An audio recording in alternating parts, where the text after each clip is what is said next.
Yeah, so welcome once again to this panel session on sustainable architecture options for Dataverse. I'll be giving a short introduction, and then we'll have short presentations or introductions from each panelist, and then we'll have a discussion. And please contribute to our shared notes doc. So it's on tinyurl.com/dvtech23. So I'll leave this for some seconds.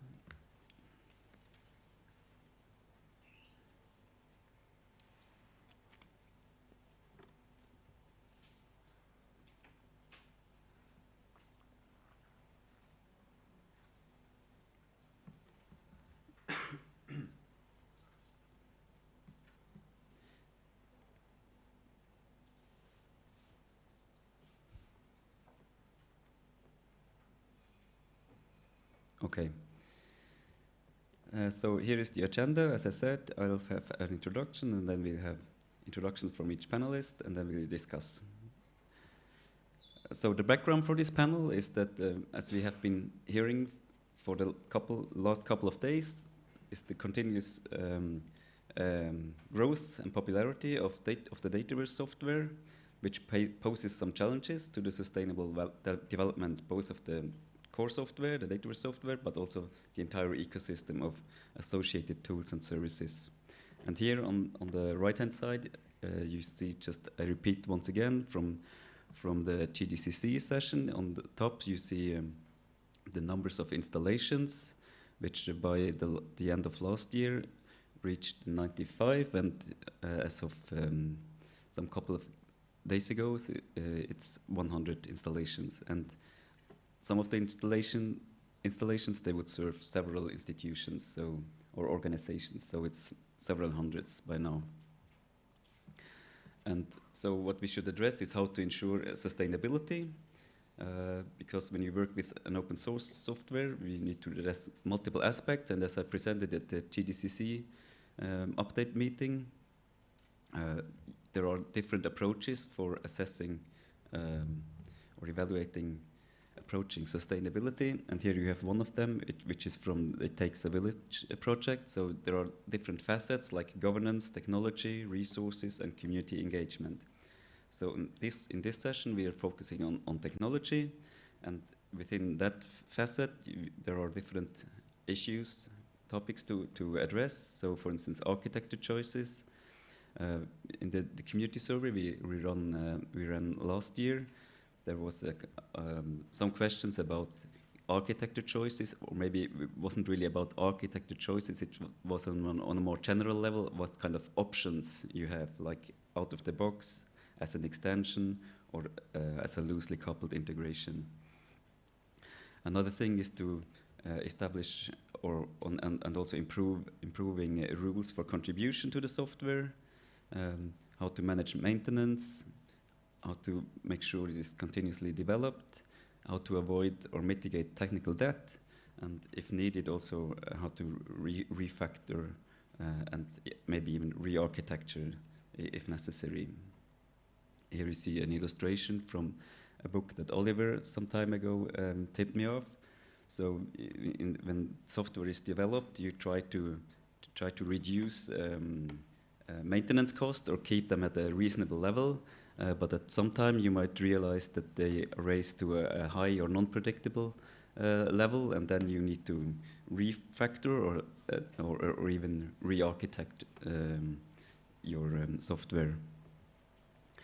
And sustainability strategies, they also evolve as the software or the life cycle progresses and technology advances and community needs change. And in this It Takes a Village approach, they distinguish between different phases in the development of open source software. So in phase one is kind of laying the background, and the core goals there are turning an idea for an application into a viable product that serves the need of the community. And then in phase two, which is about expanding and integrating, so there you would refine the application, identify and strengthen areas that are working well, identifying gaps that can be filled with new features and functionality, and phase out elements that are not working. And then in a more mature phase, which is phase three, which is about preparing for change. You determine how the core applications technology stack and functionality will serve for future needs and of the community. So there in this phase, you have to plan ahead for expansion, integration, and re-architecture, or even retirement. So what about the Dataverse in this context? So I think Dataverse is in different phases, depending on which facet and which topic within facets you're considering. So for instance, governance, technology, and resources and community engagement. So I hope we in this panel can address the more technical aspects of the sustainability of the Dataverse software and ecosystem of associated tools and services. And in the working group session on Dataverse sustainability after lunch, we will also be addressing other facets like governance, resources, and community engagement. So in this session will be about technological aspects. So the goal of this panel is to address the pros and cons of possible architecture choices conceivable for the Dataverse software to ensure the sustainable development of the software, and including providing sustainable support for integrations, deployment modes, storage options, file managed systems, data types, metadata structures, data structures, adaptations, and so on. Before the panel, when we announced the panel, we also asked the panelists and also you, the audience, to identify and list or rank needs in respect of extensions and improvements to Dataverse, and 2, express preferences for the rework options or identify additional options, and 3, match requirements and needs with options considering risk, costs, and benefits. So I'd just like to welcome our panelists. I think all of them have been presented several times now the last couple of days. So we have with us Oliver Bertuch, Wim Hugo, Stefano Iacus, Rory Macneil, and Jim Myers. And I forgot to tell that this panel was not only my idea, it was an idea that I and Wim got when we talked in a break at the last RDA meeting in Gothenburg in Sweden. So we thought it would be useful to have this kind of panel at the next community meeting. So thank you, Wim. And here is once again the short link to the shared note stock, and I hope you can contribute to it. So with that, I would like to ask Oliver to give a short presentation of his view on this topic. Do you need a slide or? I didn't prepare any slides. No problem. I was hoping to leave more room for discussion. As I'm on the core team and presented a lot of the stuff I'm doing already, so probably people have an idea of what I'm doing. And maybe first we can have some outside perspective, because that's probably more valuable. So I would be happy to leave it to these folks here to start. Okay, so I think our next guy on the program is, let me check. Wim, please, I think you have some slides.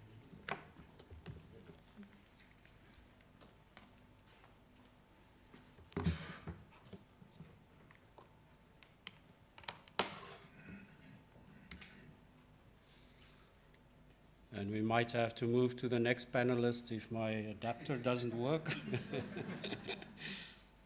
which it doesn't seem to do. You have 3 left. Yeah. So let me try and sort this out together with Philipp while the next person goes. Okay, Rory, can you try your machine? You also have a Mac. Oh, it doesn't work on the back, okay. Maybe a different adapter. Can you put the presentation here? Yes. Then we put them. Okay.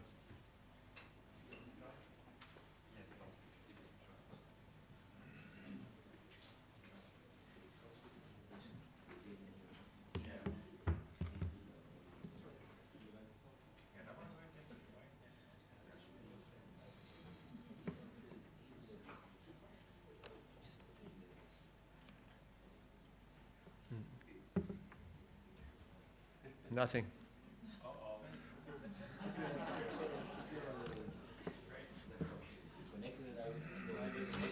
Oh, yours working. You go ahead, no. You go first. Maybe it's best to just discuss this without slides.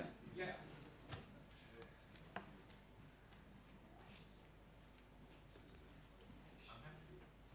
Yeah, no matter. We can share the slides afterwards. So I don't think it's a big deal for a short presentation to have visual support. No. Just download the slides. Yeah. Can you download? Where is the download? Or I'm not on Yeah. email right now. Yeah, no, but I will put it in here. Or can you Pedro, can you upload it to the shared folder presentation? Yeah, Yeah, don't worry. I'll go ahead. So. Did you download it? Yes, No, don't worry. We're wasting time. In 30 seconds we solve everything. Okay. Yes, just download your slides. Okay.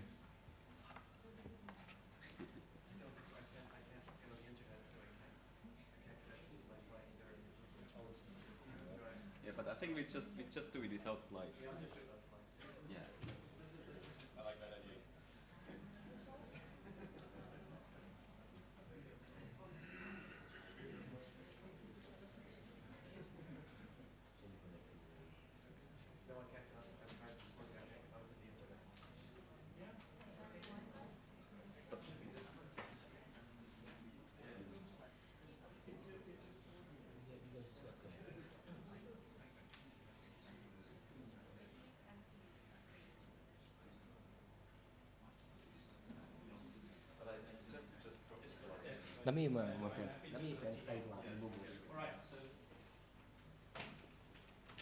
I sure hope nobody asks us to write APIs.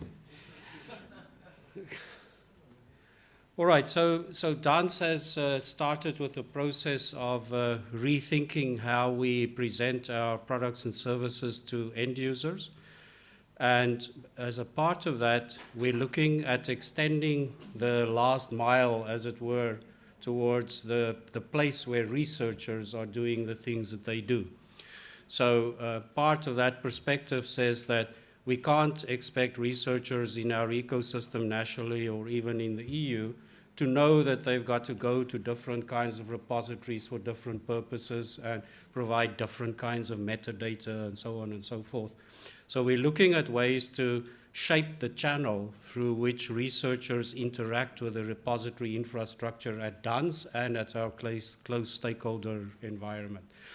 And then together with that, taking the reuse and value addition of the things that they find in our repository closer to where they want to do their work.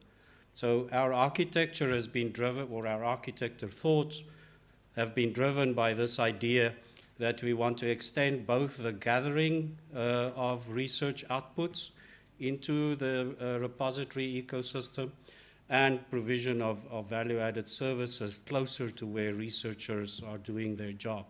And of course, with the current Dataverse architecture, that's very complicated, so we have to find all kinds of workarounds to integrate with other repository systems that researchers may want to use depending on their situation, and to also provide all of the value-added services that they might want to use.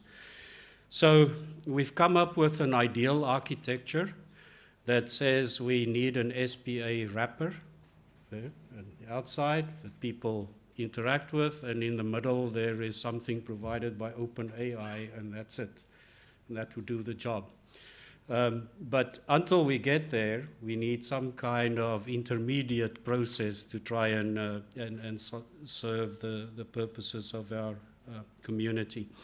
So we've identified in the order of maybe 8 or so different elements to the architecture that ranges from engagement with end users through ingest pipelines, things like automated curation, services that they might need in preparation of their deposits that aren't necessarily provided by Dataverse and maybe provided nationally or by some kind of a platform. An example of that would be that we're now looking at AI-driven text annotation and text generation from audio-visual materials to be created long before the deposit even reaches Dataverse in our case. We're also integrating with a semantic web and with services around that. We are looking at new ways for discovery and search to put on top of our repository environment. One of the big drivers there is that the community is not interested in what is available only from DANS, because there are other repositories in the same domains that provide things that are interesting to them. So within the Netherlands, at least, we are looking at generating these community-focused portals in social sciences and humanities, in the technical and engineering sciences, medical and life sciences, and archaeology, to consolidate things that the community might be interested into some kind of portal environment.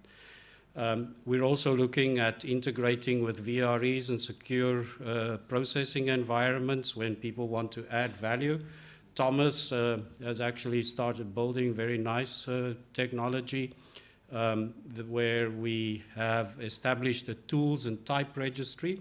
So depending on the type of data set or files that are involved and the tools that we have registered that can utilize files or data sets of those types, we present people with choices through at the moment, through the previewer plugin capability.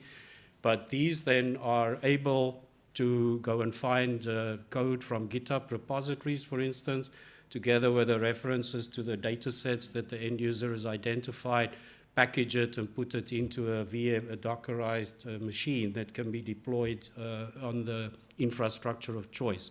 So those kinds of extensions we are currently working quite hard on. So our approach to date has been to try and anticipate where the architecture of Dataverse might go in the future.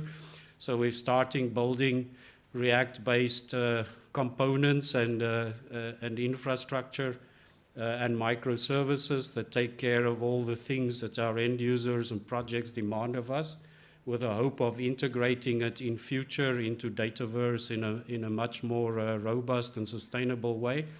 And I'm happy to say that if I go through the list of use cases and the detailed aspects that we want to take care of, that the proposed architecture, which wasn't known when Philipp and I thought about creating this panel discussion, the proposed architecture fits very well to what we intend to do. And I think it's important to understand within the Dataverse community, if the message is not clear yet, that we cannot rely on Dataverse to provide everything that a user of Dataverse needs to give to its end user community. And we should resist this attempt to put everything inside Dataverse. We must strip it down to something that says this is the core competency of what Dataverse provides, and then depending on the circumstances for each end user community, they can go and customize the wrappers around the Dataverse core. So I think the architecture is very welcome. These changes, we can't wait. We hope to contribute, so I think that's it from us.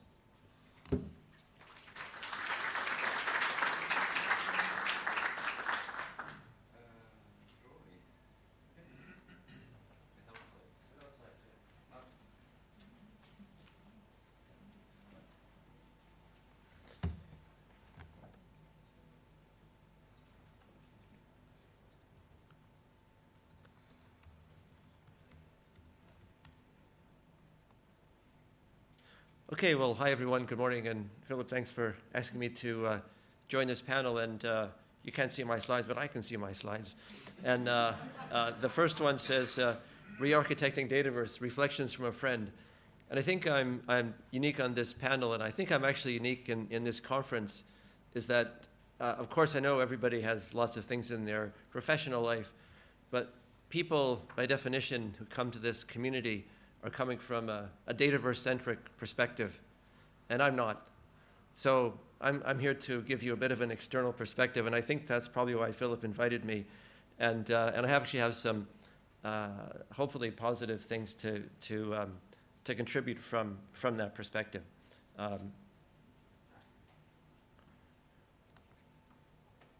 So my first slide is called Reflections on the Rearc, which I frankly wasn't even aware of before Monday. And I attended the session, and I've got this in huge letters. It's awesome. It's unbelievable. I'm really jealous we've done some of those things, but I would love to do all of them. And congratulations. I think it's a brilliant scheme. And I think I actually had a little rocket, taking off into outer space. I think it's going to transform Dataverse and take it like 3 levels up. So congratulations, well done. So that's kind of the first observation. The second observation, I was reflecting on RSpace, and there's a lot of things which really resonated with me. So we built first an electronic lab notebook roughly the same time that Dataverse was going. And then the last 3 years, we've really been concentrating on building an inventory sample management system. And we learned about that. So sure enough, it's API first. It's completely developed with the API, just like you guys are doing. And secondly, it's done with React. So very similar to what you're thinking about. And now we also face the challenge of going back and having to re-architect the original electronic lab notebook to make it consistent with the inventory system. So lots of resonances there. And the second thing is the general focus on metadata flows, which is part of your rearc, which is fundamental to kind of what actually we're working on now. So before I turn to my kind of general observations, just one more kind of RSpace-centric perspective on this. So I think the second point I would make is that I was also really thrilled. As I said if anyone, I know some of you attended the demos yesterday, re-architecting Dataverse is going to facilitate phase 2 of the RSpace Dataverse integration in nice ways. In particular, a couple of things are, I think, commonalities around better metadata flows, as well as your focus on biomedical vocabularies and workflows, which is something, because of our sample management system, we're already supporting, and we'd like to support more. So with that, let me turn to the main thing I wanted to say, which is, and again, apologies, Philip, I'm not really following your instructions, and this is not technical. It's primarily, broader reflections, and it fits in with some. I realize now my kind of obsession has been on inter-tool operability, and we built out this massive ecosystem of tools we interoperate with, of which Dataverse was the first, and arguably still the most important. And I've now kind of gone public with this as well, because I'm involved in, as co-chair of, I think, 3 RDA working groups, or interest groups, all of which are to deal with interoperability between tools. So there's one working with PIDs and tools is about interoperability with PIDs. There's just a new one that's been formed, which I think is going to be quite high profile and important, which is it's about categorizing tools in the research data lifecycle, different categories. So you have repositories, you have other kinds of tools which operate at different phases of the cycle, and a key aspect of that is making them interoperable. So here's where this slide is titled "Tentative and Gentle Suggestions from Someone on the Outside." So here come my suggestions. So I think there's a lot of benefits to taking a multi-tool perspective. And again, I realize it's hard because people here are like thinking about Dataverse, thinking about the community. So really my suggestion is who should be in the conversation. That's the issue I want to raise. Right now you've got all the people, you know what the community is, there's people involved in various levels. But my suggestion is, would it make sense for Dataverse, for RSpace, for Omiro, for iRods to begin to think about having a multi-tool perspective, the kind of tools that are likely to be used in many contexts, in the kind of research context that we're all dealing with. So I think there are some benefits of multiple. I think there are multiple benefits of a multi-tool perspective. And one is we can learn from what each other is doing. So I've already learned a lot from the rearc. I see some resonances. I see some other things we could be doing, we should be doing, share experiences there. So I think that's an obvious benefit. A second benefit is that it gives you it will spot opportunities about which we can. I think we really need to move beyond this individual tool perspective. And it's one thing to say, oh, we'll just make the tool extensible and it'll happen. Yeah, but I think there's other things we need to do. We need to do more direct things, like the kind of things which we've done with RSpace and Dataverse as well. So we'll understand better what some specific opportunities are if we have more regular and formal channels for communication. A third thing is, which I know it's a bit of a sensitive topic in the repository community, but the fact is Dataverse is competing with other repositories, and if you're talking with other tools providers like us who also have integrations with other repositories, then you get information about what other people are doing from a competitive perspective. But I think is important for, I mean, Dataverse is my, you know, it's not monogamous, but Dataverse is our favorite for sure. We love Dataverse, and we want to do more with Dataverse. So everyone knows that already. So now I'm broadcasting. Oh, hi, hello world. So that's really the theme I'm having. Maybe you could reflect a bit this morning, but more generally, you know, who should be involved in the conversation? That's kind of the question I wanted to raise. And the final thing is, all I can say is keep up the good work. I mean, it's always been an amazing community.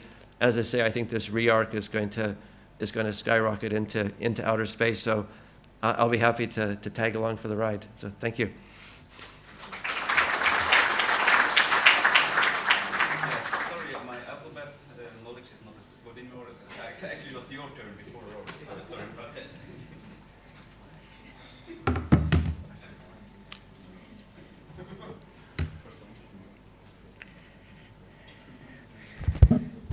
Okay, what to say? Everyone is happy about the ARC, so I'm very happy as well that you are happy. So let me just keep it technical. We discuss a lot about I discuss a lot with the team about the ReArc, but the main message I want to share in terms of, on the technical side is why we need really this.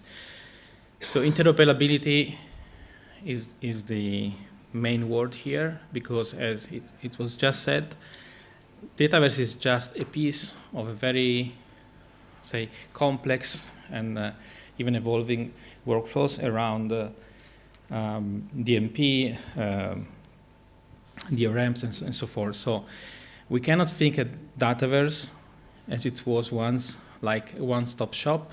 So Dataverse does everything. But Dataverse has to interact and interoperate with everything. And I think that's the key. In this sense, we need to think about the ReArc, in general, the evolution of Dataverse, also in terms of enabling Dataverse to be interoperable and also to enable strategic partnership. So, for example, in the NIH GREA initiative, the real name of this, say, grant is co-petition. There are 7 repositories, and in this co-petition, we work together to understand the needs of the user in the different use cases, and also try to get some common knowledge and some common, say, bits that needs to be the same or at least interoperable between different repositories. And this is very useful because it gives us the opportunity to revise also the internal logic. So, and I agree with what you just said, that in my opinion, because I come from another community, which is the R community, so R is a very small piece of software. It still runs on a 3.11 system, Windows 3.11, on very few megabytes of RAM, but it has millions, or maybe millions is too much, but millions of users for sure, but thousands and thousands of packages. Each package solves one particular needs of one particular community or sub-community. And I think Dataverse should go in this direction. So we should try to, it's not possible now, but in the long run, in the long term, let's say, after the ReArc or during the ReArc, we should skim as much as possible the code base of Dataverse, modularize even more Dataverse, so that maybe at some point this module becomes owned by other sub-communities, let's say. Other things that we need to, and all that I'm saying now is about modularity and interoperability. So rather than thinking about Dataverse as to support all types of data or all type of import and export of metadata, we can delegate this to external models. Partly is like this already, but we should enforce even more this. So we should be able to expand these import-export or harvesting facilities, and it doesn't need to be the core base. The code base should just provide access to the data and the elementary metadata. The rest should be created by these tools. We should also enable very soon dataset level metadata, and this is why I'm very happy about yesterday keynote by Mercé, because this is something we are trying to pursue. Once we have metadata at dataset level, we can then expose not just one dataset at a time, but the whole Dataverse, let's say, to research. And we already have a prototype for this. We cannot show it because it's not mature yet, but the idea is that you can actually search for variable across datasets and then export this as a new dataset, and with all the metadata which comes with each particular variable in each dataset, and this is very powerful for research. Then we need to have native support for regulated or sensitive data. This is also very important. So we need to understand what is the role of Dataverse, technically speaking, in terms of how to handle sensitive or regulated data. So which has to be delegated to, I don't know, DUA systems, or, I don't know, some kind of lawyer system, or what is very ICT, so it is not Dataverse, and what is really Dataverse. So how this workflow should work within Dataverse. Then we need to have better support or more support for different types of data. So, for example, Hermes, Oliver, is pushing a lot for real support for software data, so within Dataverse, and I think this is absolutely a need. But then we have workflows, we have other types of files. So now Parquet files, Parquet format is very important for many big data, say, repositories. So we are about to host the US Bureau Census data, and all of these come in Parquet format, so column-wise formats, very large. And we don't have, at the moment, a facility to preview this data, for example, in Dataverse. So this should be an external tool running like a module on the fly on the system. Then the other thing we need to do, and again, I'm so happy that Mercé is doing this as well, because we do collaborate together, is to bring data in Dataverse closer to the computing side of data analysis. Because otherwise, it's like Database acts just like an index for data which is somewhere else on the internet, and it kind of limits the appealing of Dataverse, in my opinion. Then we need to be able to compute on Dataverse. This is something new. Slava, I think, has already implemented something like this in terms of knowledge graph. So we need to be able to implement a way to expose the knowledge graph which already exists in Dataverse from the existing metadata before going to the dataset level metadata. And this knowledge graph should be open. There should be API. This knowledge graph should be automatically built for every installation of Dataverse, and this should be exposed. So everyone can compute new stuff on the data structure, let's say. And then the last thing, which is more maybe is less technical, but not so much less technical, is about changing the narrative around Dataverse. So we already say Dataverse should not be the one-shop stop for everything. It should be the main shop, maybe, the main chain of things to do. But also we need to go outside of the social science. We should not sell Dataverse as the social science repository, because this is, on one side, it's not true. We do have data from biomedical, say, sector. We're going to host environmental data very soon, environmental and health data. We do have astronomy data and so forth. So we need to really sell Dataverse as a generalist repository, which means then that you can try to understand the needs from other communities and try to make it possible for Dataverse to host this data and serve these communities. That's it.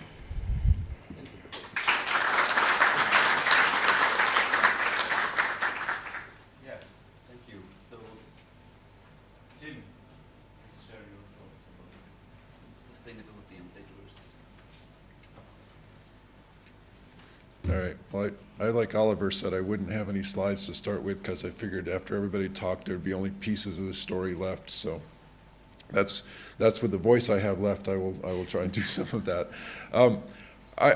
My career before Dataverse was in a lot of supercomputing and cyber infrastructure and e-science and semantic web. And one of the things that I think the ideas of ecosystem and everything playing together is not new, right? Everyone's been talking about that forever. And what I see Dataverse really having done and sort of defending how it is now a little bit is that when you say there's going to be an ecosystem of everything, when the ecosystem doesn't exist yet, if you just put your one thin piece out there that is ready for plugins and there are none, nobody can use it. And so I think what Dataverse has gotten over with right, all the institutions using it is that it had enough functionality inside in the beginning that you could run it and actually get production use out of it. And now I think, I don't disagree with any of the re-architecture and making it more modular, but I guess I would add to the story that I think this is the right time to do it. And in fact, if you look over the last 5 years, we've actually been doing it pretty quietly all along, right? Especially the back end stuff, right? The front end has sort of stayed, and that's the new piece with re-architecture now. But Dataverse 5 years ago, you would put all of the data in it in one place, and then we started adding the fact that you could now put some of your data in files and some in S3, and it started out in social science, but as people started using it with bigger data and more files, we started looking at how do we re-architecture inside to make things faster, to not send all the files to the server and then to the storage as a second copy, but to do it direct. And you've heard these kinds of stories, but I think on a daily basis, really what we've been doing on the back end side is thinking about how to pull this apart, how to add new things as the community needed them. And now again, with the re-architecture on the front end, I think one of the stories we've been discussing internally is that it, again, just pulling off the front end has a lot of value that really, as Gustavo was saying the other day, started with the API being so front and center, even as we got into version 4, when I came into this story, right, that's making that easier. But there are still things on the back end that we've done a lot of work, and I can see more. And just to give you one example, and to stay technical, Dataverse right now, you can get all of the data from the metadata, but there really isn't anything. We have one workflow mechanism that if you want to trigger another tool, your choices are right at publication time, either right before or right after, or an external tool where the user clicks a button. And all the other things that Dataverse does, there's no event triggers to anybody else. You can't say somebody just created a data set, go tool X, go do something, right? Or somebody just requested a review, tool, go do something. So I think that there are things on the back end still to start thinking about, can we expose the internal workings a little bit more? And then again, I think I will stop. But, lots of ideas and lots of discussions with lots of technical people over time about other things that can be done. But I think all of this starts to really get to, as everybody set up here, sort of rethinking Dataverse as, if it's the repository, it is storing the data and the metadata about data and, ingest and preview and even things like, we've been in the business of sort of keeping track of authors. We want to know their name and affiliation and other stuff, but ORCID does that. Every institution has a registry with that stuff, and so the semantic web idea of us basically keeping the ID for a user and getting, essentially it's a plugin to go tell me more about the user, because that's not the core business of Dataverse. We've got data sets, files, metadata about those, and links through PIDs out to every other thing that people want to talk about. And there's some other tool out there that's keeping track of the metadata about that sample, instrument, person, whatever. So I think there's a lot of good discussion. And again, to kind of wrap up here, along with sort of the bigger initiatives of re-architecting that we're going through now, I think a lot of what the community contributions and having them interacting with the core team has done is that every time we do a little change to add a feature for somebody, we've been thinking about, well, can we tweak the back end a little bit so that the next feature is going to be easier, or that pulls things apart a little bit more so we're ready for the next one. So I guess partly that's a defense, but partly that's also assuring you that I think there's a lot of thinking and changes going on in the back end that are contributing to this bigger idea of architecture. So, again,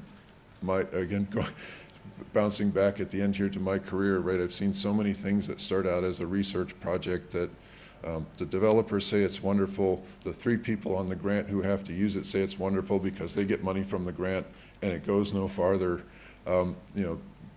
We've gotten over that, and I think we are actually starting to, we're such a pillar here that it's a place to start an ecosystem around, right? There are other places where ecosystems are growing, but Dataverse, I think, is one place where you can start saying, we've got enough core capability, let's pull in the tools because it's a production, capability already. All right, so thank you.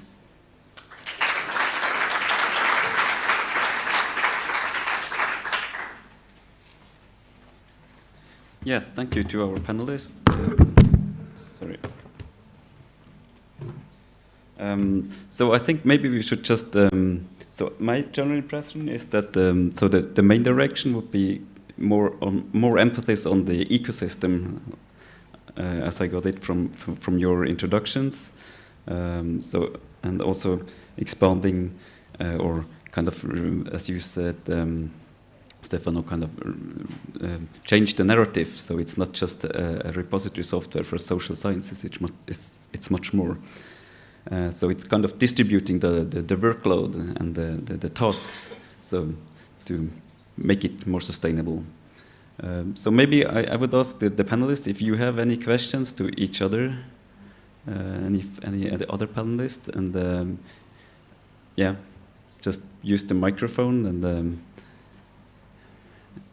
yeah, sure, just use the microphone, and then afterwards we'll include the audience.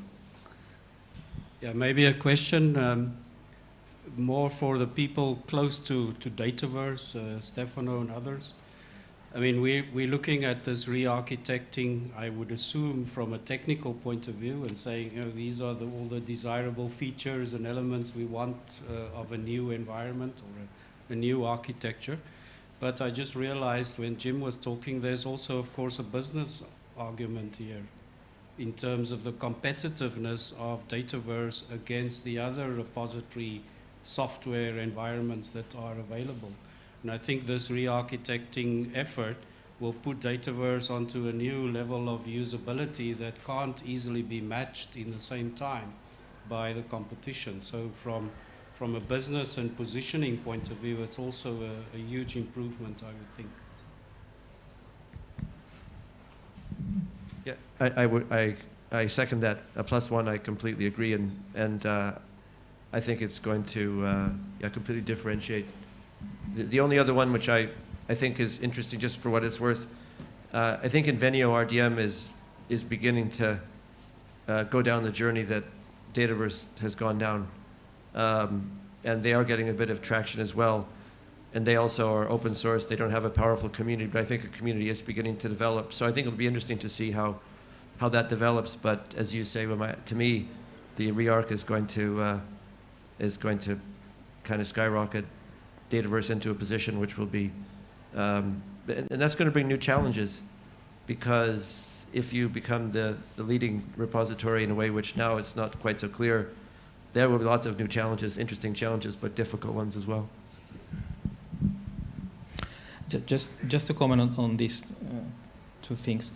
Yeah, there is also the business side of this, although we do not do business, but we are in the business anyway. So when I say we need to be prepared for a strategic partnership, we need to be more and more interoperable, is exactly this. Because we don't have the resources of the other repository, which are company-based, so they have money, so they can implement a new version of their system in a month because they hire 100 devs. We can do this. We have 6 people. They work already a lot. We have many stakeholders. We have a community. It's a different model. So if we enable Dataverse to be, as I continue to repeat, modular, extensible, and so forth, interoperable, all these things may come very easily.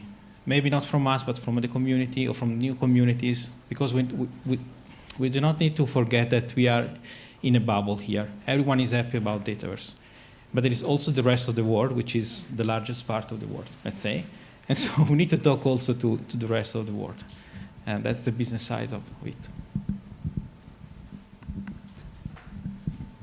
Any other questions or comments from the panelists to the panelists? Maybe I can add a comment on that. So yesterday, when I was presenting my poster during the Poster Madness, I already said it.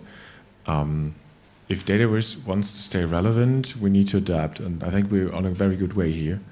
And I do agree with all of the panelists on what they said, and I'm very happy with like the direction we're heading for. And I'm happy to be a part of that change as well. Like enabling software publications is a game changer because it's gonna be the next big thing after data. There will be more funders and publishers requesting you to deposit your software, for example. And so we need to prepare and be ready for that. And I'm glad that we, as a community, were able to pull together like some, at least in a lot of parts already, consensus that we want to go there, which is maybe not that technical, but coming from the community now also on the core team, I think it's still important that we do technical decisions, but keep the community roped in and in the loop, and they have a say in a way.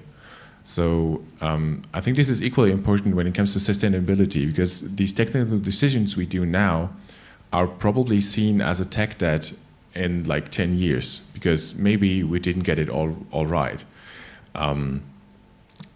While working on the Dataverse backend code, I always stumble over a lot of tech debt, and I'm always constantly reminded of like, yeah, this is historically grown, so let's keep on pushing to make it better. No one wants the microphone. Yeah, so maybe we open just for the audience. So.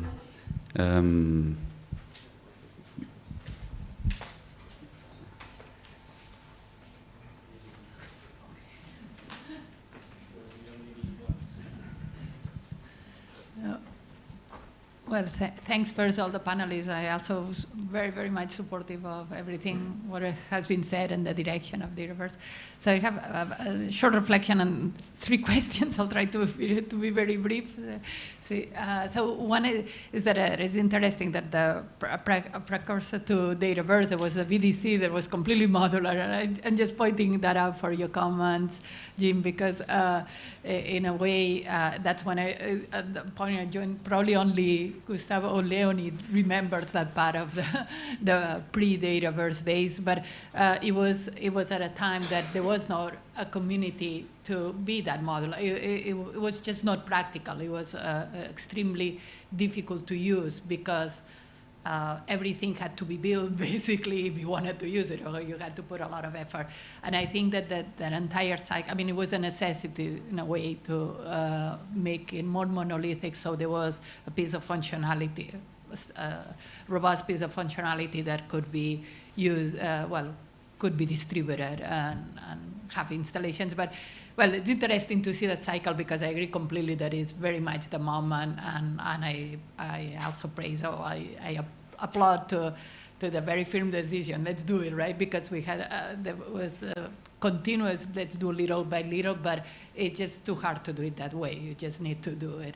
So it's this phase 3 maybe that we're into it, and it's very interesting to see. And now, and actually the reflection it is that I think it is the community that forces that to happen. The fact that there is a community is when you can make that happen. But then the 3 questions. So one is that, Stefano, you come from the art community, which is an incredible plus for Dataverse to have that background. But I was wondering then if thinking also for the architecture, to how we integrate more with R and with Python. I mean, to think also the Python community and the art community, because are critical to much of the research community in some way. So how is that integration? Maybe it's part of the interoperability, right? But how to work more closely with them to also make that, whatever we call it, ecosystem, so more complete with communities that are already very well defined in research. The second question that maybe connects to that is that if there are plans of having an external committee or some way that actually we could, you could, the whole project, right, could benefit more directly from hearing, being like a constructive criticism of what could be done differently, and have them maybe more integrated with these community meetings or with some other aspects of the. I mean, sometimes you just need one time a year to get the very serious and detailed input. I mean, explain what it is what we're doing and get a clear input of what are the communities, and so how they see it. And the third one maybe is more technical, but so harvesting has always been something that is I think in our thoughts was could be improved, right? I mean, we're getting there is the user using these OAI protocols because OAI PMH because that's what it is. There is there, right? But now if we're talking about interoperability, we think of it in three parts. One is the metadata interoperability that helps merge data sets, right?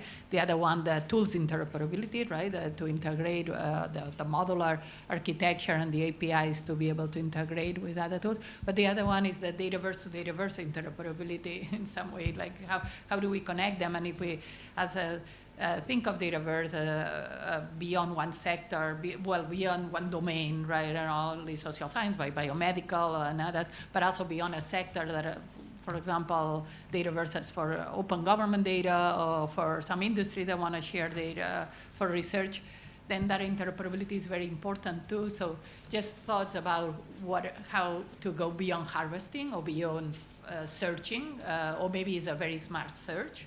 Across dataverses. So many questions, sorry.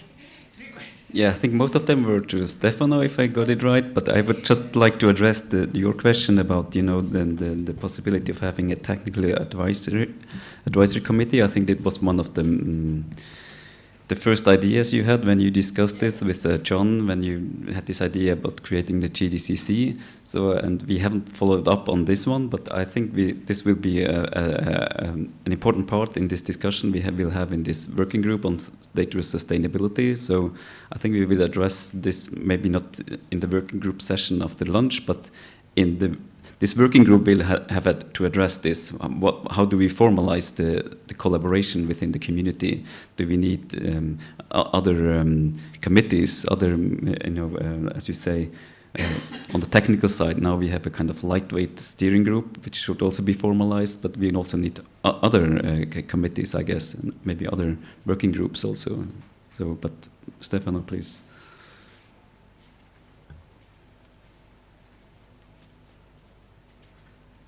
Yeah, let me start also from this point.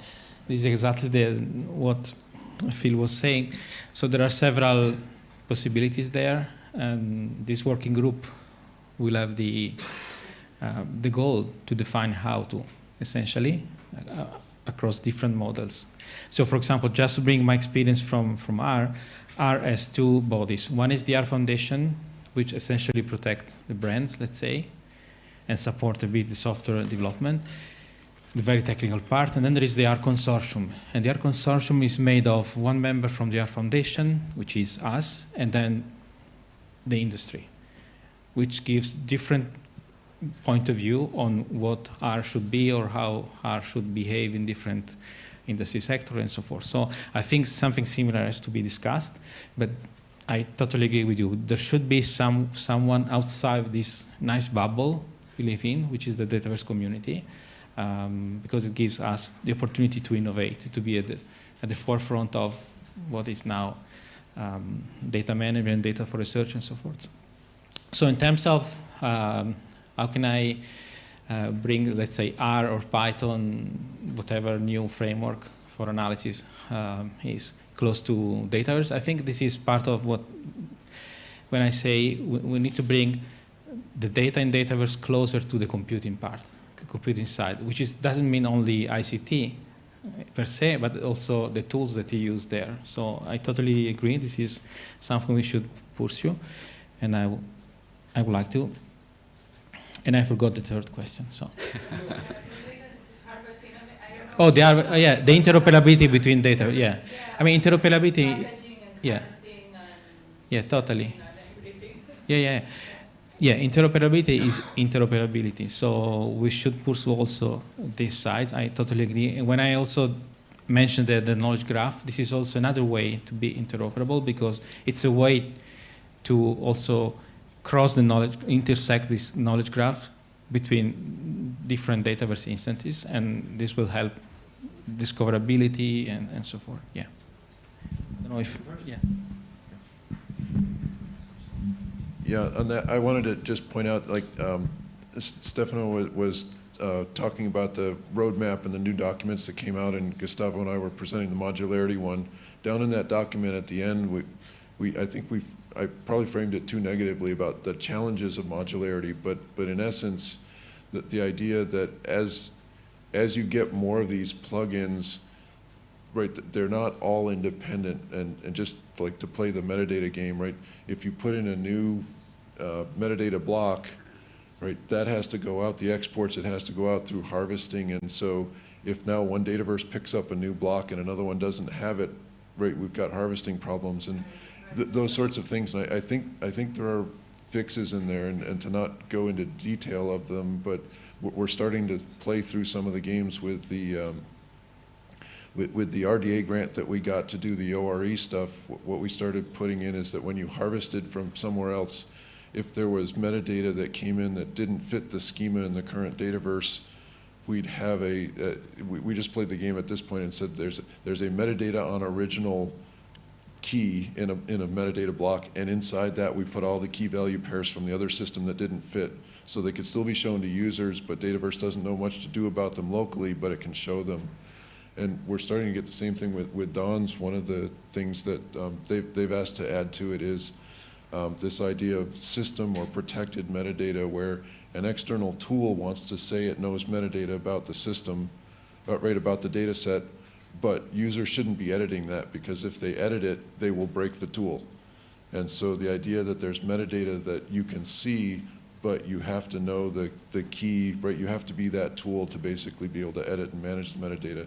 And I think there are things like that that start to help solve that problem. And so again, those are like quiet one-at-a-time things, but over time I think they're adding up to figuring out how do we keep the interoperability across Dataverses, even though they're all going to do, you know, different tools, different plugins, different metadata, and so. Yeah, I would also like to add 3 other technical and hopefully technical answers to that question of yours. So on my list of things, when I'm talking about software applications, for example, I definitely want to have something like an OIA PMH export that exposes XML RDF, so that you have a proper serialization of all of the metadata that is inside some kind of data set or software set or whatever, because this is currently not really possible. We have all of these exporters, but if you want to get the custom metadata or the specialized metadata, you have to use this Dataverse-specific way of extracting the Dataverse JSON from the OIA PMH, and that's, well, we shouldn't do that. We should skip that and use XML RDF for that. So that is fostering interoperability with others already, and it's still harvesting, yes, but it's pushing harvesting to another level.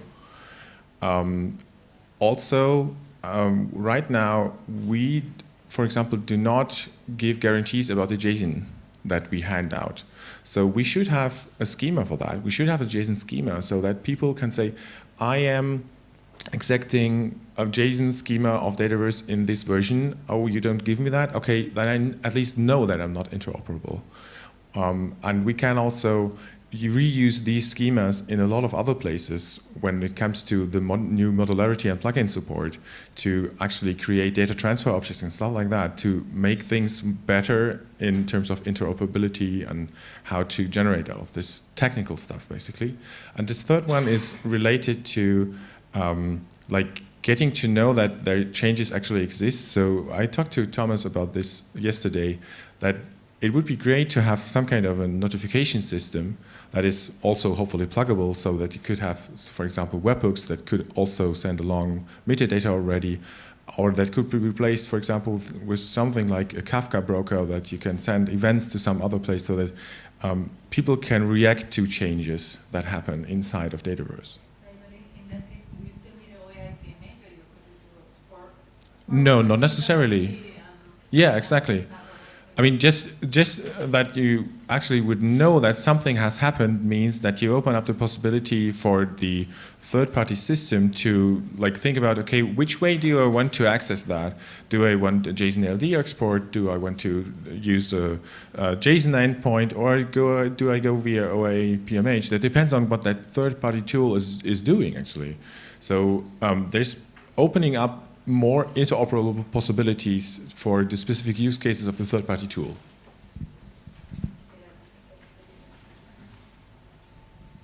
Yeah, just some thoughts on the search and discovery and the harvesting. So, I mean, we could conceivably search for scientific data or software or other research outputs in a web search environment such as Google. But the reason we're not doing it is because it's not precise enough for science. So if we go and look for data sets that has temperature as a variable, we don't know how that temperature has been defined, what instrument was used to measure it, you know, whether it's at the level of precision that we need, and so on and so on. So the workaround that we have is to have metadata that is a bit more precise, and to have linked open data knowledge graph integrated with this metadata so that it's precise enough for us to use. But it is, in fact, a bit of a workaround. So that's the one perspective, is that how do we move towards a situation where our search and discovery is closer to this sort of knowledge graph idea, and maybe not so close to the metadata idea. Because metadata is cumbersome. If you start aggregating from various sources, you have all these well-known issues that you don't have a full mapping, some of the stuff cannot be indexed, and so on and so forth. And we need proper solutions to those problems, because they're not going to go away. I mean, it's a fallacy that we can map everything to everything, and we're never going to get people to converge on, let's say, just one or two metadata standards. So we need to deal with this problem that some of the index information we need might be knowledge graphs external to our metadata, and that some of the index values that we want to include into our indexing might not be completely mapped in our own environment.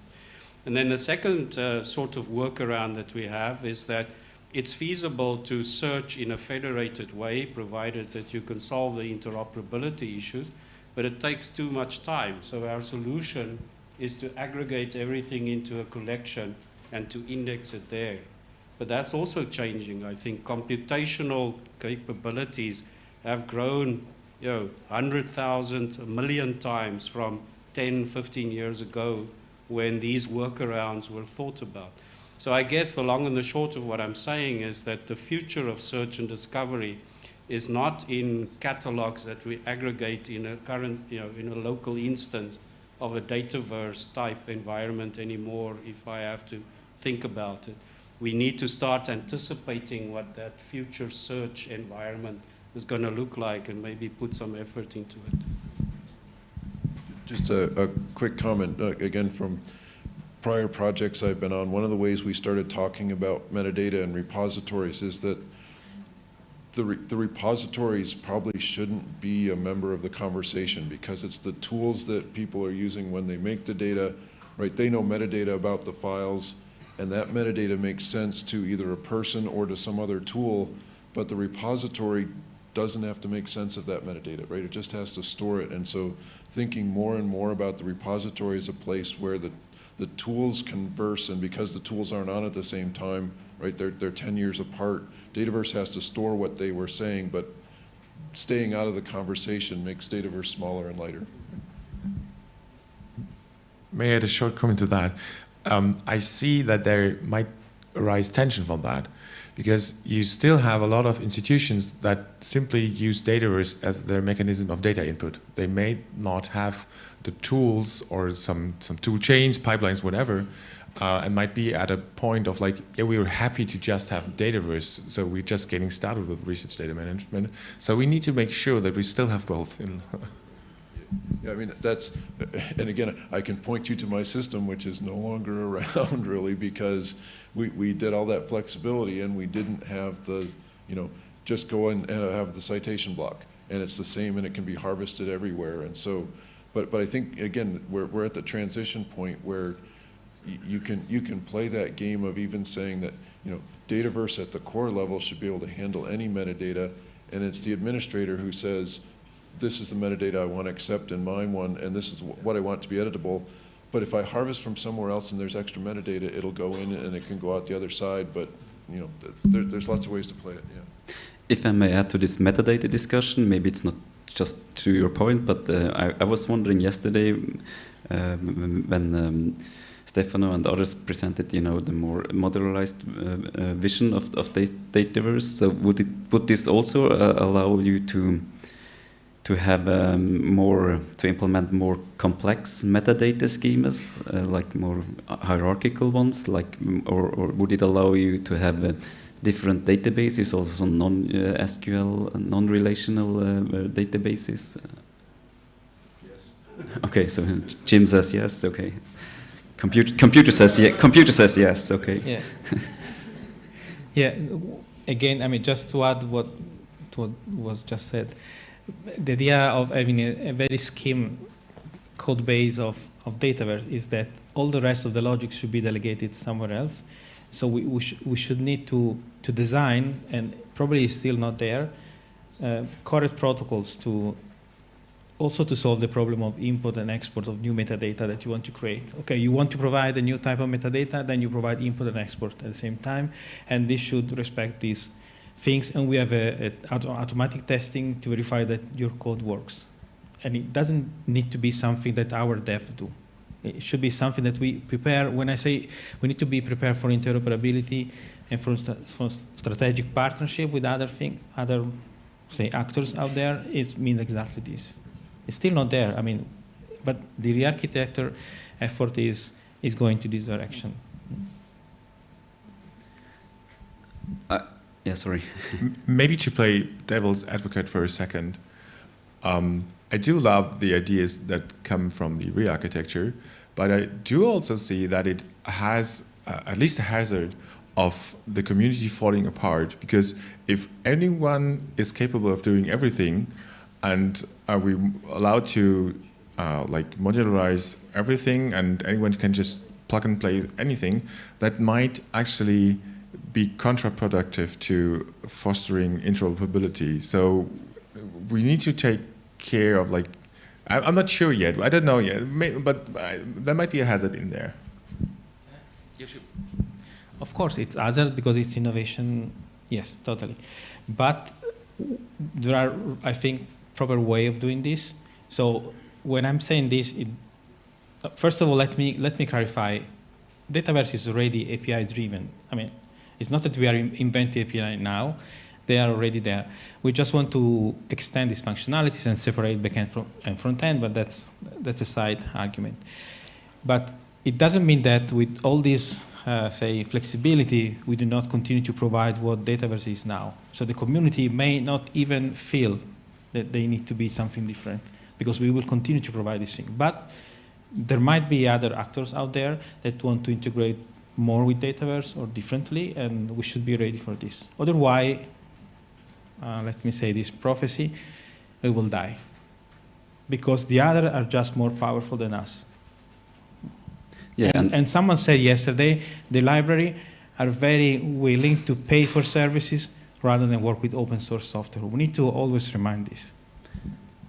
Yeah, and I guess some community members would be happy to just use the core functionality of Dataverse also in the future. So we should cater for this as well. But I just want to invite the audience more for comments. And could you please share the microphone with Slava?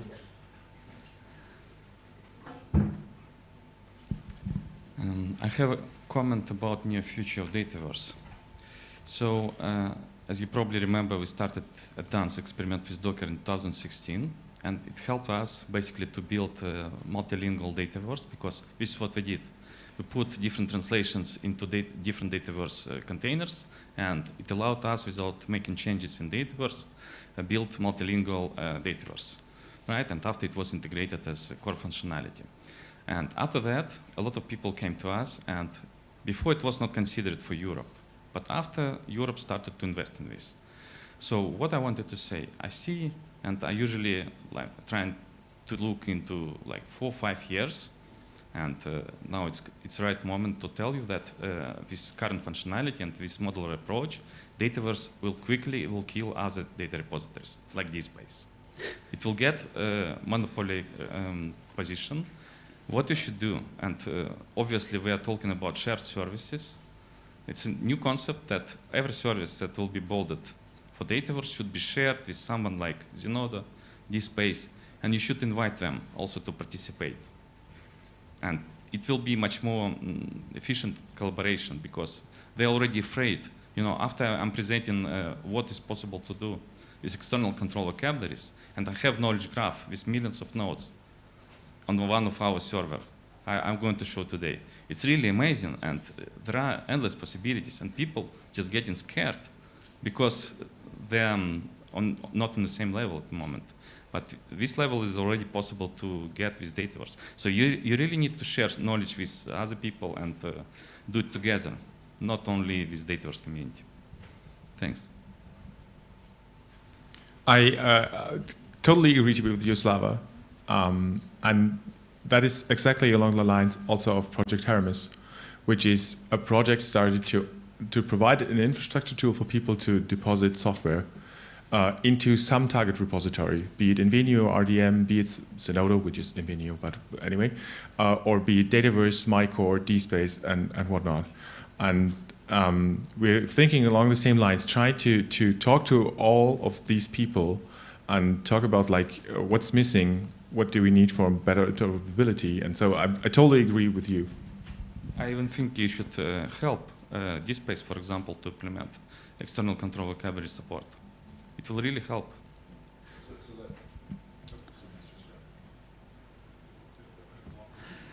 So while you figure out the microphones, I guess this is also kind of the concept of co-opetition in some way. Yeah. So part of, right, to go technical again, right, part of the external vocabularies idea, the way we put it together was that those JavaScripts are not Dataverse specific at all. Really what the configuration in Dataverse does is annotate parts of the web page that you can't see with essentially, please attach script here, and then the script is completely separate. And we've made the argument, and I was just on a video call with research organization registry people who have nice example JavaScripts, and I said, you know, if you added this one little twist here and you made those JavaScripts basically look for a hidden tag that says please run here, everybody could drop that into every other repository, and your examples would now be the live thing, and ROR could own that script, or could own a script, and they could get plugged into any repository. So I totally agree, but just to give the background that, you know, we're trying to do that and actively trying to go out to places like ROR and say that's what you should do. Right? Yeah. Can I probably add that in the competition, we shared what Jim did for the external vocabulary with all the other repositories. So they have the scripts, they have the document, they have everything. So we do exactly this. Yeah. That's very important. That's very important. Yeah. I think there is a comment from... the only comment I have about the external vocabularies, and then I stop, is that we only store the labels into Dataverse. While I think we should go one level up and try to get the identifiers, because it's multi-language, but still it's better than nothing at the moment. It's much better than nothing. Pedro, please. Yes. So it's aligned with what we are discussing. It's not so technical, but three topics. So one is the additionally to this need of collaboration with other software platforms, there are the need of strong and close collaborations with relevant infrastructures. I think we are doing, but sometimes we are not doing in a kind of proactive way. We are more like kind of reacting, like in Europe, so to have close alignment with OpenAir or with some services that are part of CUHK. So I think this is important. So even because all those infrastructures or services like the OAJ for journals or OpenAir, they have sustainability issues, and they are guided by the open infrastructure principles that we should also take. And this comes to the because there was already several mentions to the libraries want to pay for services, to external services, and it's true, but we can offer, we can keep this kind of softwares, this kind of infrastructures in the heart, in the center of open infrastructures. We should be guided by open infrastructures principles, but not guided by the private companies. So we can have the one thing that is not so strong in Dataverse as it is, for example, in this space, as we don't have so many SMEs or companies providing services. Why not? Maybe we should. But we guide the principles, we guide the goals, the objectives, and then we have collaborations with the companies. I think this is something that we should also try to improve. And to finish then, related with the control vocabularies, this close relation with infrastructures, or for example the Confederation of Open Access Repositories. I was involved I am part of the editorial board of the control vocabularies that we have in COAR, and we should try to align better and to work with this. The Confederation of Open Access Repositories is critical. Unfortunately, we don't have so much the presence of data repositories in COAR, because it started from the publications, but it's a confederation of repositories, of open repositories. Doesn't mean that is related with scientific literature. It's for all the kinds of output. So we should also try to have our needs of alignment there in this to push a bit. And the Open Repositories Conference is also a very good place to, this is just an additional thing. Because I remember to talk in 2018 and 19 to push Dataverse to be present in the rodeos of Open Repositories. Because I remember to participate in Open Repositories conferences where Dataverse was not represented in the rodeo session. The rodeo is a session where all the data, the software platforms are presented there. But now it is, so it's good. This is a very good also event to align this kind of developments. Yes, thank you. Any comments on this? Yeah, so this business of, or let's say the idea of providing some kind of paid services, to the library infrastructure or industry, it has all kinds of pitfalls when it comes to public contributions to open code that is exploited by commercial businesses. So it's not impossible, and there are examples of how it works successfully, but I've also been part of an environment some years ago where it didn't work out very well, because to some extent these commercial parties were exploiting the fact that they basically have free resources paid by the taxpayer. That led to a lot of friction. So one just has to be careful with that model. I think something like, let's say, the elastic model or Neo4j type models, where you're saying that there are premium services that's largely not to do with the code, but with the value-added services and support that is provided, but the code is available to everybody on exactly the same terms. That's sort of the way to go, I would say.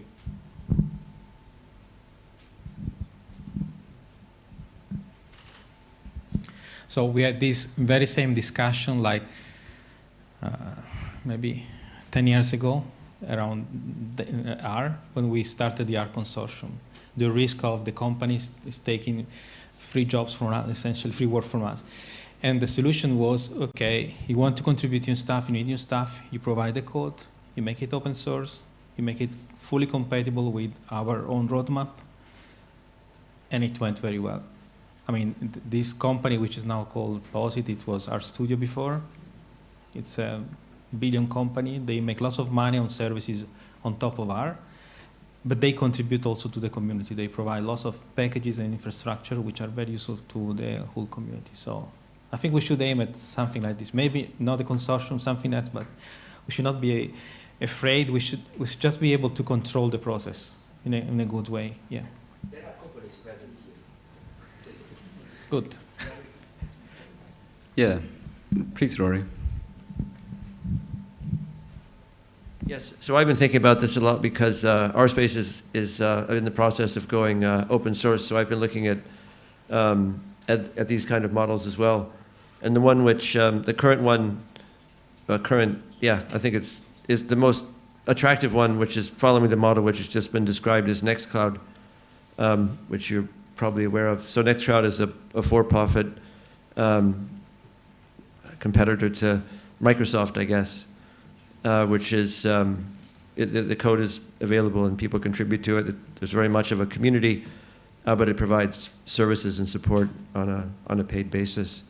So, and it's successful commercially, it's sustainable, it seems to be. And Frank Karliczek, who's the CEO of Nextcloud, is the big proponent of open source in Berlin with the Commission and others.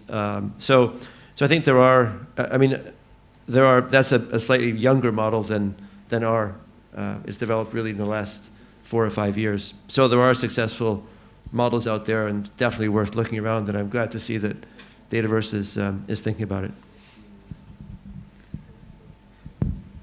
More questions, comments from the audience? Up there.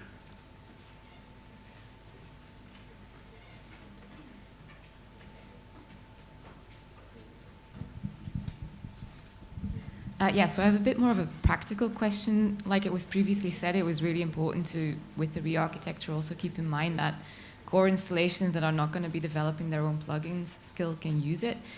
And I'm sort of wondering where improvements to the UI come into the story of the re-architecture. Are there any plans to make slight UI improvements, as for example with the file tab have been requested for some time, or is that really after the entire re-architecture has happened to be done?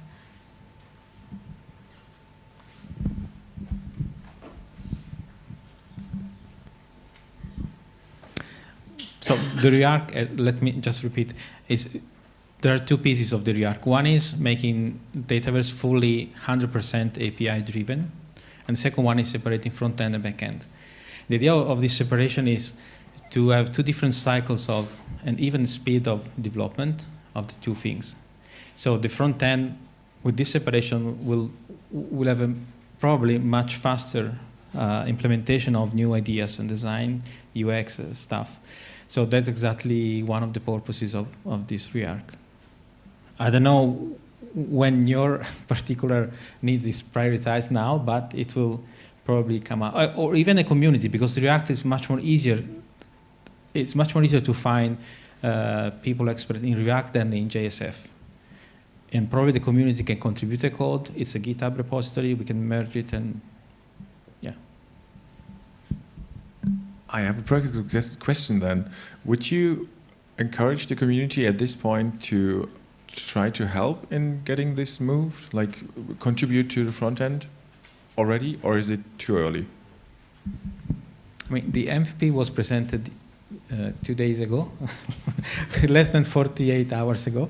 So yeah, of course, it's an open GitHub repository, so everyone can already try to play around this. I don't think we are still yet ready, let's say, to be open to this, but it will be one of the things we are going to do. Maybe after the summer, we need a more stable maybe release. The idea is, let's first try to re-implement Dataverse as it is, so the look and feel, and then the community can start contributing, maybe. Or maybe the devs decide that it's better to start earlier. Yeah, I don't know. Yeah, actually I meant like the community helping in getting that transition done. So trying to participate in maybe then at the same time fostering their priorities. Okay. So the first plan is to have a working group around the usability of the new UI. So we have Julian from our team and we would like to open this to the community as well. So in this term, yes, the community can start maybe after this meeting already. code-wise, let's see who is able to do what, and why not, of course.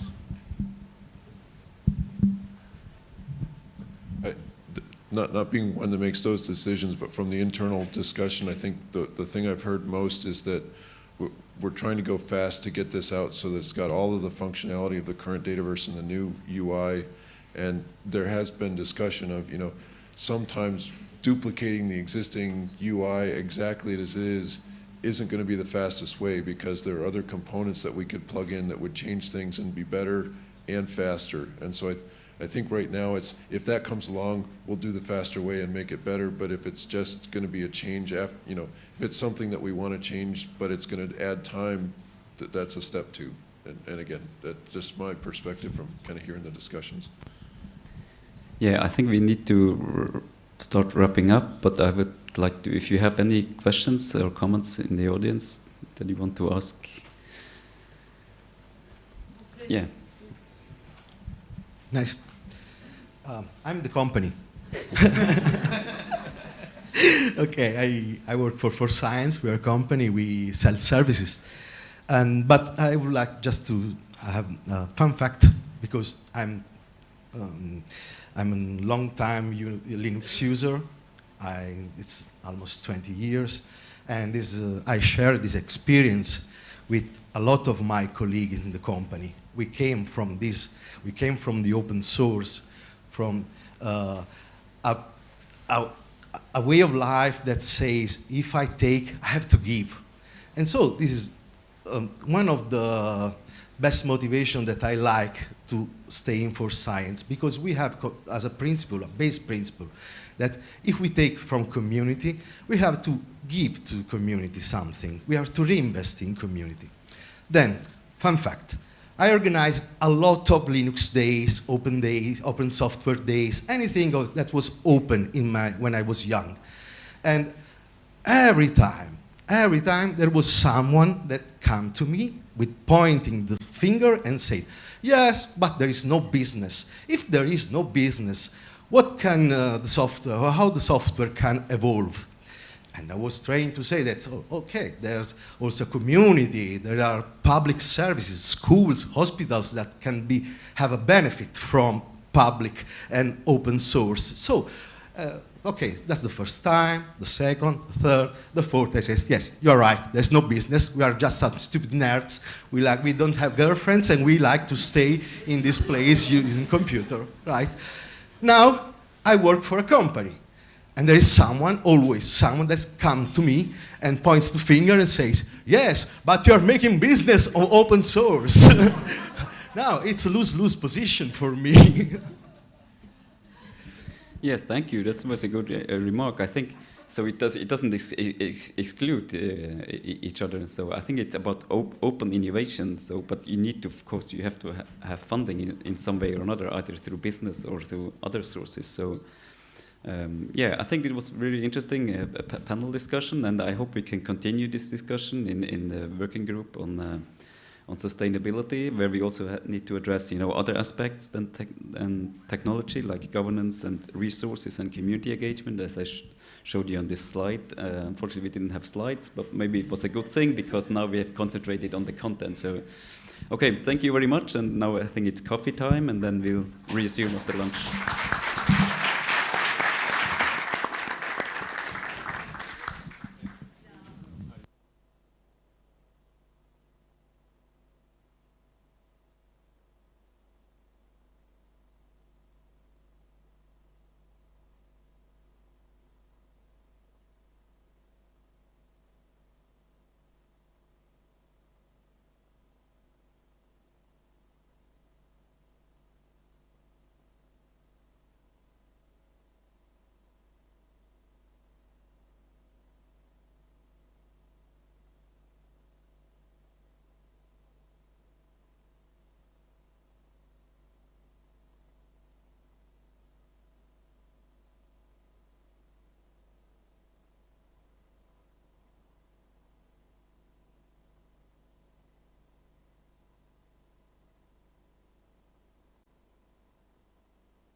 start this session of lightning talks.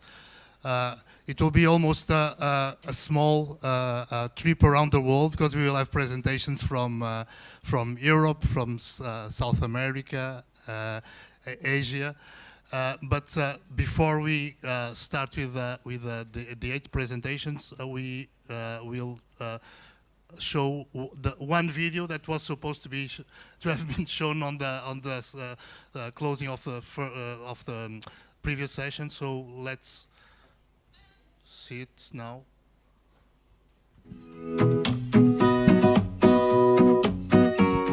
Hello everyone, I'm Yinshen Qing from Stanford University, Shanghai, China. Stanford University's Social Science Data Repository has been released on December 2014. Up to now, about the usage statistics, there are 190 Dataverse, 808 datasets. There are more than 800,000 downloads. There are more than 13 million hits. That's all. Thank you.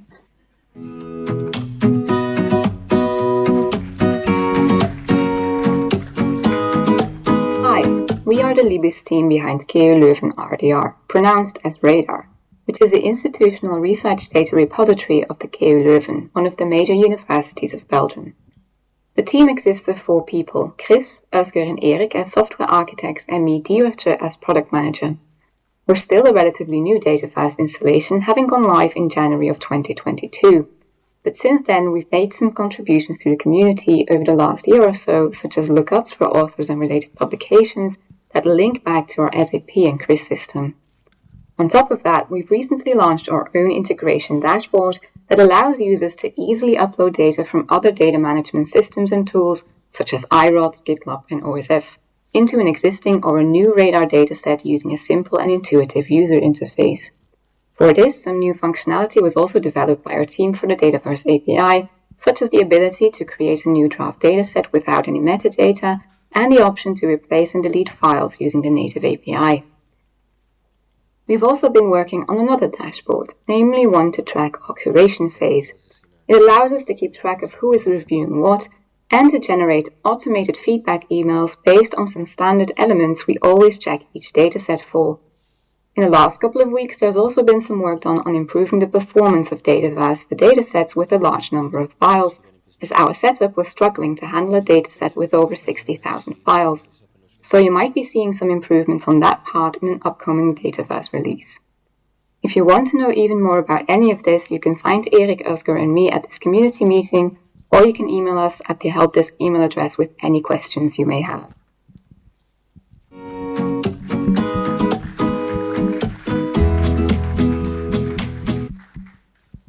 Okay, so we are ready to start our travel around the sample of very good work that has been developing by the Dataverse community.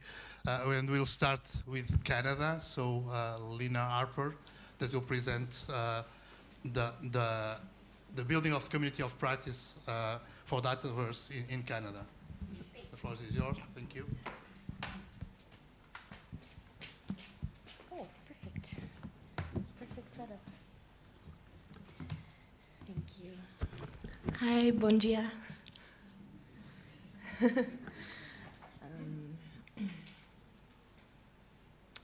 Okay.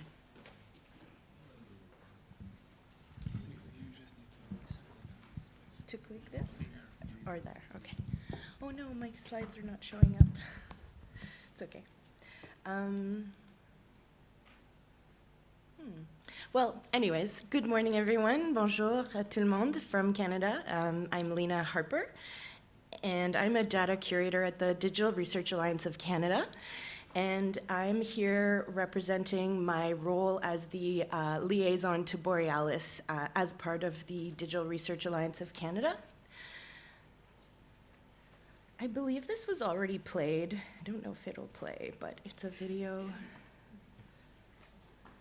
Need help with depositing, publishing, sharing, and preserving your data as a Canadian researcher? You played it already, it's okay. I just wanted to play a few seconds, but it's fine. So you already saw that beautiful, wonderful video, but I just wanted to play a little sample to remind you. So just to give you a little bit of a background about what's going on in Canada, it's a very coordinated national service. So we, in 2020, the Government of Canada, in partnership with many very engaged members of the community of librarians across Canada and information professionals and ARC professionals, got together and got the Government of Canada to mandate us to start assembling a bilingual national digital research infrastructure. And that was to assemble the distributed but siloed many organizations. And as part of that coordinated national DRI strategy, we were given from our government funder, ICED, $375 million to do a 5-year new national organization. So we're just learning how to walk until we can run right now. We're still learning a lot. But we've learned a lot, and we've taken a lot from other organizations that are now part of the Alliance, such as Portage. Many of you have probably some prior knowledge of Portage. That became the team that I'm part of right now, which is the RDM team. And we took with us this idea of community engagement.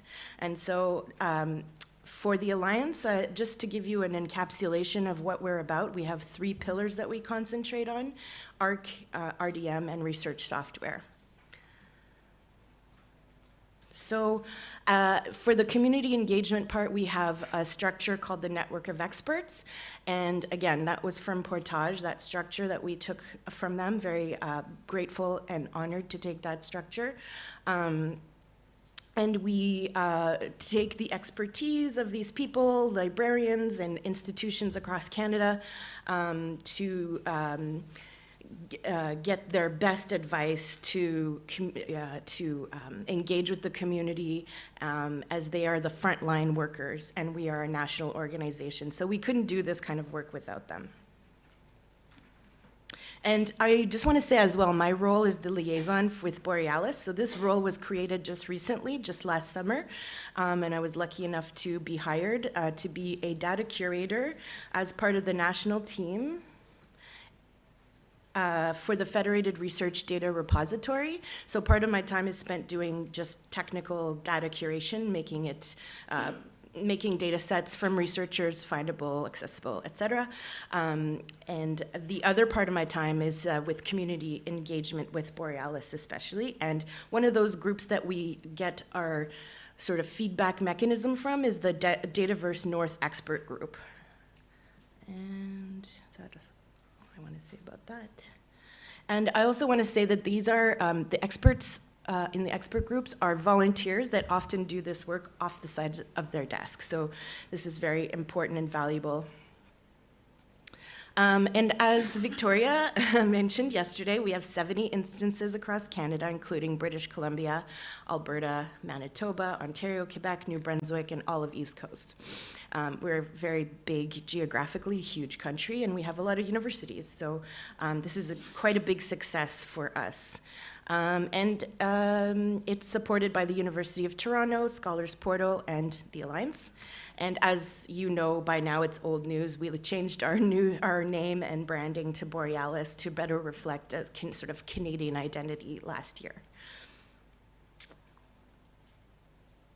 There's the map. And just to remind you about those 3 arms to the mechanism of the Borealis community. So the network of experts, which is specifically, there's many, specifically the Dataverse North Expert Group that acts kind of as a governance structure where that was Borealis created a community facilitation team that would then host monthly community meetings for it says 65, but it's 70 now, universities and colleges. And so we host these team meetings once a month and the community meetings once a month as well. And I would say in the 70 institutions, we have participation from at least one administrator at each meeting, around 45 administrators. So it's a very good ratio of participation, I believe.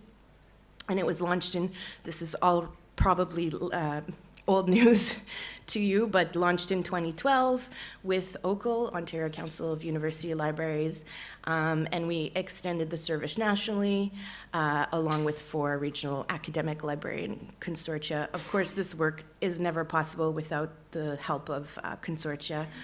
And as you know, we have every institution can manage their own collection. So we call this the Institutional Contacts Group, and it's comprised of administrators from institutions using the repo service. And we have created some spaces for the community to engage with each other and with the team facilitation group. So for example, the email listserv to support end users and to facilitate discussion, to ask questions in a common forum. And I mentioned this already, but last Thursday of every month, we meet 45 admins, get together on a Zoom call, and we're able to, as a facilitation team, we're able to give them updates about the service, technical updates, but also we host community Q&As, and we try to be like as, you know, it's a dialogue as opposed to, you know, a one-way conversation where we just deliver information. We try to be reflective of the user community's needs. And so some of the highlights that we've had this year are some really exciting things with the community. So some training. So Learn with Borealis is a series of training workshops that we've hosted. So we had an API session about learning how to work the API in Dataverse. And that was very popular, very well attended.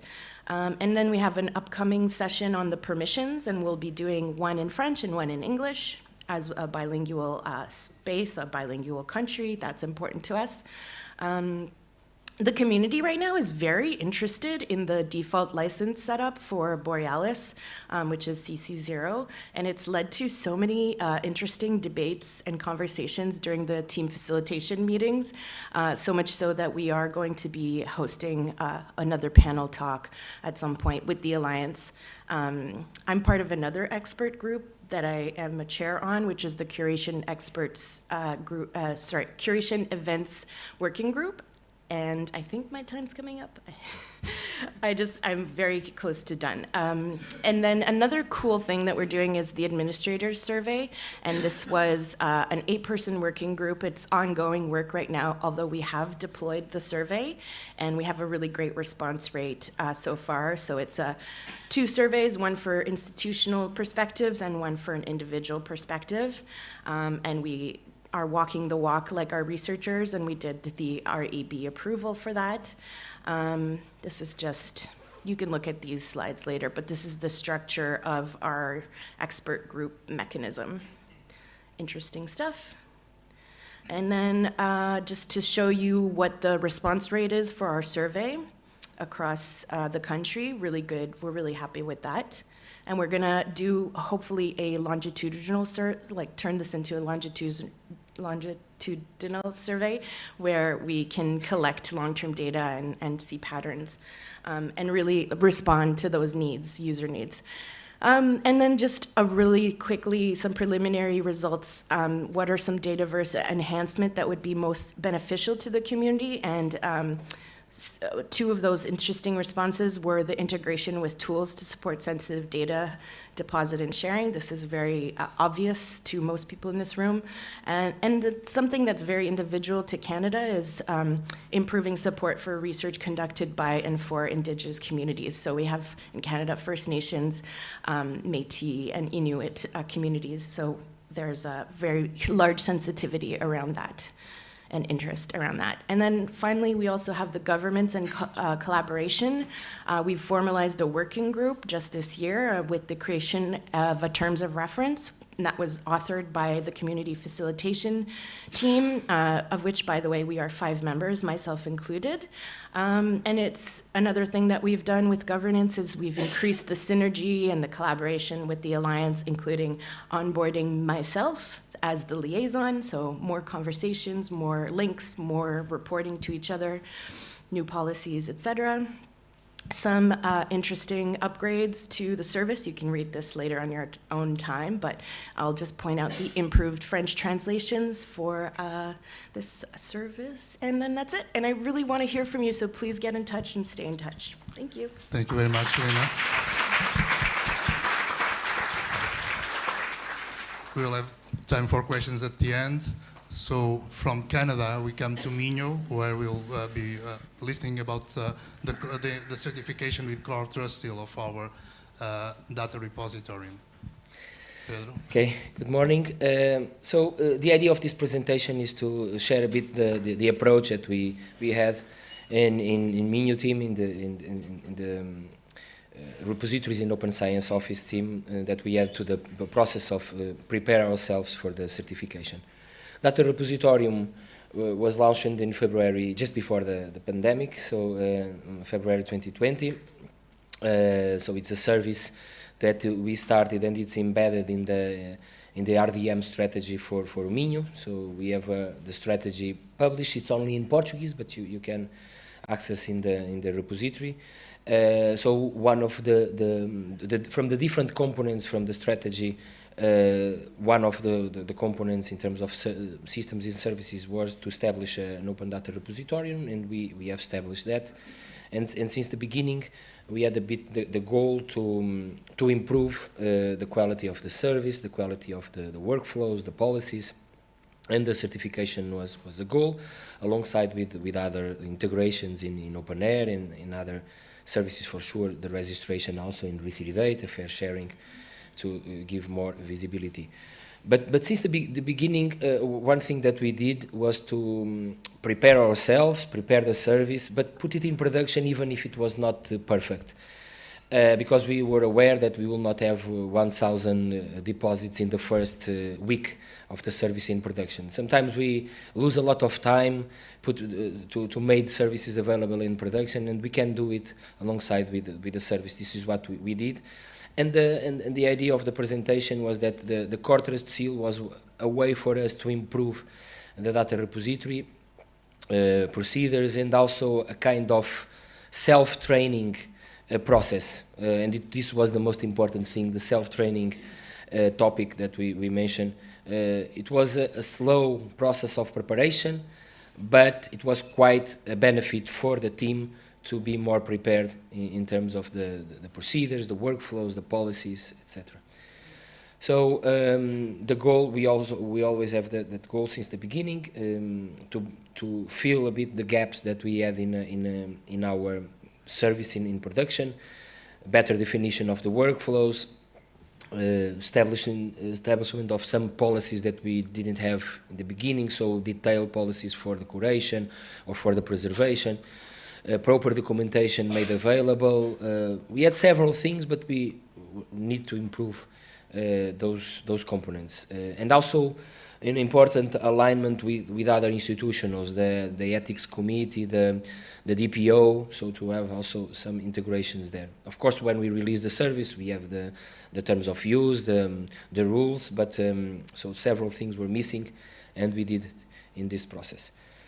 The CoreTrustSeal application was is part also of a goal of another project that we have in consortium with the Instituto Politécnico de Bragança, that there are 2 colleagues here. Clarice is there, say hello.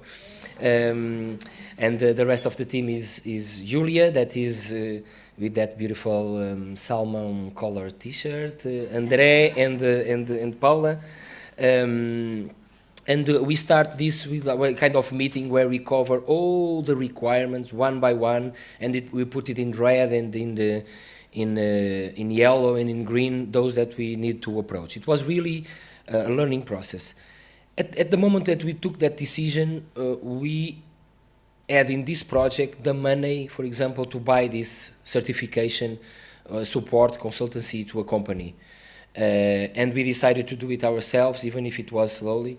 We did it ourselves in an interactive process, and it was quite important. We did it together with the other institution, but then we did it inside of this core team of the Open Science Office.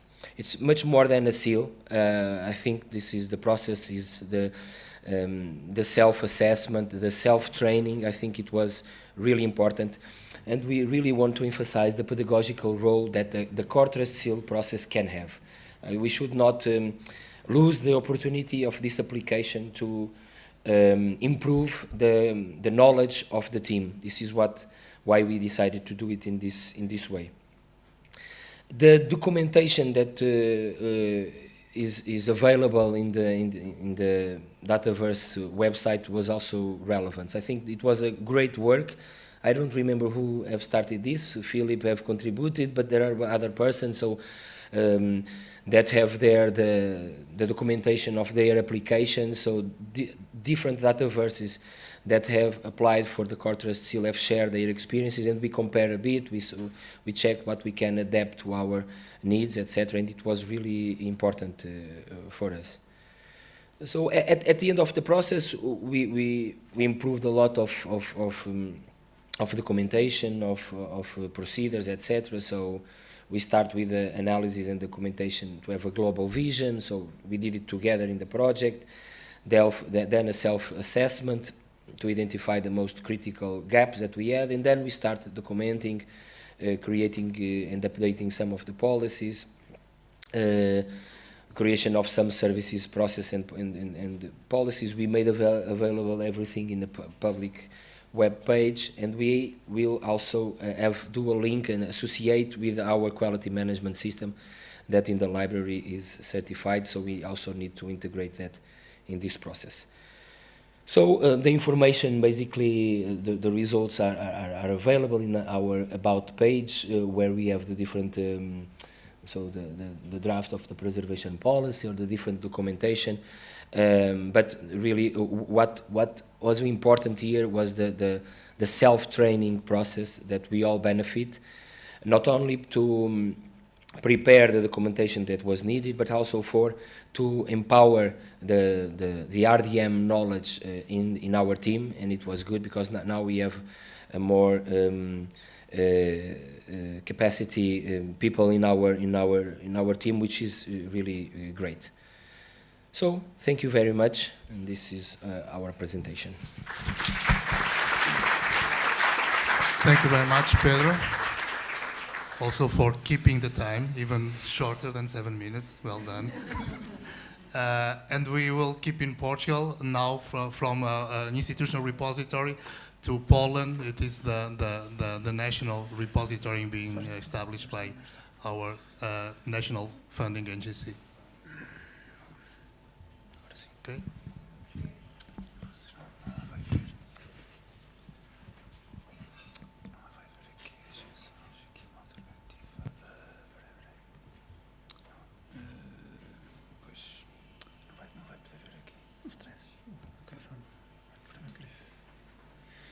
Good morning, everyone. So I'll share with you guys the adventures and disadventures of our dream team trying to implement Dataverse for the National Digital Repository. Who are we? We're trying to deploy Dataverse as a last resort for all the Portuguese institutions. Some of them might not have the requirements that we need for the installation of Dataverse. They might not have the technical skills, they might not have the infrastructure, so we're trying to do it for them, and despite telling them to deploy their own Dataverse instance, we encourage them to deploy their own instance, but if they do not have the technical skills, they probably will use our own. So continuing on the presentation that we've made last year on the Dataverse community meeting, we found some issues. Luckily, we overcame all of them, and then we came up to a nice solution And our first approach for the architecture of Dataverse was this quite nice architecture, where we use containers for all of the components of Dataverse. We have a primary and a secondary instance. And if the primary instance goes AWire, we can also shift the roles to the secondary deployment, and it will work. So as engineers that we are, we look at this and we see, whoa, now it's working, it's perfect. So let's try and break it and see how hard can we push it. So we tried to do some stress testing to our infrastructure, and then this turned into kind of like it's trying to solve a murder case. Spoiler alert, it wasn't the butler, it was somebody else. And this slide should probably be called Dataverse Wars Episode 2, The File System Strikes Back, because we had a lot of issues. First, we tried to look at the we have here the architecture. Sorry, we thought that our culprit was our web server. Probably we didn't have enough resources for him to serve all the requests that we were giving to him. Then we went to the database, probably didn't have enough memory, probably didn't have enough resources or CPUs or whatever. And we tweaked the database, but we stress tested it, and the response times were awful. And then we went into Payara to see if we could tweak it up and see if we could increase the number of threads it could serve, give it some more cache memory and all that stuff, and it still didn't work. So we went AWire, and then we tried to make a new architecture redefinition and tried to put some of the components into a physical machine. So what we did, we did the following.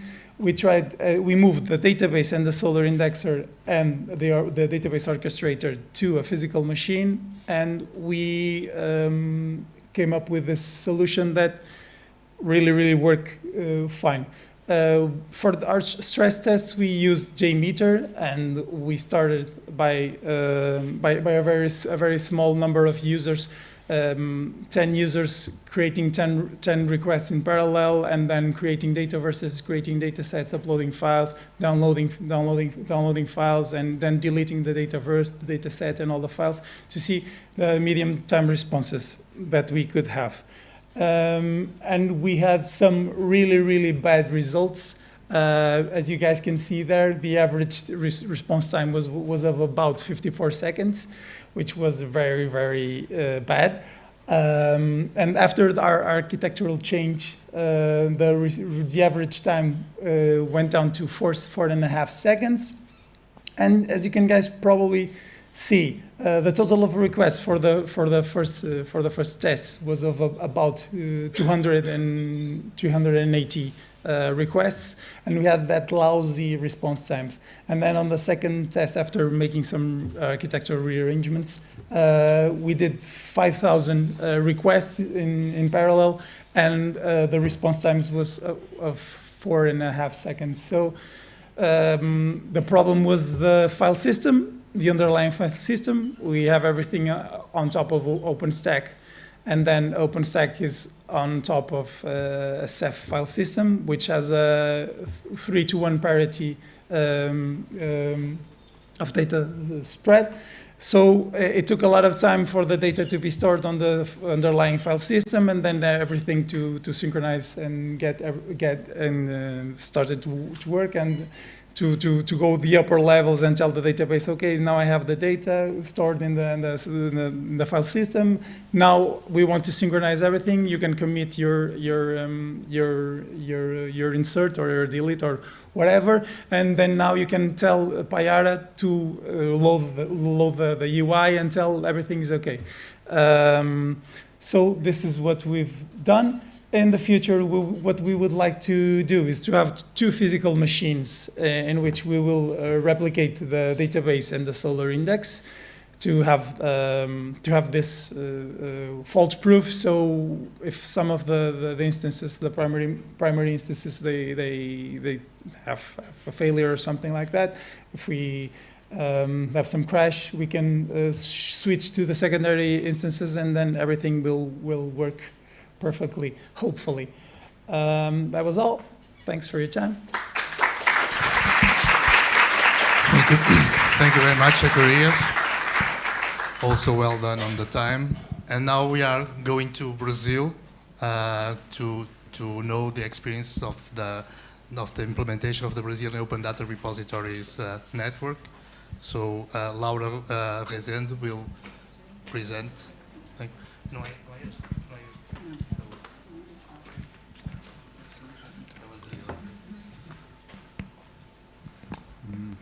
Ok, 4.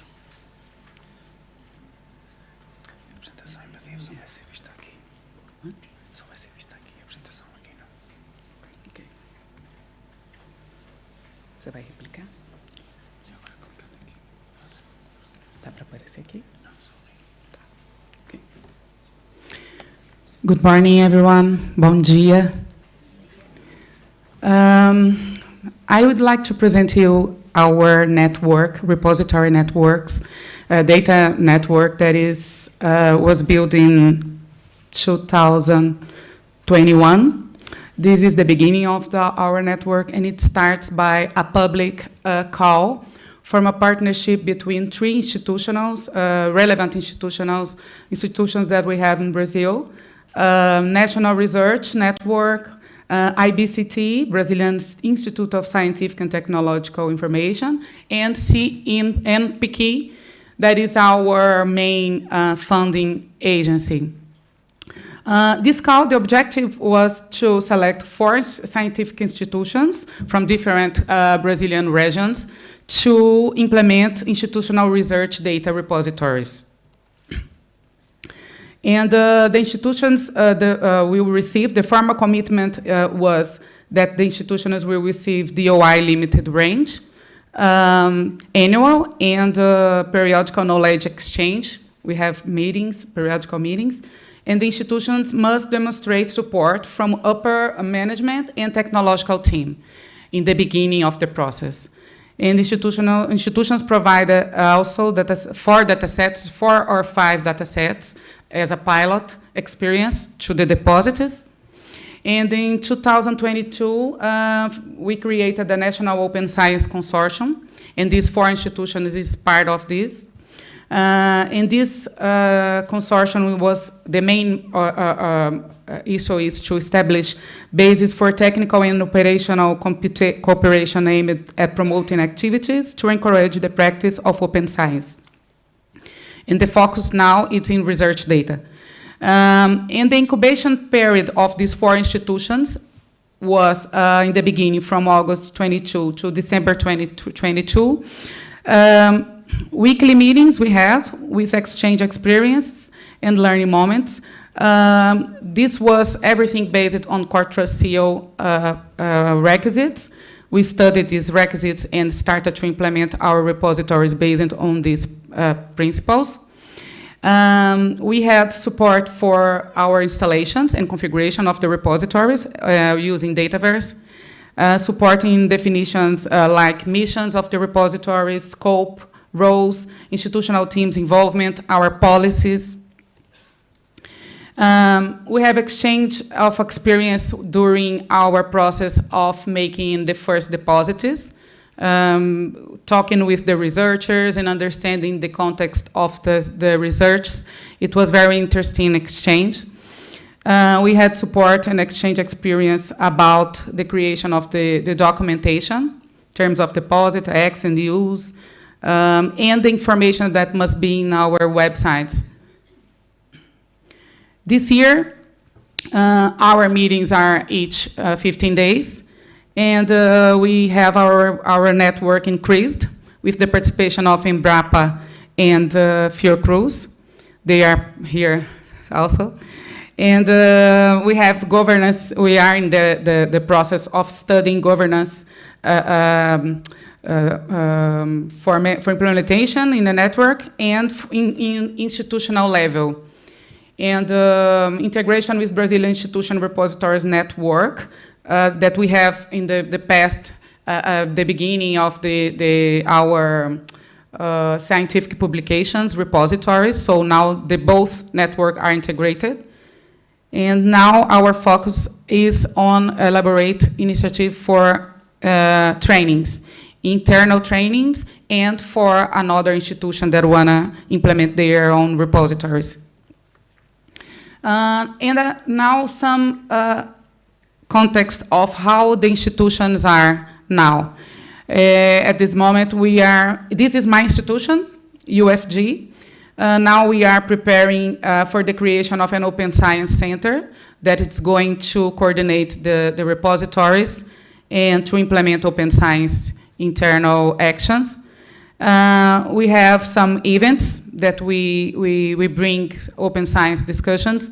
We have also some courses about open science and research data management, especially for master's and doctorate courses. And we are also defining some orientations for data repositories for journals. This is an institution, CBPF is Iacus studies, physicians, sorry. And they are in the beginning of internal dissemination of the project among researchers and students, promoting events also about open science, and they are in the continuous studying for future CoreTrustSeal implementations. This is the University, Federal University of the Amazon Forest, and now they are in the sensibilization of local scientific community with some events. Innovation, invitation sent to the sector. Some sectors, internal sectors, are in the process of commitment and policy proposal. They are sharing their agenda of open science with some deans. This is the main one, research institution. Institutional registration in the MP2, they have their instance of the MP2. Training material they are developing for librarians and for PGD courses, that is for postgraduate courses. This is the screen of the repository, the main screen. They are evaluating their policy, the repository policy. And the other university is Federal of Ceará, that is in the northwest of the country. And they are with developing an institutional DMP2 template also, and expanding open science discussions and activities, internal. Partnership with a scientific observatory that they had to disseminate research and featured UFC data repository datasets. They submitted their repository policy to internal approval. They are revising the training materials and developing also events in course. Partnership with the Dean of Research and Graduate Studies. The library system will be responsible for curating and managing the data in the repository. They are doing researches on data governance and the CoreTrustSeal certification also. And they are expecting to launch the repository in this year. Embrapa is the new one that started, the new one in the network that has their repository is before the network was launched. And they have data and metadata curation in process. We have a video yesterday presenting this. They are in the course of data management training for researchers, dataset indicators, and plan to do CoreTrustSeal certification also. And Fiocruz, they are developing instructional materials, data and metadata curation, data management training, datasets indicator they are developing, and they are planning also to submit for CoreTrustSeal certification. And the conclusions that about this initiative that it's in a consortium way is that repositories are being internally structured and approved now, and it was a very good experience to exchange situations between. The repository networks provide resources and infrastructure optimization, and this experience can be as an inspiration for other countries. Thank you. Thank you very much. Thank you, Laura. Just before going to the next speaker, just to let you know that I was informed that the technical limitations on using the Wi-Fi network, apparently they have been solved, so hopefully everyone should have now access to the Wi-Fi, and sorry for the inconvenience. So we are going from Brazil to Hong Kong and to learn about the experience of the Hong Kong data repository.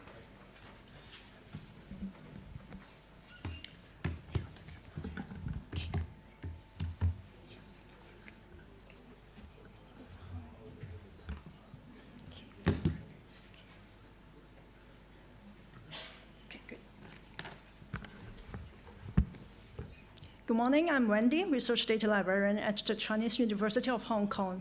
Thank you to the committee for giving me this chance to report the progress of establishment of the Research Data Repository at CUHK. My nine-line talk is entitled The Implementation of the CUHK Research Data Repository with Dataverse Customization to Encourage Data Reuse. While research data management is of growing importance around the world, the Chinese University of Hong Kong set up the Committee on Research Data Management in 2020 to provide related services to the university. The CUHK Research Data Repository, which is implemented with Dataverse, is one of the main infrastructure. It was soft launched in October 2021 and fully launched a year after. We have customized the repository to facilitate data deposits, sharing, and reuse. On data deposits, we have implemented the following measures to ensure easy data deposits and data sharing. They include the implementation of single sign-on, the pre-assigned rights for researchers to create personal Dataverse, which we call folders, and the highly customized Dataverse structure. First, university single sign-on system has been implemented. Whether a user is on this landing page or other browsing pages, CUHK members can now log in with the single sign-on system to self-manage their datasets and folders in the repository. Second, an algorithm in Python has been developed to predefine Dataverse accounts on the repository using profiles of university members at the Human Resources Office on a regular basis. When a user logs in for the first time, their information on the Shibboleth account will be merged into a predefined account. After they log in, they have the rights to work in a specific departmental folder. For example, here on the screen, the Department of Anthropology folder. We have also redesigned the forget password mechanism to generate a one-time password for verifying the identity of the user. When someone leaves the university, if the contents of his accounts, folders, and datasets use the university email address, the contact email will then be reassigned to our team's email address to prevent contact email messages goes to nowhere. Third, we created folders in a hierarchical structure. This is the structure. Under the big umbrella of the CUHK Research Data Repository, we have created folders for faculties in yellow here on the screen, departments and research institutes in blue here. This is the folder for Faculty of Social Science. And these are folders for the respective departments. Different metadata templates are pre-assigned to the folders under different faculties to meet the needs of researchers. After researchers log in, they are directed to create a personal folder under their own department folder for data deposits. Here, for example, the German Research Group folder is created under the Department of Anthropology folder. They can only create their personal folder in the designated folder, but not anywhere in the repository. Students are also required to work under their supervisor's folder. Researchers can then manage their datasets and or project folders inside these personal folders. With this hierarchical feature, they can customize their own guestbooks easily and share the data, share all the data of a researcher or a department using the folder URL. All these customizations can enhance the visibility, and it highly reflects the flexibility of Dataverse to meet our needs. On the other hand, we have also taken these measures to enhance the visibility and the reusability of data in our repository. They concern the facets, finding of data, and some events we organize. First, we have renamed facets so users can associate the hierarchical folder structure. We use the term folder in replacing Dataverse. Folder categories are changed to faculty, departments, research institutes, researchers, and research projects. Second, the datasets on our repository could be found via various means. They include the search through search engines, which is supported by Dataverse, and the index of our repository in R3 Data and OpenDoor. On the other hand, putting datasets DOIs in data management plans created on DMP2 can now link to the datasets on our repository from DMPs in one click. Users can now state the datasets DOIs in a DMP. When someone views this published DMP, they will be directed to the datasets page to the repository. Third, we are organizing events to encourage data reuse. The analytics practice opportunity and the Love Data Week are the examples. In the data analytics practice opportunity, students are encouraged to reuse data from the CUHK research data repository to create data analytics projects. Students create project websites and posters to demonstrate their findings and data visualizations. They also presented in a presentation session during the Love Data Week, which is an internationally celebrated event. These are some of the customizations and related projects at the Chinese University of Hong Kong and the CUHK Research Data Repository for facilitating data deposits and promoting data sharing and reuse. We appreciate the support from the Dataverse community around the world. They include, but not limited to, the demonstration and support from the Dataverse team at Harvard during the implementation stage and the discussion in the community course and Dataverse community Google group. We are also thankful for the sharing of experience from Nanyang Technological University, Singapore, and Johns Hopkins University. Thank you. Thank you very much. And now we are coming back to Europe, to Leuven again, to where we'll be hearing about linking publications and datasets.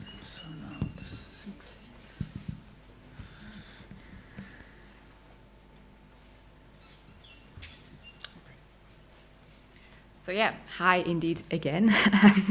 Today I'll be talking about how our entire setup works, connecting our data repository to our literature CRIS system repository. I talked about the lookups that we have yesterday, but it's actually a much bigger system. I'm going to skip this slide because it's exactly the same. But this is basically the system that I'll talk you through in about 6 to 7 minutes to really explain why we set it up the way that we did. So the first thing that we did was to ensure that every data set that is published in our Dataverse, that its metadata gets registered in our CRIS system. So that's really what this entire flow is about. It's about metadata. It's not about flow of the data files themselves, but really the metadata. And the registering of our datasets metadata in the CRIS system happens on a nightly basis. It's a simple export, and it just gets imported with a simple mapping using a Python script. And we use the API from both Dataverse and Elements, which is what our CRIS system is based on. The next step, which is something that I talked about yesterday, is how our lookup works. So this is basically the entire setup of it. We have all the Lyria's metadata, the CRIS system's metadata, that gets indexed in Limo, which is Primo-based. It's basically a discovery platform for metadata and records within the libraries. And with that, we are able to connect our lookups via the CoVox server to the Limo API, which allows us to very quickly and easily search on delineated queries to find the publications that are registered in Lyria's, because Lyria's also contains all of our output, not just the data sets that they get in from our Dataverse. And that's what I talked about yesterday, so I'm quickly going to go and skip the next slide. And we do the same with the HR data. So the SAP system is where our HR data is in, and again, we have a nightly pull from that. And that's where we really get that information with the ORCID ID, the affiliation, the email addresses and such in our lookups. But it's also the exact same data that is being pulled into our CRIS system. So in our nightly export from the Dataverse to the CRIS system, we can very easily match users because it's the exact same data that we've used to supply the author fields in our Dataverse. So then, all of that was already explained. Now to the new bits. What do we do with datasets that are not published in our Dataverse? Because Dataverse Radar is our institutional repository, but it's not mandatory to be used. If a researcher wants to use a trusted domain-specific repository that is known in their community, then they're absolutely allowed to do so. But as a university, we want to have insight into all the data that is being published by our researchers, because on paper, all the data is owned by our university, so we should have some insight into it. So the initial attempt that we made was to basically do a bulk search in aggregators like OpenAir, DataCite, even Dataset, Data Citation Index by Web of Science, to try and find all the data that is published by our researchers, but it turned out that that was really impossible because you would get back so many incorrect results that you just couldn't offer up all the options to our researchers. So what we did instead was to create a tool called the Dataset Claimer that allows us to basically pull in all that data for them just based on a simple query. And we pull that data from DataCite and OpenAir, where normally most repositories, or at least all the repositories that have a DOI, have been indexed. And that way we can sort of avoid our researchers having to enter all the metadata manually, because that's what they have to do before we had this tool. They just had to repeat whatever they'd entered as metadata in the repository. So this is what our claimer looks like. The first thing that they'll do is to search for their data set, and that can be on the author name, on the title, on a keyword, or on the DOI. We prefer that they do it on the DOI because then they just have one result, and they just select the result that is relevant for them. The next step is to then import all the metadata, and the researchers get an opportunity to correct it or complete it. And linking back to our lookups and something that was mentioned this morning, we actually implemented that external vocabulary support like we did for our related publications and our author lookups in this little tool as well, because we have a button called the KU Leuven button, which basically allows them to very quickly look up their U number and fill it in, and therefore we can just uniquely link in the system itself these records to the correct users.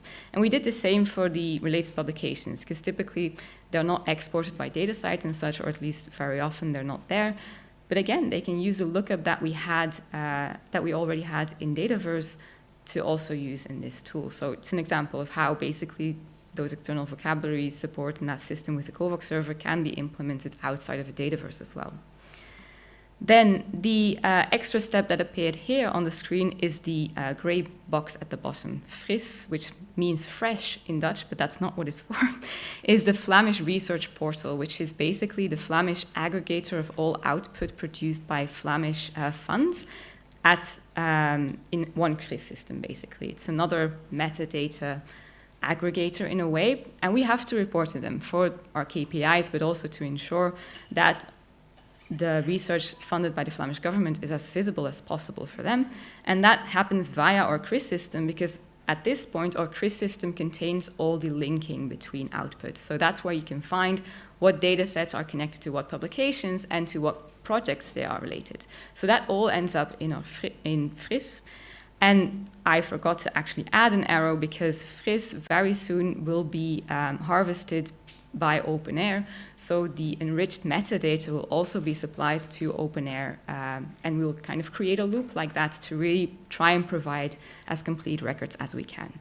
So our reporting and dissemination is very strongly a part of that entire setup to really make sure that we have as an enriched metadata records as we can for our produced data sets, by first using Dataverse as our source to create our own institutional repository, and then that repository being able to map and spread everything that's published there to our university's CRIS system, the Flemish CRIS system, the European aggregators OpenAir and EOSC portal, and then also Google Dataset Search. So that was the entire flow. Hopefully it's a bit clear what we do basically with our metadata and why it was worth the effort to explain, because when I just show this, it can sometimes be a bit scary. But then I have to add something more, because what I actually just explained was this, basically, in essence, and that's just parts of our entire CRIS setup. But I won't go into that, so thank you very much. Thank you very much.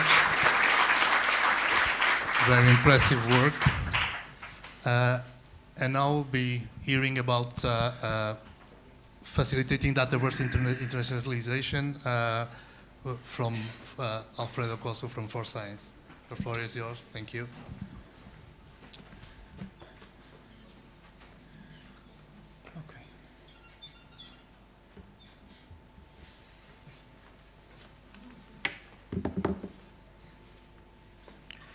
Good morning. As I said, I'm Alfredo Cosco. I come from Italy and I work for a company, For Science. We are a small company. We are just 37 people. 1 year ago, when I arrived, we were no more than 20, so we almost doubled in 1 year. And that's it's a good moment for us. And we are a company based on offering services on open source software, related to open source software. One of these is Dataverse, and I'm something like a product manager for Dataverse in the company. And the big problem we face is the lack of translations. Often, especially for Italy, they are up to date, not always consistent. And so we have this situation that our customers, first they want the Dataverse in Italian and in English, but when they see the mix, when they go to the Italian translation and the Italian version and they see the mix of languages, they ask us to retire the Italian translation and just to offer the English version. And so I proposed to have a job to have a new translation for the Italian version of Dataverse. Key components of translation are, of course, to be accurate, clean, consistent, and we would like to do this by using a web tool, because using GitHub is not the best for one who, for job, is a translator. Often they are not used with something like commit, push, pull, or strange flags. They just want an input form and do their translation, do their job. So we have to facilitate this process. And I made some proposal to the community for a web tool that was user-friendly, that supports different file formats, and has a translation memory, collaboration tools inside.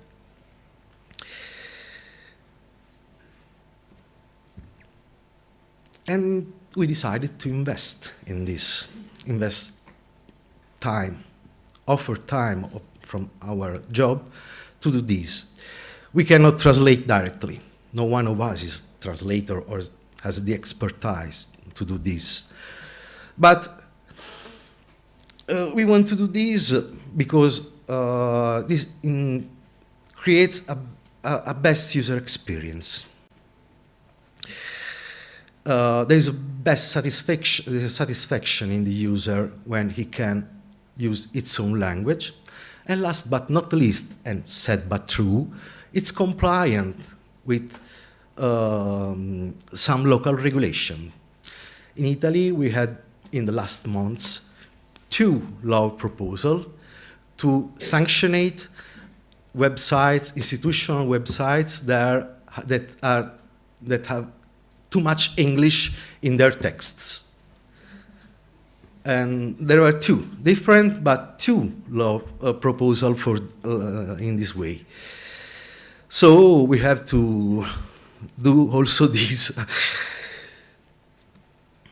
And we want to do by doing, I propose to my boss to do, by doing what I always do: community building, collaborative work. We want to join with our stakeholders that are our customer, but could be other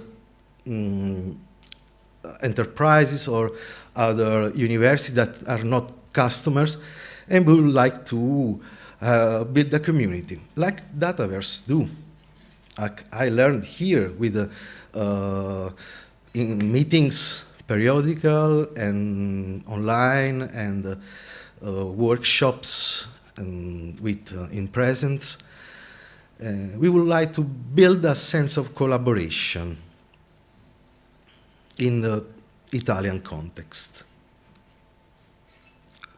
And we have the idea to have at least 2 deliverables in this path: a style guide and a glossary. Because it's important to have always the same language inside the context to be coherent in this context.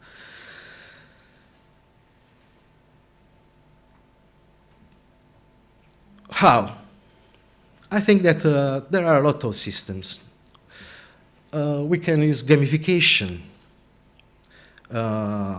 We have to acknowledge and recognize the job, the work of who collaborates with us for the translation. We have to find a way to, also something similar, like a badge that you can put on your own profile on RSpace or on Dataverse or somewhere that says, I did this job. I offered my time to collaborate for Dataverse translation. And at the end, we would like to resume this experience and share this experience with other communities, other language communities, to find a shared best practice to have a localization well done and diffused.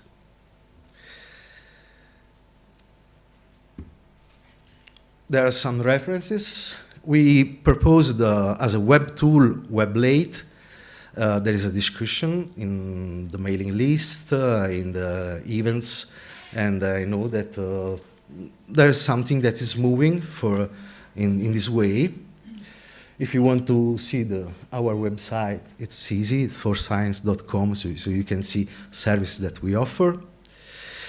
There are some links about projects in which we are involved and that are related to open source software, and where we take and do and offer something, always in a collaboration spirit. And that's all. So long, and thanks for all the fish. Thank you very much.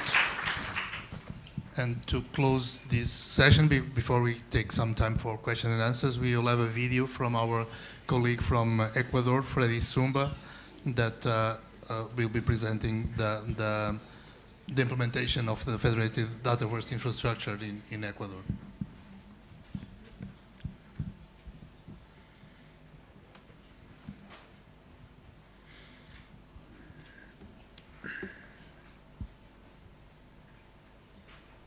Hello, everyone.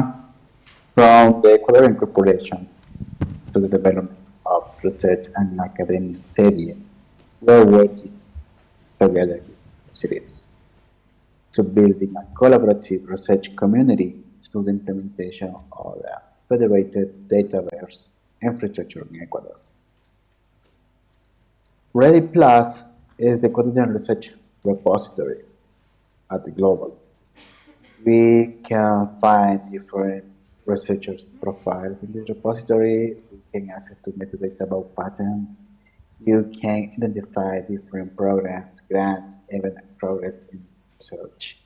And at last, we incorporate the in-data, that is the research data repository that implement Dataverse, the repository solution.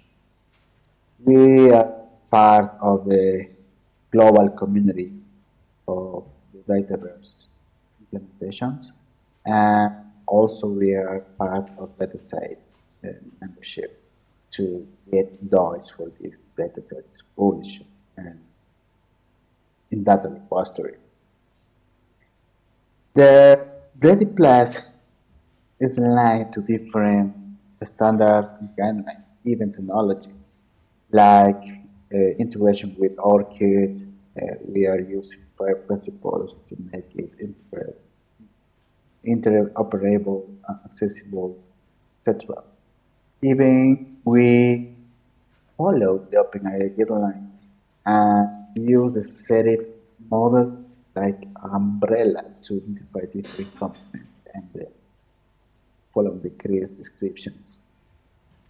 In this way, we have different data sources or data inputs, that is, different Korea's university systems, DSpace repositories, and now research repositories like in data. Also, we have another data source like Wikipedia, DSpace repositories, or another research database.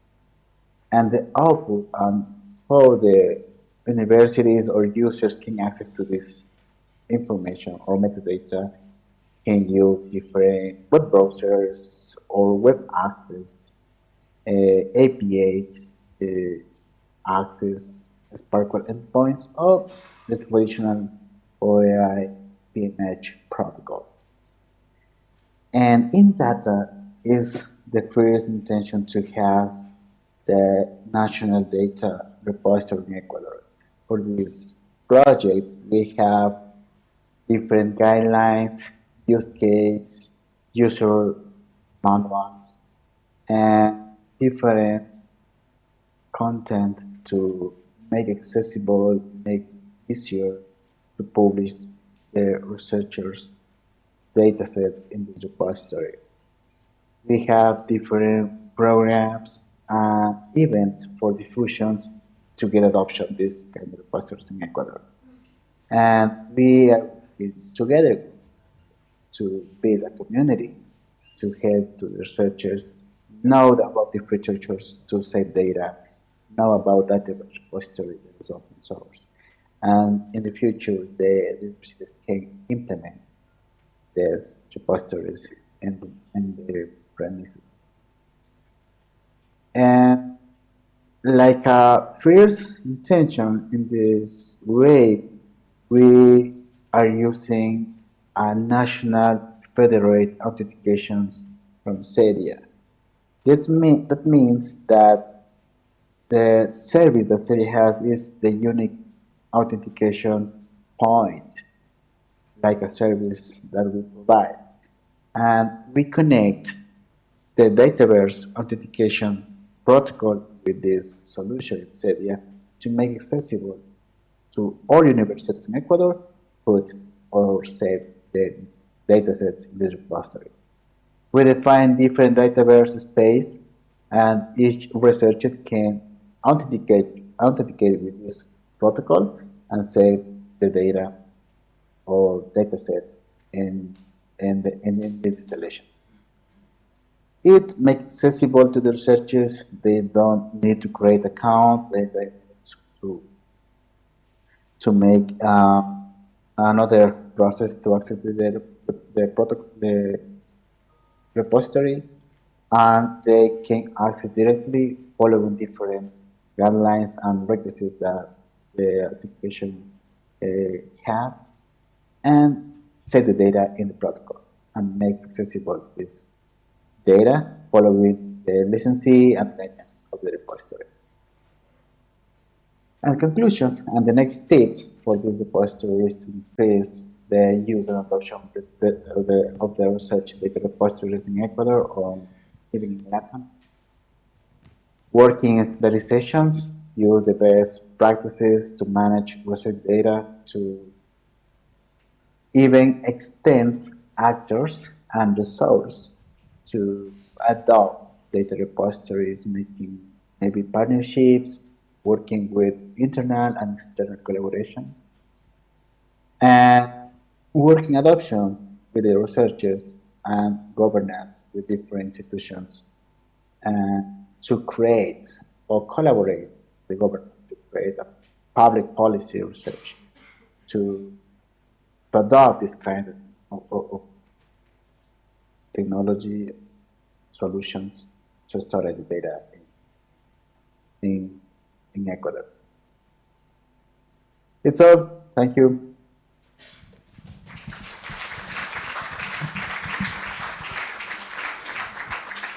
So I would like to invite all the presenters to come to the floor because we have time for questions.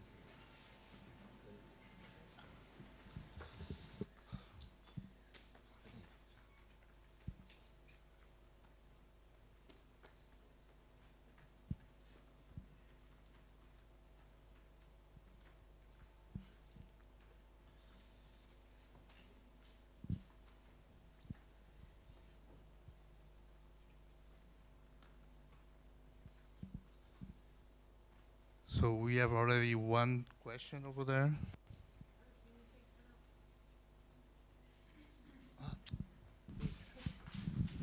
Need another. Oh, I don't need to. I don't need to sit. I don't. No. I don't. You are the panelist. I don't need to sit. So please go ahead. Thank you for the presentation. I have one question, but it's actually not for the presenter. I'd like to know what's the status of the possible Dataverse Web Late instance.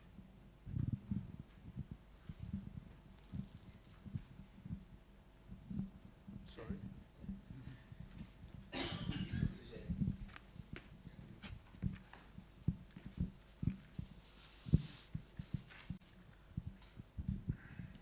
I think I only know parts of the story, but I think there was a weblate run by Slava's group at one point, and with the recent discussion, we've talked about trying to get one set up through GDCC, and weblate will offer a free service, but only if your translations are in the same repository or same organization as the software.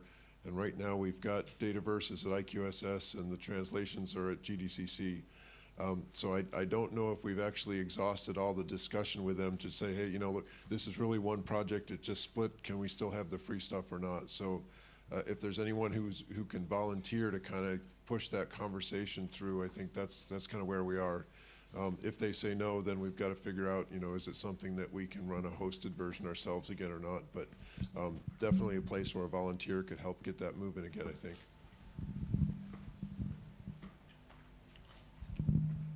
Thank you.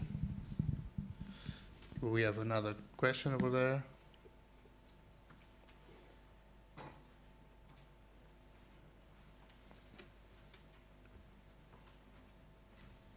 Thank you. I have a question for Lina. With so many organizations being part of Borealis, and you showed the survey that you did in the end, how do you deal with requests and different user needs, actually? What's your setup for deciding, for prioritizing what to do?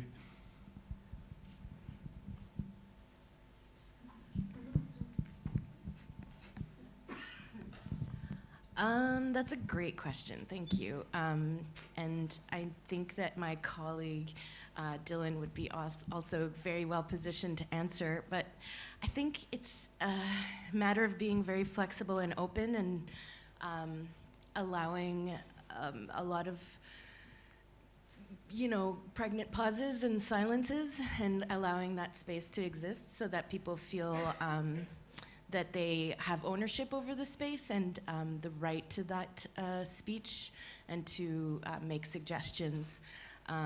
But it's hard, you know, we are now in our almost post-pandemic world, but it's hard to be distributed and not in the same room, but we're learning through Zoom, through these distributed environments to collaborate, and but everybody has a communication style that's different and unique to them. I find that a challenge personally. So we're using different techniques like to boost engagement, for example, having like little icebreakers in our Zoom meetings about what's the weather like today, or did you fill out our Dataverse survey yet? So it's a bit of just friendly conversation to open up, to warm up our user base, I guess. Does that answer kind of your question? I was also thinking about the governance, maybe, like who is prioritizing? Who is prioritizing? Like when there are feature requests for the implementation of an external tool, for example. Well, what we do is we leave the question and answer period open during the meetings, and people can also ask questions through the listserv, and we take those questions and those feedback back to the community facilitation meeting. We discuss them, and sometimes we don't have the solutions, and we'll just have like a training session or a panel discussion to further, you know, ask the community, how do we resolve this problem? But yeah, at the core for the governance, it's our 5 people, our 5-member people that are part of that. But you know, in the future, we'll open it up to other, like the wider community to join, I think. But it's still new, it's just 1 year or something that we've tried this model. You have another one over there, Andre?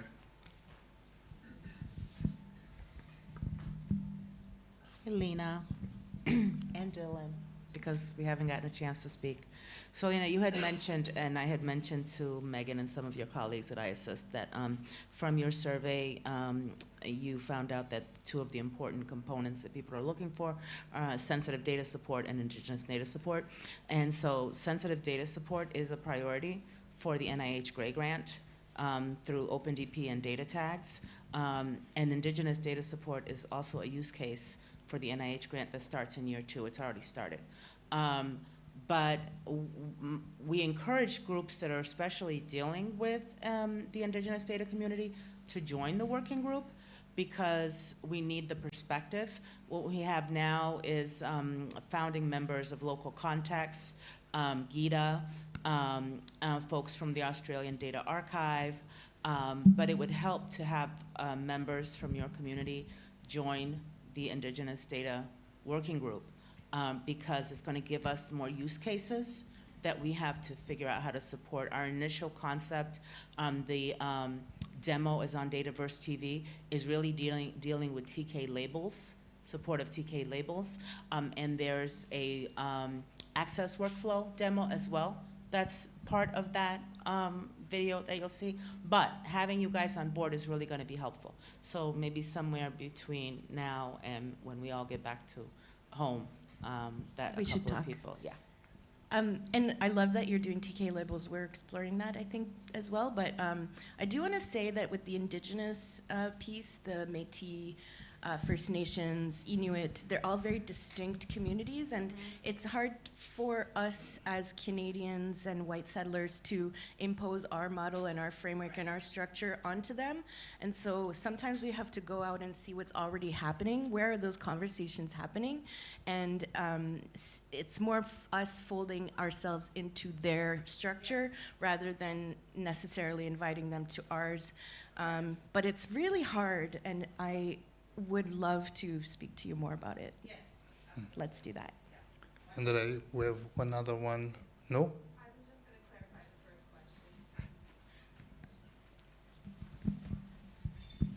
question. Just back to the governance stuff from the first question. We're in the midst of setting up our governance board, so we'll have a better understanding of how those decisions are made, and they'll be brought to the governance board for priority and decision making. Right now, a lot of the decisions are made within the Borealis team, looking at what is possible, what development needs to happen, but through those community engagements, we're having the conversations where the administrators can bring that forward, which will then go to the governance board and then to the development team as the priority. Okay, thank you. Are there more questions? Oh, yes, over there. While the microphone runs there, I have one question, and for Laura from Brazil. What are now your future plans? So what will be your next steps, and what are the main challenges or threats for growing and strengthening the work that you have been doing in Brazil? Yeah, there is a microphone there.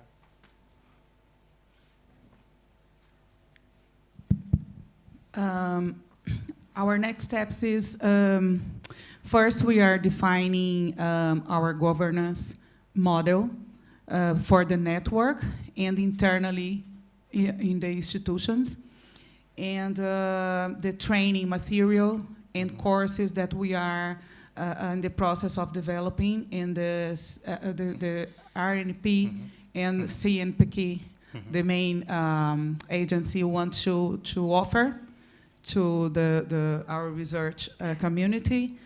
And the challenges, in my opinion, I will respond as a representative of one institution, is internally to have the research community on board. That's it. Yeah. That's always a challenge. Yes, please. Maybe a question for Pedro. So with the CoreTrustSeal preparation, did you come across any improvements or extensions you wanted to make to Dataverse to help you with compliance? Oh, okay. Maybe Andre and Jülich or Paulo can also help. I don't have on top of my mind any request to Dataverse. We were quite focused on some of the gaps that we have. So the workflows, we have it more or less established, but we didn't have it well prepared. We didn't have a proper preservation policy, so we were focused on that.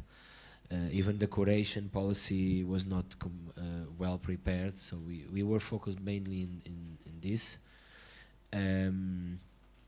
I think what the work that in fact was Laura also that was leading that documentation, the support documentation. I'm not sure if it was Laura leading, someone were leading and preparing. It was quite useful, like let's say by default Dataverse can easily comply with this requirement, this and this is the way that they did it in Norway or they did it in Singapore or they did so. I think it was quite helpful, but I don't have any. Andre, do we have any request? I don't have any request. Sorry to specifically for Dataverse, not on top of my mind. Okay, but it would be interesting. I think then I don't know how many Dataverse repositories are certified by CoreTrustSeal at the current time. But what we're starting to face, especially with automated deposits, is that we need to keep some administrative metadata about things like whether there is ethics approval for the research or whether the license matches the privacy requirements of the data. And as Jim mentioned, that's why we want these administrative metadata extensions, among other things, to keep track of all these little boxes that the curators need to tick. So maybe it's a question of opening a thread in Slack or so to start discussing this, because we're working on trying to see what can be extended in Dataverse to support certifiable curation steps. Yes. It's a good idea, yes. And there's a thread on the Google Dataverse community that can be revived. It needs to be revived. Yeah.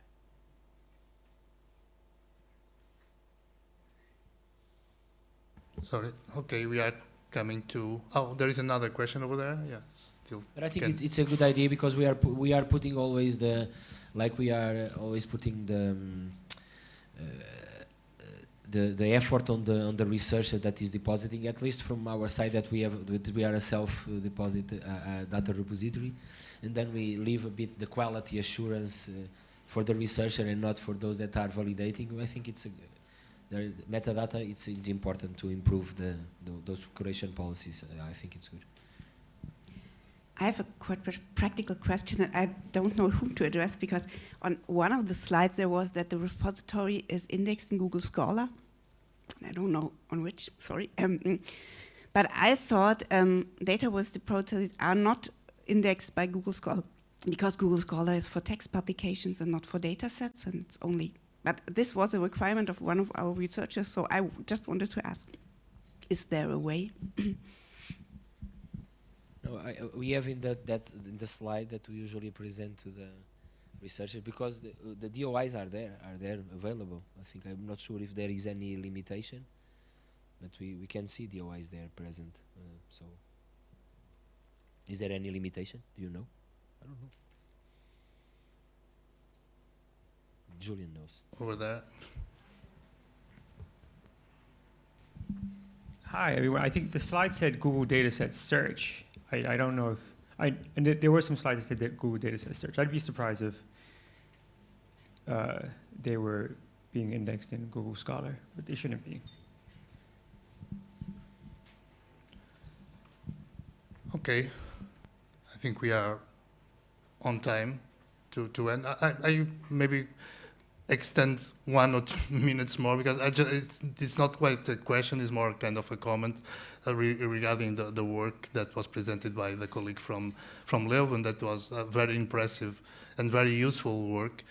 But when I was listening to the presentation, I was wondering about how easier will be our life if we could start to have the research objects linked from the birth, from the beginning, and for instance, and starting to implement in our systems notifications about new events, like creating a new data set or a new publication that is, so using notifications between our different types of systems will probably, I think the work that you are doing, unfortunately, will be very needed on the coming years and probably decade. But I really think we should start to invest on building a knowledge graph with linked research objects from the start. This is not a question; it's more a kind of a reflection.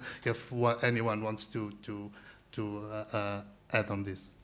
Yeah, maybe I'll already start on it. For us, one of the biggest challenges is still linking output to projects. So we're relatively able to connect related publications to datasets, but the project information is really something that we can only get from manual input because it's nowhere indexed, at least not for the Flemish projects. So that's really something that we're hoping will become available somewhere and that we can automate it in some way, because currently there is some, well, considerable manual work still necessary for that. There's still input necessary to say, okay, that project connects to that output, and it would be great if that was no longer necessary, because for us, it's one thing that we can't convince our researchers to also do. So it's one of our biggest challenges. So yeah, it would be great if it in its entirety was improved and it was more of a reciprocal system. But at the same time, for us, it's not a super practical issue because the researchers can connect in Dataverse, but they can also connect in the CRIS system. And for us, the source is the CRIS system. That's the thing that matters for all the reporting and such. So we do see with the related publication lookups that authors do indeed come back once their publication has been published to add it. So that wasn't the case before we had the lookup. So we do want it to be even easier and more automatic, but we're already happy with how it's happening right now. Okay, thank you very much. I think it's already lunchtime, so please give a big round of applause to our panelists. Is there any sorry, there is still a video, so stay with us for 2 more minutes for the next video.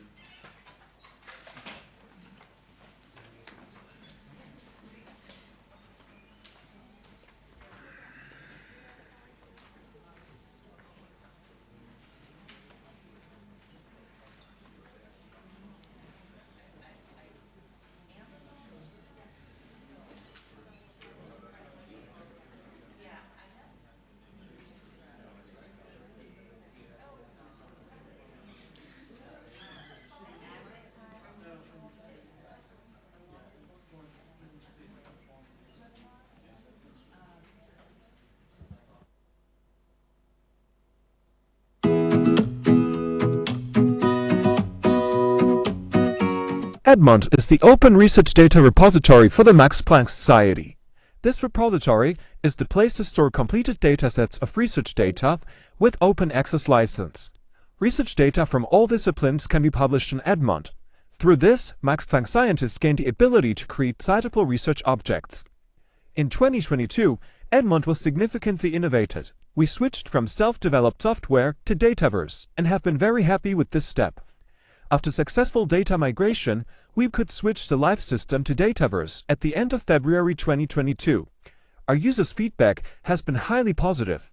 Dataverse has allowed us to offer many new features that our users' community has requested for some time.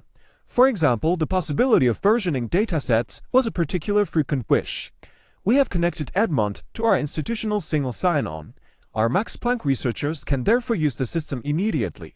They do not need to register. Collaboration partners can register locally and then work with Edmond.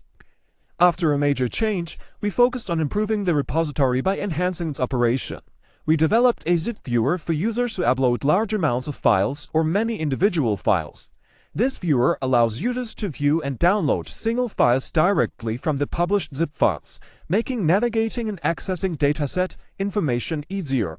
For example, out of a vast zip file, only the README can be downloaded to see what the dataset contains and what can be done with it.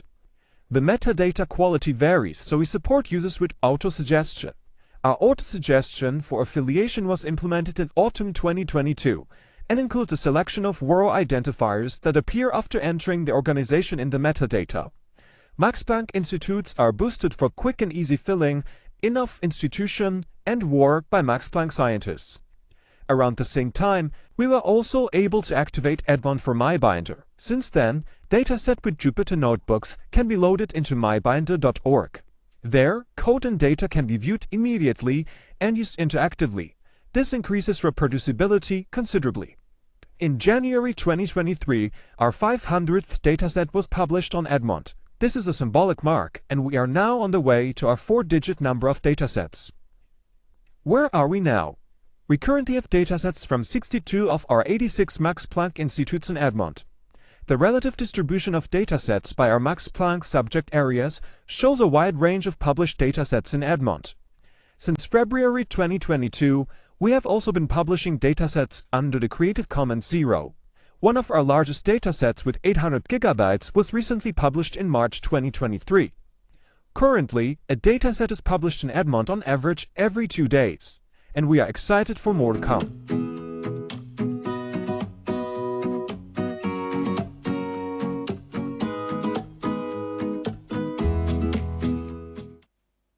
Hello, Dataverse community. We're sorry we couldn't be with you in Portugal this year, but we're proud to provide some briefings from the Texas Data Repository's annual activity report since May of 2022. The TDR has gained 5 new institutions, bringing us to 14 members. The newest members from the Texas Digital Library community are Texas Advanced Computing Center, UT Southwestern Medical Center, UNT Health Science Center, UT Health San Antonio, and Southern Methodist University. TDL upgrades the TDR twice per year and is currently on 5.12.1. We're so grateful for all of the energy and time that the community devotes to improving and refining the software. Our working group managing changes during upgrades decided to add embargo, GitHub and Dropbox integration, and direct S3 upload and download. We have added preservation in Chronopolis, a community heritage-based distributed digital preservation system, and Baylor University has shared how they are describing Chronopolis preservation in its DMP guidance. Our annual user numbers have consistently increased as well. UT Austin graduate research assistant Andrew Ryder created public-facing and internal Google Analytics dashboards for the TDR. We're exploring production services for supporting alternate storage for larger data. We've also eliminated our 10 gigabyte dataset cap. We are constantly improving documentation and collecting educational materials and new resources. And TDL was part of the recent OCLC research project, Library Collaboration in RDM. That report will be published soon. Each of our members contributes to TDR growth and expansion. Pause this slide and the next one to get an idea of our work. Thanks for listening. See you in 2024.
All right, we are going to get started because it's already 5 past the hour.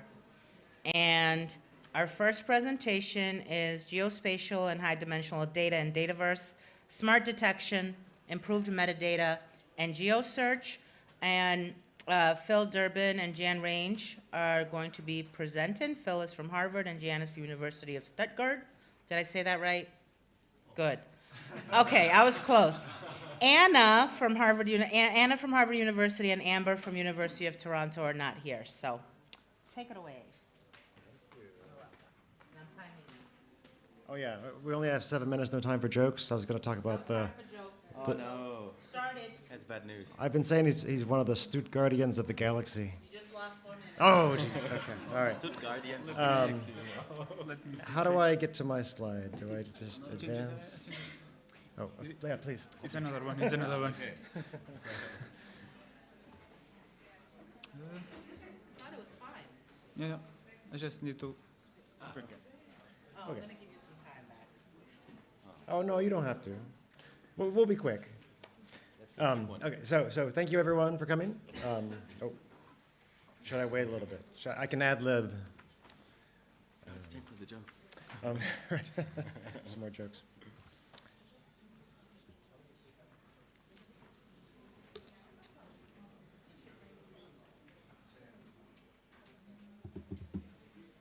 Some more jokes. I like the Stuttgartians of the galaxy. This is a really good one. I can imagine a Photoshop. You know, you put your faces. Who do you want to be, the raccoon? The raccoon, yeah. That's good for the... And you? Sonia. We're off to a great start, Sonia. Thank you. But the new part is really good. I wasn't good at cinema. Okay, Pedro has closed the door. We're alone now. We can continue. Thank you, Sonia, for the introduction. I'm Phil Durbin. This is Jan Range. And on the slide, we also have Anna Tricevic and Amber Leahy, who couldn't be here today. Anna, especially, I want to thank for getting the funding for this project in the first place. It's 2 different small grants from the NIH. And you can take it away. Yes. So, hi everyone. My name is Jan Range, and today we want to talk about geospatial data and high-dimensional data in Dataverse. So when you're dealing with geospatial data, you're most likely to encounter the netcdf file. So netcdf is a file format that effectively implements the climate and forecasting metadata conventions here, and is based on HDF5. Yeah. So what they're implementing right here is information about what kind of area did we investigate within this experiment, and also what did we find right there. Yeah, for everyone who doesn't know what an HDF5 file is, so it's also a file format, and it's one that is very suitable for large data sets because it effectively represents, as the name suggests, a hierarchical data format.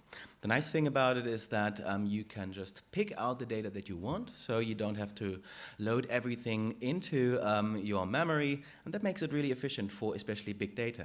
And one of the use cases, of course, as you can see right here, is climate data. That's a lot of data, actually, if you want to cover a complete country or continent in that sense. But it has multiple other use cases, such as in simulation sciences, where you want to store the data from, let's say, a CFD simulation or everything else. It also has usage in not that visual applications, but also in machine learning. You try to store the weights that you have trained in an HDF5 file because it manages everything very, very well. And I tell you one thing, like with this project, we've learned a lot about cartography, yeah? We had a lot of discussions, so we wanted to put coffee stains on that because we had a lot of discussions on that, and we finally managed to understand it in a I'd say, a good way, and implemented this now. And Phil will now talk more about the Dataverse implementation. All right, so it was fun to learn about this format. We actually interviewed lots of people, but then we wanted to actually make something concrete, some sort of feature we could ship with Dataverse. And the good news is this project has been going on long enough that some of these features are already in production at Harvard Dataverse and anyone else who's already upgraded to Dataverse 5.13. So we picked Dataverse is written in Java, and so we picked a library from the people who make netcdf and are now using that inside the Dataverse code. And one of the first features we get from that is just being able to properly detect these files as netcdf or HDF5.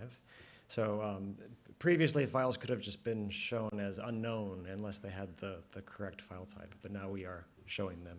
And once we know it's one of these types of files, we can let people explore these files with this new previewer we built. What's happening here is this eyeball is the previewer, and it's showing an XML file. This is a standard netcdf markup language file. So that instead of just this opaque file with no information, you can actually pull out some attributes and start to understand what's in the file. And I'll also add that you can download the XML file separately because we're storing it as what we call an auxiliary file. And along the way, we also improved the external tool framework so that we only show that eyeball, we only show the preview if the auxiliary file has been created already. So hopefully this will be able to be reused by other developers of external tools. Moving on, one of the things that Anna was pushing us so much on was that we should be doing more automatic metadata extraction from files themselves. You may be familiar that Dataverse has a feature for astronomy files that are in FITS format, where it'll pull out metadata about those files and put them in at the dataset level. So now we're doing that with netcdf files and HDF5 files to pull out a bounding box, a geographical bounding box. And so along the way, we also we're noticing that this bounding box is a little tough to read. So we have a draft pull request to add the actual names of these different values, like west longitude, east longitude, et cetera. And this is just a preview of how a map would look. Oh, and then geospatial search. This automatic extraction feeds very well into our new geospatial search feature. 2 minutes. That way, these are all indexed into the Solar search engine, and you can find them there. I think over to you. Yes. Yes, that is very nice. So if you're interested in doing this also in the programmatic way, so the Python library to talk to Dataverse, Easy Dataverse already supplies a function to parse netcdf files and add all the stuff that is happening in the graphical user interface on a programmatic way. And I think this is really nice to show right now. You can see the NCML file, but we've also added a geospatial data previewer so that you can inspect the HDF file. On the left-hand side, you see the complete structure. And the nice thing is that all the arrays in there you can plot. And I think we scientists, we love plots, yeah? But if you're also into it, you can also inspect all the numbers in there. And for those who are really fancy, especially the geospatial people, you can even visualize heat maps and inspect the data across the US, yeah? Up the right side now. All right, so in the last moments, I'll just say that this project is sort of wrapping up, but we have thoughts for future contributors. One idea is that maybe we can make a GeoJSON file from this bounding box that we've already extracted and visualize it that way. And then, Amber is on the slides, and we wish she could have been here. We've been talking to her about additional and improved geospatial fields. And then finally, there are a lot of formats that are built on top of HDF5. So Nexus is one that someone we interviewed is interested in. So, and that format can already be read by this code that we've written. So it seems like there's a lot of opportunity here in the future as well. Thank you.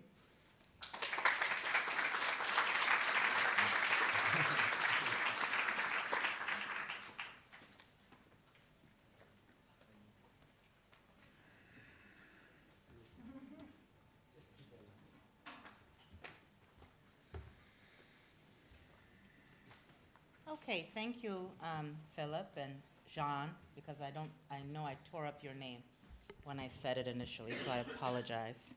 The next talk is Dataverse integration of multimodalities with external control vocabulary in the Muse IT project. Am I saying that right, Slava? Yes. Okay. They're so complicated. Okay, it's your turn. It's not so complicated. Okay, so yeah, today I'm going to present you another project that we're running at Dance. And this is quite a unique project because we're going to integrate different modalities. And yeah, let's start. So we have a lot of partners, and mostly partners coming from Europe. However, we also have collaboration with Stanford University and with King's College London, and DANS is basically responsible for everything related to data in this project. And background. So in this project, we want to help people with disabilities. And according to a report created by World Bank, 1 billion people, or 15% of population, experience some form of disability. And we're going to help those people to feel and to be integrated in normal life. So there are, of course, a lot of challenges, and one of challenge, of course, accessibility of cultural assets, and second, broader engagement with cultural assets and cultural co-creation, and methodologies for preservation and safeguarding of cultural heritage with inclusion as its core is really important for us. So we really want people which are blind, they should feel exactly the same as people without disabilities. And architecture is quite complicated, and I just want to say that it's all cloud related, and this direction to Docker is really fitting well in this picture, and this is what we're going also to use created here. And just a few words about what we're going to do. So we are going to track different data streams. For example, information coming from sensors. So we have some devices that can track people emotions. For example, if they're listening music, some data will be produced. So we can understand if they're feeling sad or they're feeling happy. We also can connect virtual reality devices. So we can also make projections of some images or some videos, and also track reaction of people. So we can do a lot of fun stuff. But what is remarkable about that, one of use cases is basically about using music as a treatment. So there is a new field called music therapy, well, relatively new field. And for people with epilepsy, for example, there is theory that by listening to specific music, they can feel better. And that's something we want to investigate and we want to prove. And this is really difficult task because we have different types of data. We have cultural assets, we have music, we have data coming from streaming services, from sensors, from virtual reality devices. So it's really difficult to integrate everything and understand what's actually going on. So Dataverse plays, I would say, a central role in this because apparently all data should be stored in Dataverse, and we have different groups working on different data sets, but everything will be integrated in Dataverse with control vocabularies. And different data collections also will be integrated in Dataverse, like cultural heritage materials, metadata, and ontology. So this will be stored as own assets, let's say, and this is how we're going to manage a project. I will show in next slides. Also, archiving data streams from sensors and virtual reality devices is a very difficult task. We don't have solution at the moment. We have some ideas, and probably after we'll know, after some experiments, we'll come back to Harvard and let IQSS help us with it. So archiving metadata from different modalities without changing their ownership is also on our roadmap. So we're planning to collect papers, news, articles, comments from social media, images, video. All these kind of modalities should be really integrated in one data lake, data system. And we wanted to apply artificial intelligence and machine learning for metadata enrichment and linkage. So all this could be done with usage of knowledge graphs, and we already had nice discussions about that. So this is just example. This is an article that was fetched from internet. And yesterday we had a presentation of Now Museum, and this is a project that we're running together with French partners, with Yves Rosenthal. And it allows basically to do the same as Google does, just to get any kind of materials from internet, and after going through machine learning and artificial intelligence pipeline, we are just generating some metadata, and we are placing those metadata as is at the moment in Dataverse. And the idea that we'll extract keywords, so we'll get keywords that could be integrated with keywords coming from other modalities. For example, some keywords from papers could be integrated with keywords from publications or from social media. So we will know the same thing and we need to make links. And now we're coming to the point that vocabularies, we are really bad with vocabularies at the moment. So we have a lot of vocabularies published by different organizations in different formats. It's not standardized. And somehow we need to find a solution how to deal with it. So we started to work on a service that can get any kind of JSON file with ontology or control vocabulary or CSV. Doesn't matter in which format it will be published. But this service should recognize format and should, yes? Okay, I will be very quick. So you all heard about Cosmos. So we are basically getting all stuff in Cosmos and external control vocabulary functionality integrated in Dataverse. This is how people can link those terms and get them in the knowledge graph. So as last thing, I will show you a small demo. I hope it will work on this computer. So just to illustrate this, there is a small demo that basically demonstrating knowledge graph visualization with millions of nodes created for musicians. For basically what we did, we queried on 3 names, 3 musicians, and we've got millions of relationships to other people. Unfortunately, it's not coming, but if you're interested, probably you can try. I don't know why it's not working.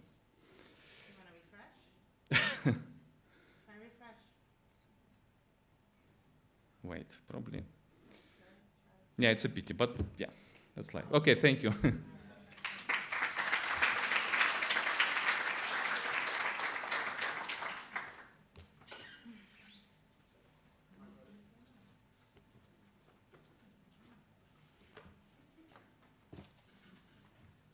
Okay, thank you, Slava. And our next talk is streamlining data sharing and machine learning with Dataverse and customized metadata. Lincoln Sherpa, TU Dresden. Hi. Come on over. Let's set you up. It's just a minute. No, it's already. It's not working. So good afternoon, everyone. My name is Lincoln, and I'm from Technical University of, sorry? So I represent Technical University of Dresden. So my topic is about streamlining data sharing in machine learning with Dataverse and customized metadata. So my presentation is actually really short and hopefully sweet. So it consists of 4 different four categories, let's say. I will talk about a small introduction where I will give you a context about the interdisciplinary project that what the science is now heading for. And I will make a small context about the machine learning and how it is related, how it is now collaborated with Dataverse. The third part is where I will go more in on a workflow basis, and I will explain you how machine learning could be incorporated with Dataverse as an example. And then finally our takeaway message. So going more into the introduction part, so we know that the modern science is going in the direction of solving very difficult projects or difficult challenges, which requires knowledge of different disciplines. And with this interdisciplinary project coming into the picture, this is getting really famous, or let's say this is getting a hype because of the potential synergy, must I say, and then because it leads to a kind of innovative solution rather than a conventional, traditional idea. So Keen is also one of the projects where the idea is to introduce AI in the process industry and evaluate the potential, where it has data coming from the chemical plants, as well as data from the experiments, as well as simulated data. So because of the interdisciplinary project, one of the disadvantages is in the contextual understanding of the people of different disciplines, because we have to make them align that chemists and biologists know what they are talking about. So for this project, we came around and we started asking the people in a workshop what their metadata were and started aligning it with the available metadata standards, forming a schema which we call as PROMETAS, Process Engineering Metadata Schema, for that project. And after collecting the feedback and aligning it with the metadata standards, we categorized them into 7 different categories and uploaded them into the Dataverse. Now I go into the chapter where I try to make a small context about what we were working with Dataverse.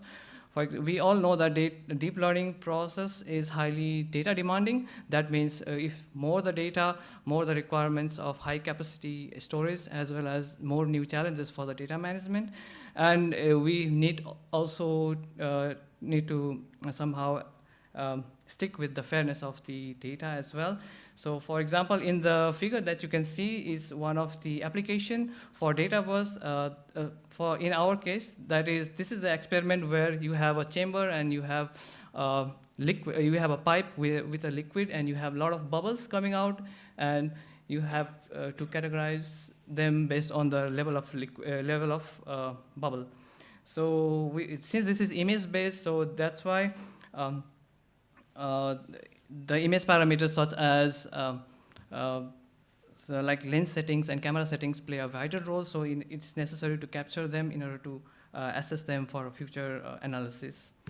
So now I go more into the workflow with Dataverse. You have an experimentalist who is now a source of image, who is now a image source, who will now have his data somehow uploaded into Dataverse with S3 as a backend.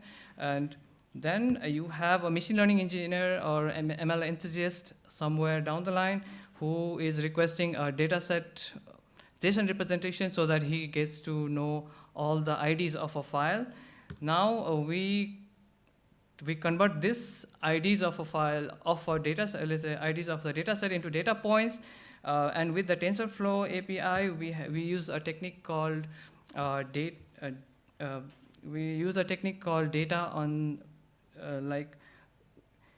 let's say we use a technique where we convert this entire list of data ID into small batches so that you can use this, so you can read as well as provide this small amount of batches to the training model. So it has 2 different advantages. One advantage is that the requirement of GPU as well as RAM is reduced to minimum, and second, you end up having a trained model without having to store the data physically on your local drive.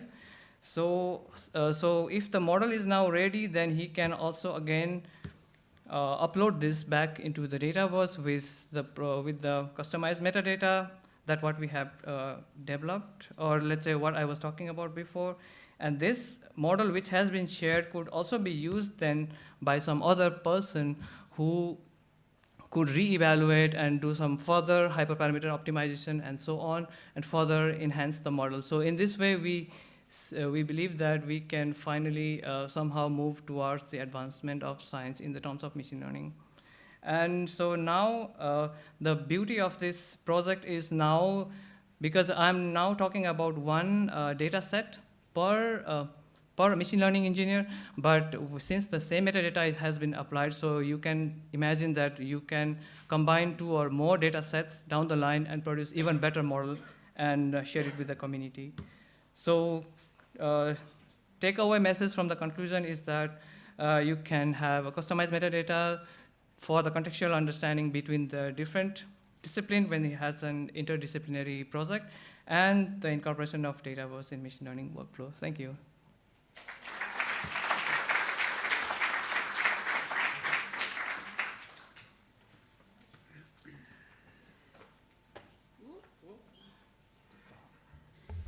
Okay, thank you, Lincoln, very much. All right, our next talk is data deposit model made by a multidisciplinary team in health field, the Arca Dados experience. Vanessa de Arruda. Jorge? Anybody else coming with you? And Clarissa? Fatima. Okay. Maria de Fatima Moreira Martins. And Fundação Oswaldo Cruz from Fiocruz. Okay. Wonderful. Fiocruz?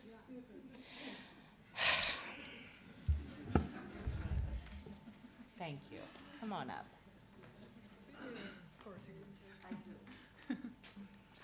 Good afternoon. I'm Vanessa. I'm working in Fiocruz Presidence, and I would like to talk about one of our experience in data issues, experience of assisted deposit with multidisciplinary group. Fiocruz is a centenary public health institution bound to Brazil Ministry of Health. Our mission is to produce, to apply, and to share knowledge and products to improve the population health and quality of life and empower our unified health system. We are present in different states of Brazil, and we are also in other 2 countries. With an office in Maputo, and another has been created here in Portugal.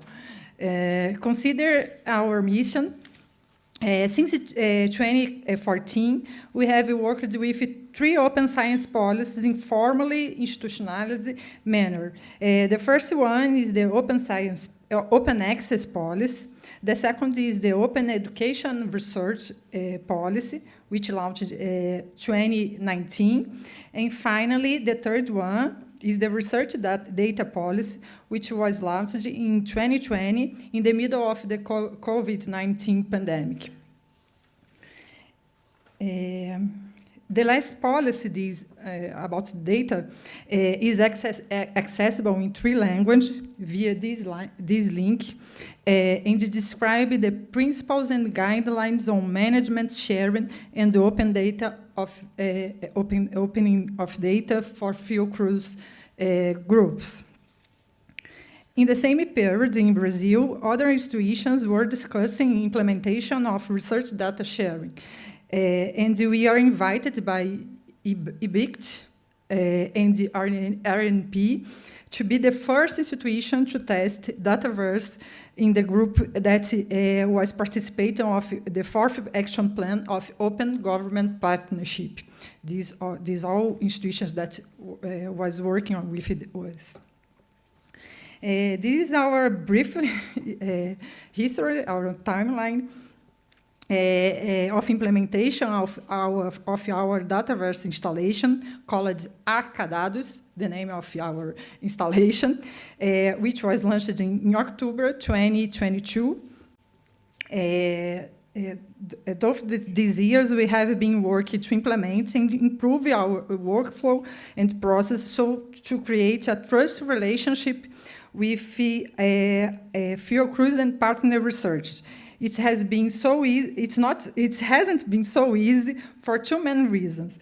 First of all, there is a resistance and fear regarding data sharing, since some research had bad experience with some approach used in some international collaborations. We're from South, Global South. And secondly, there is the issue of the scientific asymmetry, which is a crucial challenge to be overcome on data sharing for us. So, Arca Dados is the official data repository of Fiocruz, which can offer a lot of benefits and services for our community, research community. One of the research main expectation in this work is that their metadata can be found in national, regional, and international search engines. Have your research visible to get new collaboration. We are working on this together with another institutions, Brazilian institutions. René and Laura talked about this yesterday and today. To harvesting and the other from Arca Dados and other platforms to these search platforms.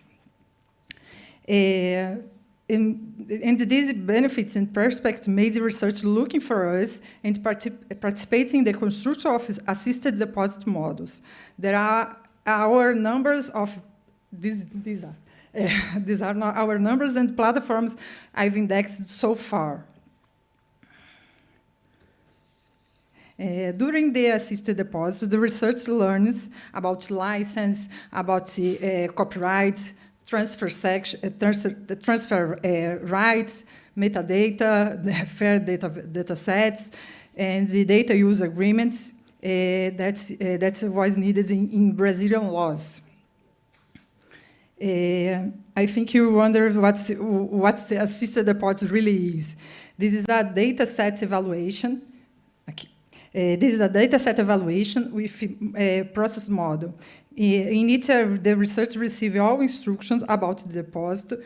We identify the data set from filling out the form, apply a legal and checklist, and ethical checklist, and hold a meeting where all doubts are solved and the research deposits the data sets and sign the terms of copyrights and authorization of deposit.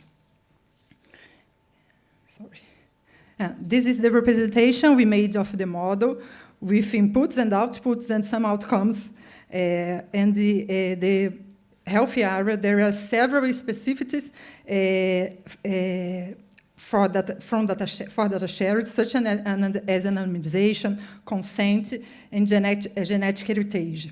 We have different startups in Brazil, and the assisted deposit process has contributed to the work and the other areas of the institution that work on these issues. The assisted deposit encourages reflections, learnings, confidence, security, and the engagement of Fiocruz research. After the first experience, many researchers recommended the assisted depositation to their colleagues. We have many incentives from research for continue this type of deposit. We are learning that we need a time of maturation in our institution to talk about data sharing, but a dialogue approach for learning purposes and increase the participation of research is needed, and the institutional action for data management, sharing, and openness. This is our card. I would like to share a piece of in our divulgation to promote the Arca Dados in Fiocruz, and we talked about this with them. Thank you. I would like I'm available to answer any doubts, and would like we appreciate the help of this the community to continue our work in Fiocruz and Latin America.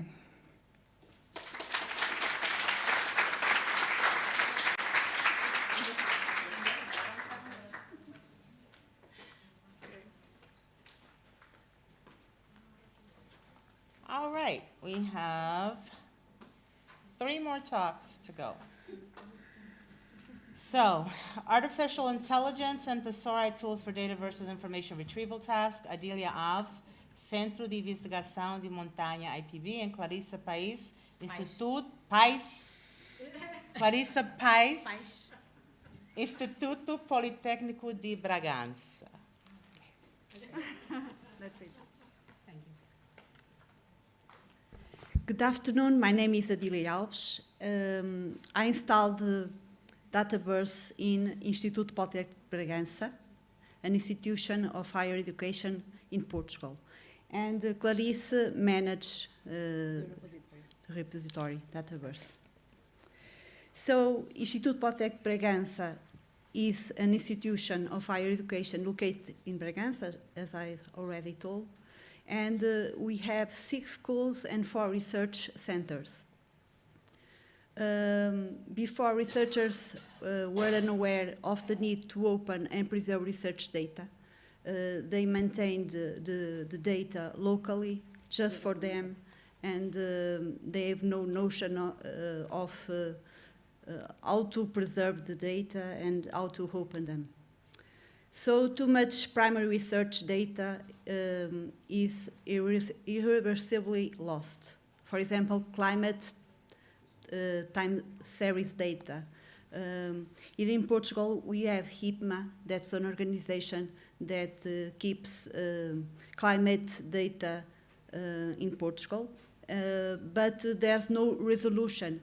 So in Bragança, for example, when you want to know what temperature made in January 2000, for example, there's no resolution. And these data were captured by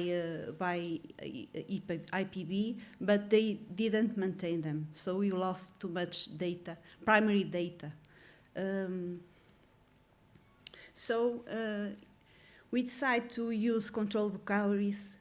We know that the advantage is to reduce errors in the description of data, solve problems with synonyms and homonyms in natural language, and can be used to improve web navigation systems. Why we want to use control vocabularies? In schools, we have too many study areas. And these study areas, people don't know really what keywords to put and to put associate with data. So we decide to use control vocabularies. And we start in this work with agriculture. It's one of the main areas of study of IPB. So we use, there are relevant control vocabularies that are interest to our areas of study, but we start with AgroBook. So IPB use citation metadata block with keyword with an internal control vocabulary that because we want to work with the primary data that are captured in growth, directly in growth, image, videos, that we didn't capture them until now, and you want to capture them and do some stuff of indexation of this material, of this data. So we have used the citation metadata block, and we use also a custom metadata block with the creator field or seed lookup and keyword field, agrovoc lookup. This is an example of agrovoc lookup. So right now, we know that machine learning right now is present in our daily life. For example, when we make search in Google, there's a system of to suggest proactively what we can look for also. So these are the most important impacts that artificial intelligence can have in information storage and retrieval. So machine learning algorithms make it possible to automatically classify and organize materials. That's our what we are doing now in IPB. We are trying to automatically classify image and videos that we capture in growth directly in the field, in the olive growth, for example. But artificial intelligence can be also important when we make a query. Now, when we make a query, we have to construct a query, and is not made with natural language, like is, for example, with ChatGPT, when we can using natural language query the system and get an answer. And we can also have the further important impact of artificial intelligence in this kind of systems is with suggestions. So if we don't know, if we are looking for something, you can be proactively advised that something can be also looked for. So this is an example of an image that we capture in olive groves with a camera edge device that's located in olive groves. We captured image of the traps, yellow sticky traps, that maintains the pests that are present in that group. So with the YOLO V8 algorithm, that's an algorithm that makes object detection, we can classify the image and know what pests are present in that group. So right now, we are in a pilot phase, and we put a control vocabulary with the options of the pests. But our future work is to automatically communicate machine-machine. So without human intervention, make the storage and retrieval of these material, thousands of images that are captured in olive groves, and maintain this data in Dataverse. Without human intervention, make this communication and storage. Thank you.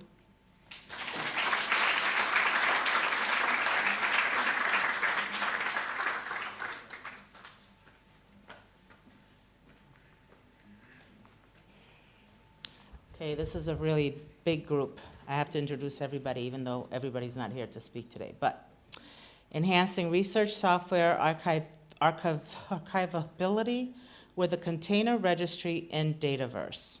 Sarbani Roy, Stuttgart Center for Simulation Science, and University Library, University of Stuttgart.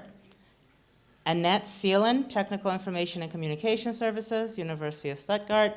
Dorothea Iglesiakis, close, University Library, University of Stuttgart. Jean Range, Stuttgart Center for Simulation Science, and University of Stuttgart. I want to make sure I said everybody. Thank you. Come on in. I'll add 2 minutes to your time. Thank you for the introduction. So I will just jump in. Okay, so as we know, Dataverse project is promoting fair research data, but what about research softwares? In 2022, Barker et al. Proposed a guideline for the research software, which highlights the necessity for maintaining the consistency in the development and deployment environment of the software, which motivates research software engineers to ship their research software through containers. So we can consider this instance. Suppose this is a group of research software engineers. They have developed this research software, and this researcher want to use this software. So how they could do that? So this group will prepare a recipe by replicating the environment on which they developed the software, and they will build an image over the recipe and push it to the container image registry. Now the person who wants to reuse the software can pull the image, run the container, and reuse the software within that container. Currently, there is no specific infrastructure in Darus to archive the containers. Darus is the Dataverse instance at the University of Stuttgart. So the question is, can we use the current infrastructure? Maybe yes, but because there are several research communities in the University of Stuttgart who are using this. And what is their approach? Their approach is just upload a tarball of the container image and shell script for their run command. But this approach fails to take advantage from the layered-based file system of a container image, which allows common layers to be stored only once and reused by the other images. And also, it is a common practice to use a container image in the recipe of other container. So to do that with this approach, one first need to download it, add it to a container registry, and then reuse it. So this is not good. And also for a new version of the image and updating the image, one needs to upload a whole new tarball again. So this is also not desirable. So what could be the solution to this scenario? To establish a container registry beside Darus or in the more top level at the Dataverse, and then develop a protocol that will regenerate the container's run command from the build time. So our first approach towards this goal was to regenerate the run command.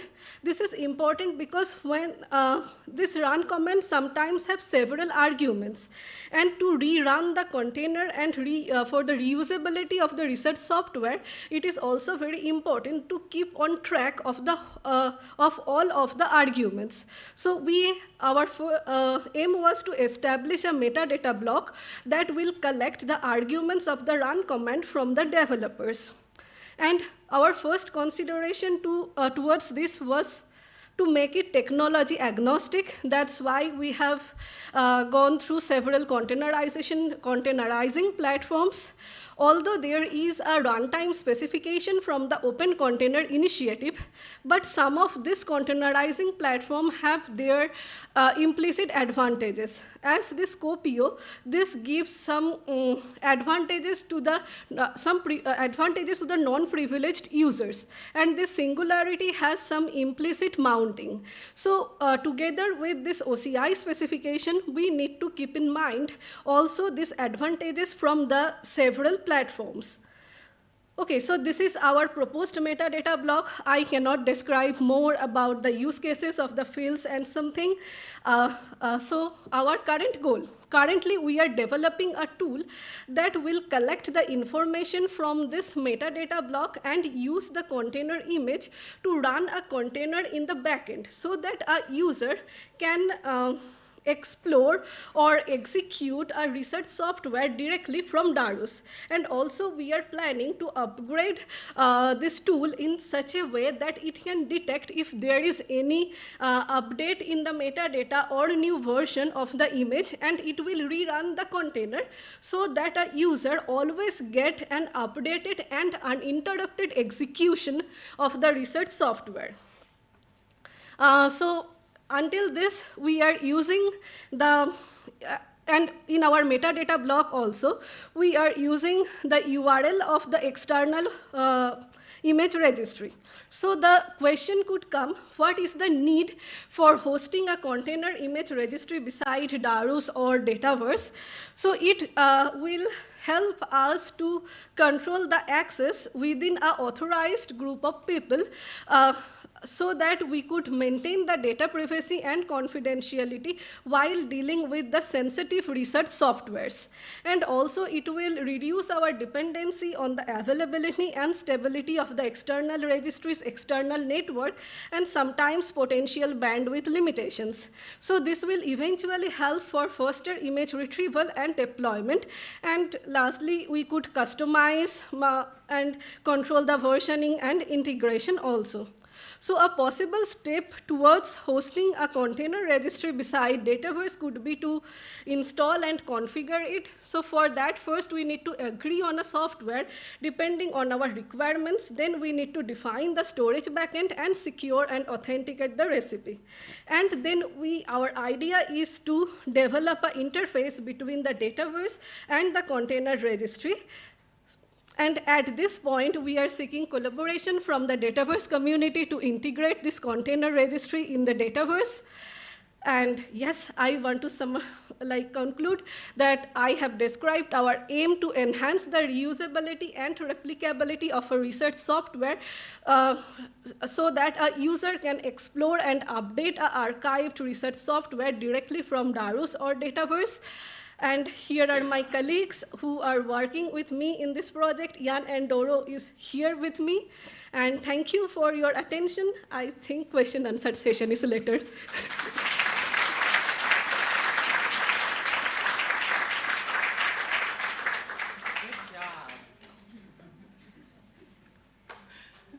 Who told her she couldn't take a breath between each of those sentences?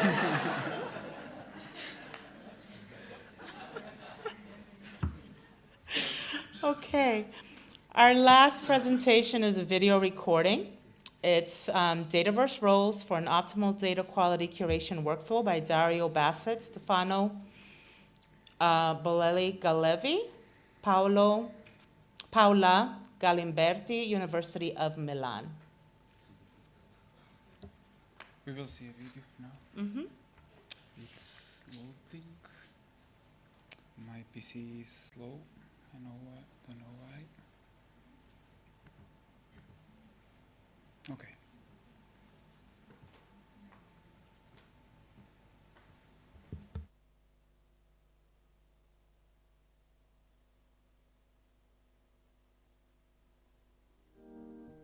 Hello everybody, my name is Dario Bassett and I work in Milan, in the University of Milan, La Statale, and I'm part of a directorate which is called Performance, Quality Assurance and Open Science Policy Directorate. Okay, I'm center support for Dataverse here in University of Milan. And I've been working quite a lot in the Dataverse, including using the API and curate and for the quality check of the datasets and so on. Let's go to the presentation now. The agenda is quite simple. We want to talk about what are the actors of this workflow. What are the roles that we want to define? We have three different kind of actors, of users, of course. We have the researchers, we have the data stewards, and the central support. To be honest, at the moment we don't have data stewards, but we are hiring the data stewards. So in this slide you can see the workflow as it is. So this is the as-is situation. We have a very simple workflow. The researcher is almost autonomous in doing everything but the Dataverse creation. The Dataverse creation is up to us, and we're taking care of this kind of task. The researcher can autonomously publish the data without any intervention from our side, yes. The central support is just checking the final quality of the published data. Okay, this is the workflow that we would like to have in the future. The initial part of the workflow is the same as before. So we define the Dataverse, and the researcher, once they have the Dataverse and the dataset to work on, they deposit data, but will not publish. They submit for publication, and the data steward will check for data quality, and if the quality is okay, publish himself or herself. We would like to define a custom role which is called DV Manager. Okay, the DV Manager is a special custom role that can do a lot of things, but publish. As you might expect, the problem is not allowing the publishing or not. The problem is the granting of this permission, because if we give total granting permission to this role, she or he can, of course, define users with the maximum administration authority and bypass the publishing gate. And this is not acceptable, of course. The solution is quite simple. We should have the possibility to define the granting of the permission with the scope. So you can grant permission only to a certain level of permission. The Divu manager. A person that has all the permission that she or he needs, but publish and grant roles that are above her or his roles. This ends my presentation, so I would like to thank you for the attention. And okay, let's discuss about this because we think this is quite important for us. Thank you very much.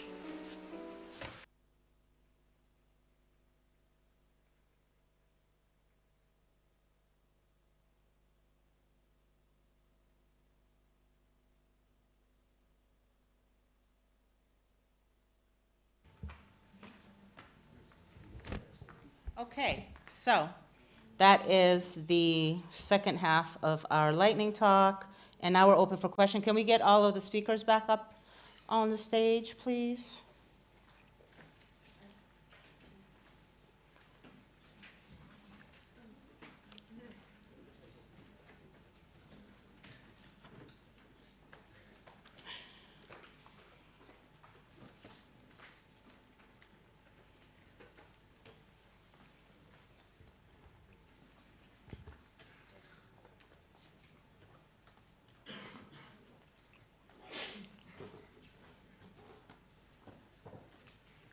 Do we have the other microphone? Okay, and somebody has one here for them? Okay. All right, do we have any questions for any of the panelists? Okay. Stefano. I have a question, I have a comment. One question for Lincoln.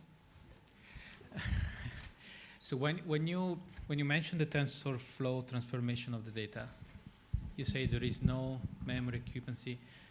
I didn't get this passage. Do you mean that you store the TensorFlows along with the data and you pass to the machine learning model, or it's done on the fly? Thank you for the question. Yes, I skipped some information on this part because I wanted to make sure that I convey a message on a very high level. To answer your question, we have, every image has a JSON file. So we just combine all this. Like when I say a data point, that means an image file with its associated JSON file as well. So that means like the TensorFlow, before putting it on the iterator, so let's say my data set has 1,000 images. That means 1,000 images / 1,000 JSON files. So every 1,000 file is now converted into small batches. Like let's say I have a batch of, let's say 10. So now all these 10 batches are done with multi-tethering into the iterator so that you train the model in every 10, 10, 10, 10, 10. So you end up caching everything, all the files from the data set without having to store it physically on your local machine. So this is the approach. Does it answer your question? Yeah, maybe. Now my question is are these generated on the fly or they're stored somewhere? Apparently they're not stored. You just pass batches of? We just pass to the trained model. Okay. And you can shape the model. When we talk about the model, then we can shape the model if the accuracy is up to the par. Thank you. And the other comment is for Roy, maybe? Yeah. So about containerization and reproducibility. There are different ways of thinking at reproducibility. So for me, the idea of having containers that can be updated is kind of strange, because sometimes you need a workflow with software, even with bugs in it, because you want to replicate exactly the same outcome, even if it's wrong, because eventually you can correct it. This is one way of thinking at reproducibility. So sometimes you don't want the container to be updated in terms of the software and the dependencies and so forth. Is this the kind of upgrade that you are thinking about, or? Yes, actually we are thinking that like as we are getting some versions of the datasets and somebody is working on, like somebody has a research software and they added some new features to it. And other than adding another data set for that, they want to, in their software, they have added some some features or something, and like dataset, they want to have a new version of their software, and then they want to update it correspondingly in Darus, and they want to give a new version of the image, and correspondingly they will have the new sets of metadatas and something. So we want that it will detect, like our tool can detect this thing, and it will rerun the container in the backend, so that a visitor who will come and see the software from Darus, they can have the updated view. Like not for the, maybe for the bugs, but mainly for the updates. Like if the research software has a version 3.4 and other than that they have a version 3.5, and it will be stored in a single place. Like not every other data sets for every other versions. But you still store the image of the container, not just the description of the container. Yes. Okay, thank you. Like this is just in the conceptual level. Maybe when we try to implement and when we have the more ideas, maybe, I don't know, but concept until now is like this. But maybe we will see.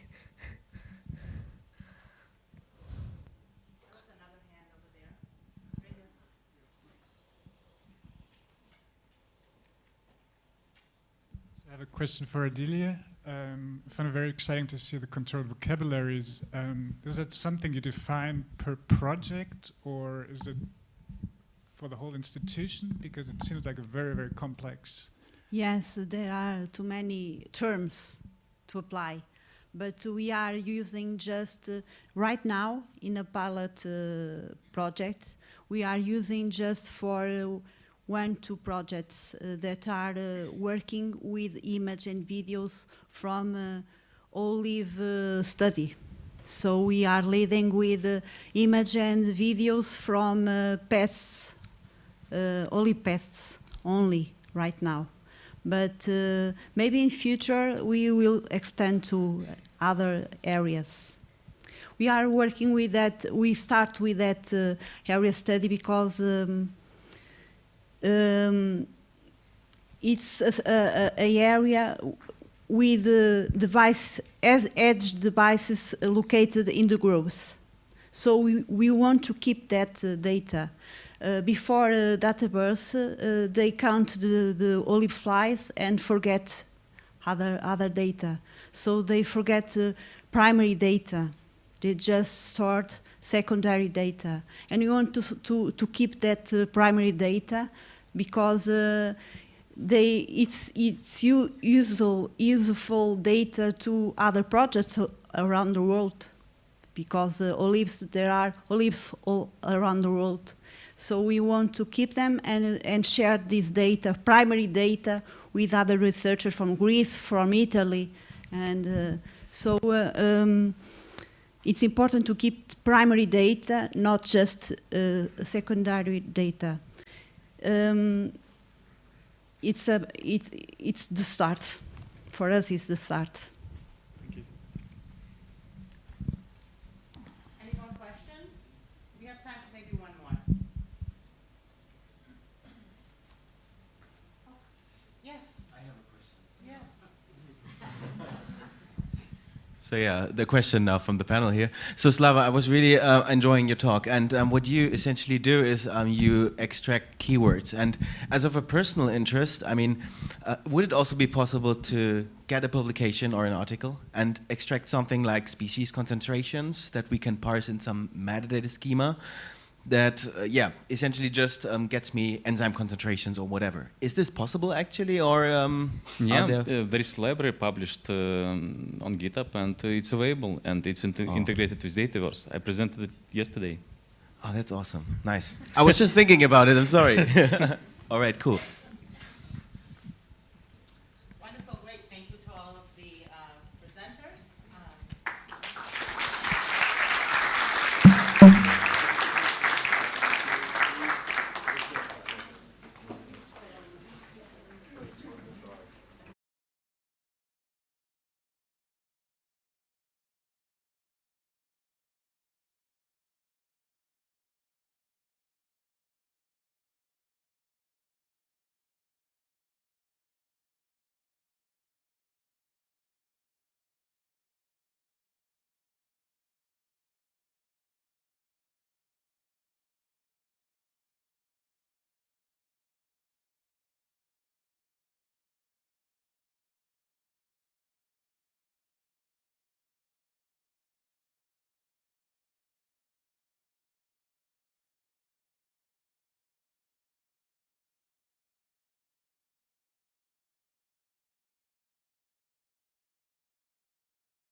Laboratories.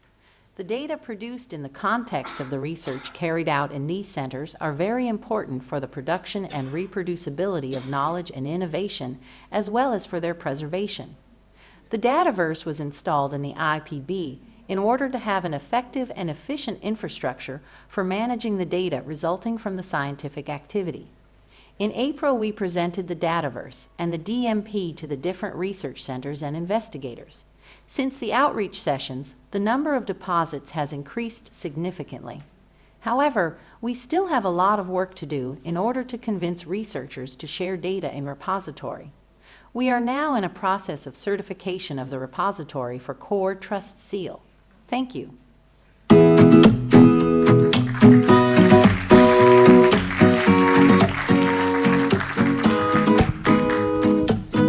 So great, we are almost done. So unfortunately, it was almost at the end that we have a delay, 15 minutes delay. It was the first time, I think. Jim, come. Thank you very much. So now we will have a session that is the, let's say, a risk for us, because it's like this is wrong.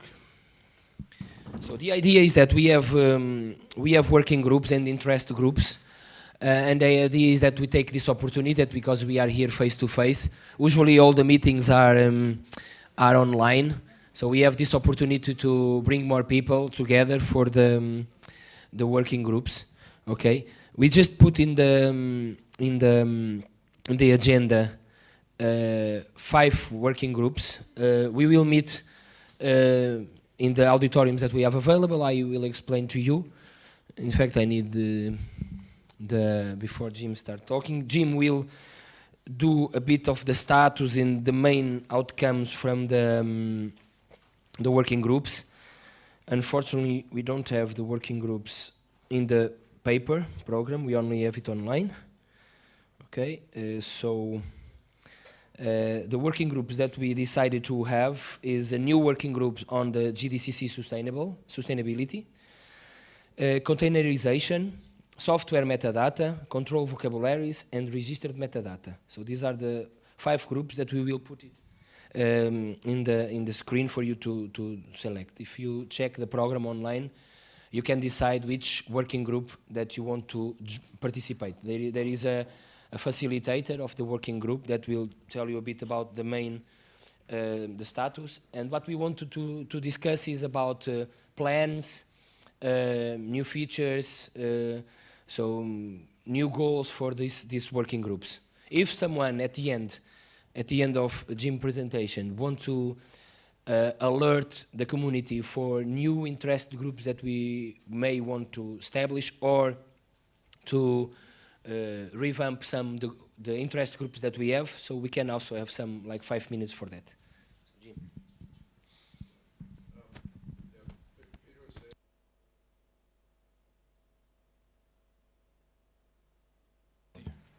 Okay. So I wanted to give you just a little history and then talk about the working groups. And at this point, we have sort of more groups and informal groups than there's time to do in parallel here. So I wanted to give you a sense of which ones there are, if you want to get involved in them, or if you want new ones to use this opportunity here.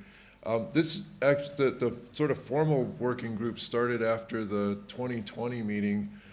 We all agreed that we wanted community meetings, and so later in that fall, we came up with one working group that had 3 parts. Everything was flexible metadata. There was only one group, but within that, we wanted to talk about code and container metadata, about using Dataverse as a registry and having metadata for that, and fair vocabularies, which is, we talked more about external vocabularies, but that was the 3rd part. We had some online meetings. We had a reserved Thursday slot that any of those subgroups could meet and talk things over. We had Slack discussions, design documents, and the external vocabulary group is a good example where we basically had some variations in how we thought that could go together. We had a lot of meetings to discuss. We had use cases that weren't in the original ideas, and we basically boiled that down to something that we could implement. And we took the things from Don's and the things I'd done for QDR, and we stuck them together and got, a feature into Dataverse. And then that group has basically been, advertising that it's out there, making small tweaks, but it really hasn't been an active group in terms of the working group structure since. So as we went forward, we said, great, this is wonderful. We've got 3 topics within the metadata group. We now want to have another subtopic. And it didn't quite make sense to have a DevOps metadata subgroup because DevOps isn't a subset of, so we started basically saying, okay, you can have a working group and make it, call it, and so we started having multiple groups without really making a process to do that. We've talked a little bit about wanting to keep at least one distinction that comes from RDA and elsewhere, that if you're going to call yourself a working group, you really should have the resources to get something done, an objective, and you're basically going to go through some process to get to a design you can implement and get your result out and get done. If you've got a topic that you just want to talk about and you think there's lots of subtopics and you just need to get the community together, we call that an interest group. So again, these are still kind of informal. There's no process to get approved as a group where, RDA and others have these bigger processes. We've been a small enough community, and probably still are, that if you're interested, start using some of the communication mechanism, gather your group together and get going is a fine thing to do. A lot of these groups had outcomes, and again, we could have them meet today, but mostly they would tell you what they accomplished. So I was going to try and do that in just 1 minute with pointers rather than having to have you all go off into different rooms. As I said, the external vocabularies group, we have the mechanism. It's been written up in white papers. There's a repository out there with example scripts to connect to any vocabulary that's in SCOSMOS, connect to ORCID, to the funders registry, to research organization registries, and hook them into various fields in Dataverse. And that repository is open. You can add more as you go. The code container metadata group, there's a code meta block. The Hermes project has been driving it because it's got the resources, so talk to Oliver about what you want to do there. And there's been both that, and with Harvard Data Commons, there's been work to try and support workflows better that are now kind of in Dataverse. The registries group, I think we haven't completed the work there, but things like the remote overlay store and the permalinks that were supported by DONS are kind of all in that direction, so those things have been done and put in.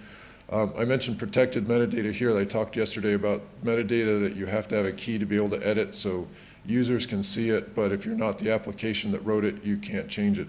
That's another part of being a registry.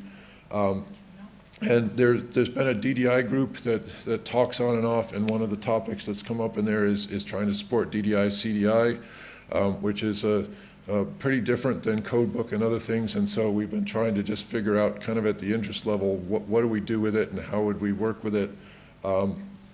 And there are subsets that are then basically talking about, can we improve the metadata that we're sending off the data site? Can we improve the DDI stuff? And I guess I could argue that things like the being able to do exporters as remote plugins now is part of trying to drive into that direction.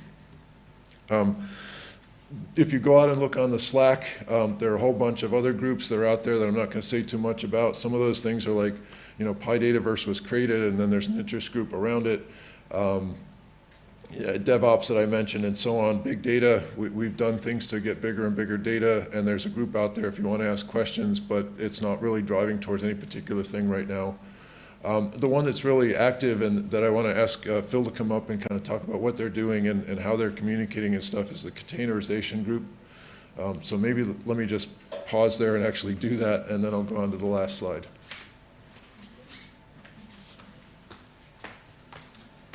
Thanks, Jim. Yeah, we've heard a lot about containers during this meeting, and this is a new working group, the containerization working group. Now, the focus is containerizing Dataverse. I know there's also interest, like in the talk we just heard, about containerizing research for reproducibility.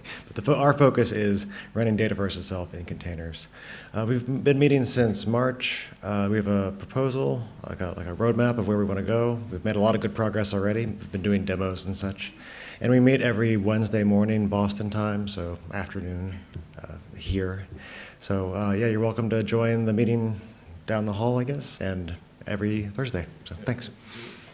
Oh, and yeah, this group likes using chat rooms to discuss, like Slack, but instead of Slack, we're using a tool called Zulip, and this is just a public open invitation that if people are running a working group and you want a little space inside of our Zulip instance, you're very welcome to have one. Or if you just want to like drop in Zulip and just see what it's like, you're also welcome to join. I don't know if there's a browser I could show it quick, but if you go to chat.dataverse.org and click more info, you can find the Zulip link there. Thanks.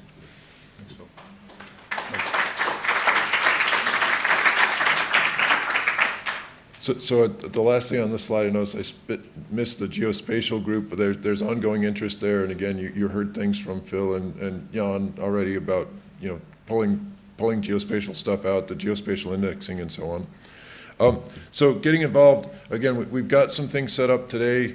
I'm not sure if all of those groups really want to meet. You know, we have rooms for them, but if a lot of us are interested in many groups, and so we're going to have to pick one. So any of those groups may or may not have sort of a quorum to go forward today.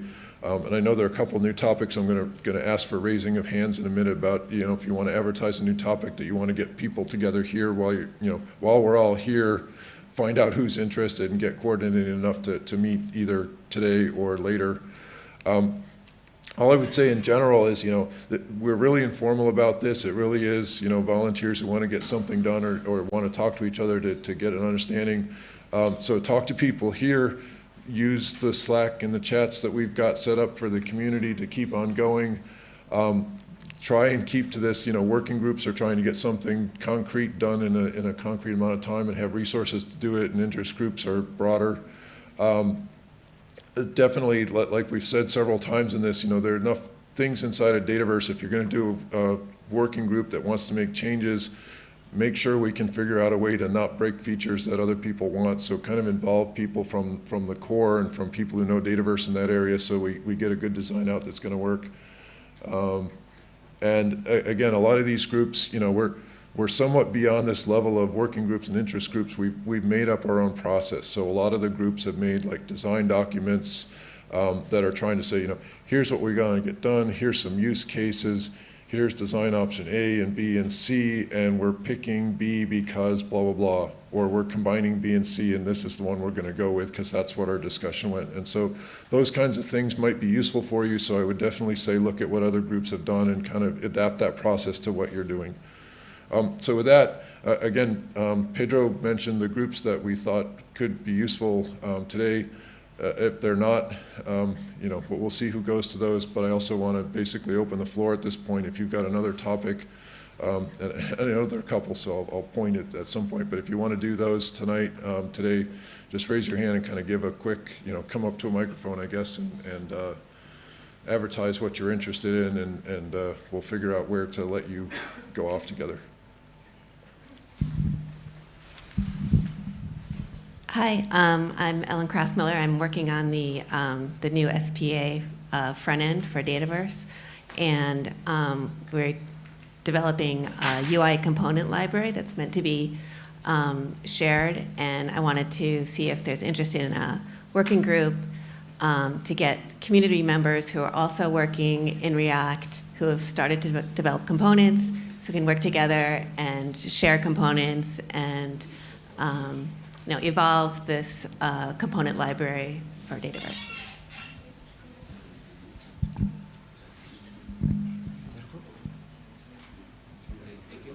Any other suggestion? You mentioned this.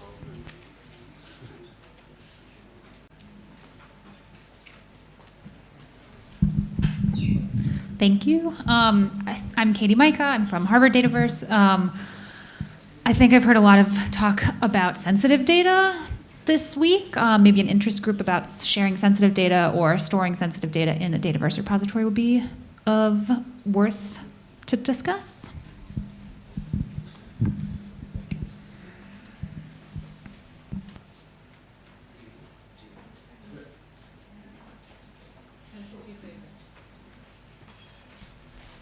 All right, so we were having a sidebar, but I think the SPA, sort of the front-end library, and sensitive data, is that the two that we came up with? Okay. So I think we're going to try and break, and I'll hand over for the rooms here. And again, those two new groups, I'm not, well, I don't know what the best way is to find room for them. Okay, so they're not up there. So yes. Where to meet them? So the idea is that we use this auditorium for two groups, the auditorium where we had the workshops in the first day for two other groups, and then in the middle you will see some shares for another group. So to simplify in order not to lose time. So we are just delaying the conference 15 minutes, okay? The idea is that we finish at 4 and we will finish at 15 minutes past 4, okay? We have 45 minutes to discuss. What I ask is that the facilitators or someone that the facilitator can ask, take notes in a Google document that you can share with us. We didn't set up a Google document for this. So you have the 5 working groups. We have already an idea about maybe new interest groups to start working. So the sustainability group, it's here, it's where Philipp is. So it's we have a piece of paper. And then there is another one where Don is. That is the register metadata that Jim is facilitating. Then the containerization is here. You will see some shares there outside, so you can see it. And then in the other auditorium, there is the software metadata. Is in front, the software metadata? Do you know? Okay. So software metadata and control vocabularies will be in the other room. there is also a paper in the, one is in the front and the other one is in the back, so try to select a working group and discuss a bit. Please, the facilitators, take notes in a Google document that you can share. There is one more comment.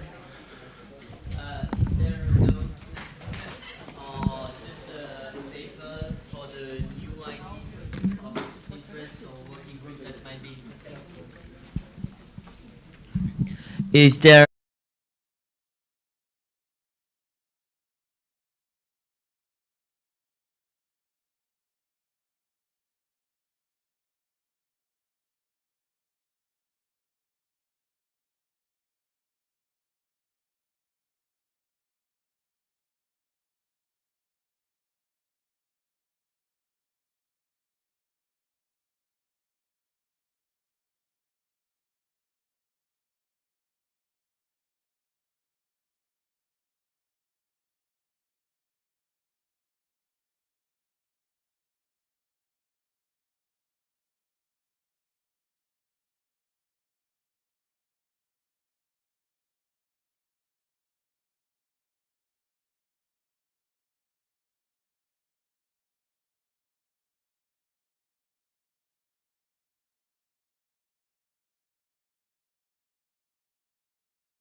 one of the last installations, so let's close with the videos and just before we start the closing.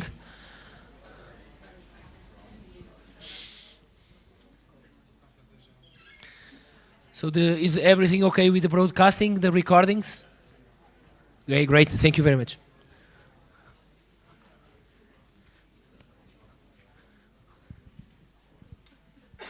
Estão escondidos, meu.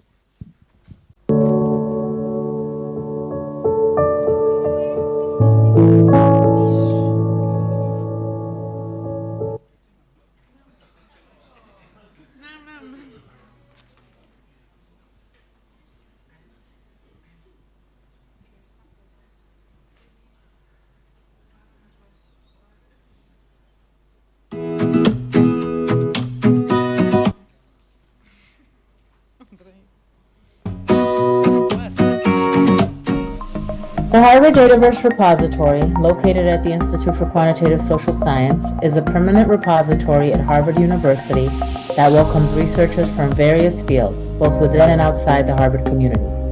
It is supported by the Harvard Library, Harvard University Information Technology, and is a member of the Global Dataverse Community Consortium. Recently, the repository introduced new features such as Binder, multiple license support, computational workflows metadata block, and the zip previewer. Dr. Stefano Iacus, the Senior Research Scientist and Director of Data Science and Product Research, has been with Dataverse for 1 year now, and Kaylin Boyd joined the Dataverse project as the new product manager in May of this year. Hi everyone, I'm Stefano Iacus, Senior Research Scientist at the IQSS at Harvard University. Since last summer, I became the new Managing Director of the Dataverse project, meaning that I am in charge of setting the roadmap of the project and respond to the main stakeholders of Dataverse. As soon as I got connected to Dataverse, I felt the energy of the vibrant community. I experienced the terrific skills and professionality of the team of Dataverse developers that I have the honor to manage here at IQSS. I'm looking forward to meet you virtually or in person in the coming days or months in a way or another. Hi everyone, I'm Kaylin Boyd and I'm the new Dataverse Development Project Manager. I've worked closely with the Dataverse project team in other roles at Harvard, such as delivering library, data management, and curation services related to the Harvard Dataverse repository. This year, I'm looking forward to collaborating with the team in a much more direct fashion in my new role. For instance, in helping to coordinate and further our work on projects. I look forward to meeting you all online and in person in the coming months.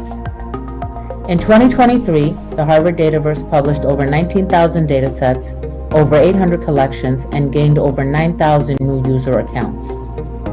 The repository actively engaged in collaborations, acquiring notable collections like the SAFE collection in collaboration with Houghton Library at Harvard, and the 2010 data release dataset in collaboration with the U.S. Census Bureau.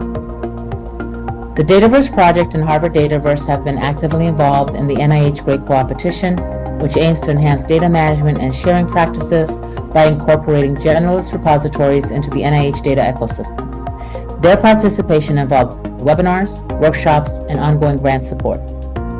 For the second year of the grant, the Harvard Dataverse has identified 2 specific areas of support: collection-level specification of data site repository credentials, and the inclusion of mechanisms for representing indigenous knowledge within the Dataverse. The team looks forward to another productive year ahead.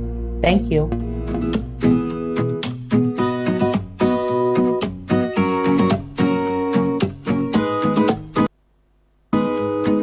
Okay, so we are done with all the videos. So we are closing. So we will do this in a quite informal way. So we have representatives here from the organizer committee.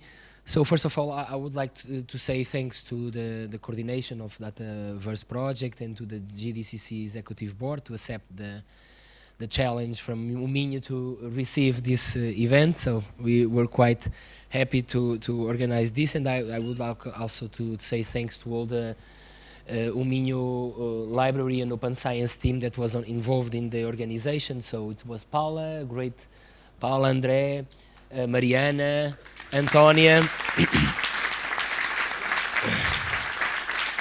So it was Marisa and Judith. They were also out there doing a great work. So many thanks for all. You are already receiving a message from Antonia with a survey, with the evaluation survey.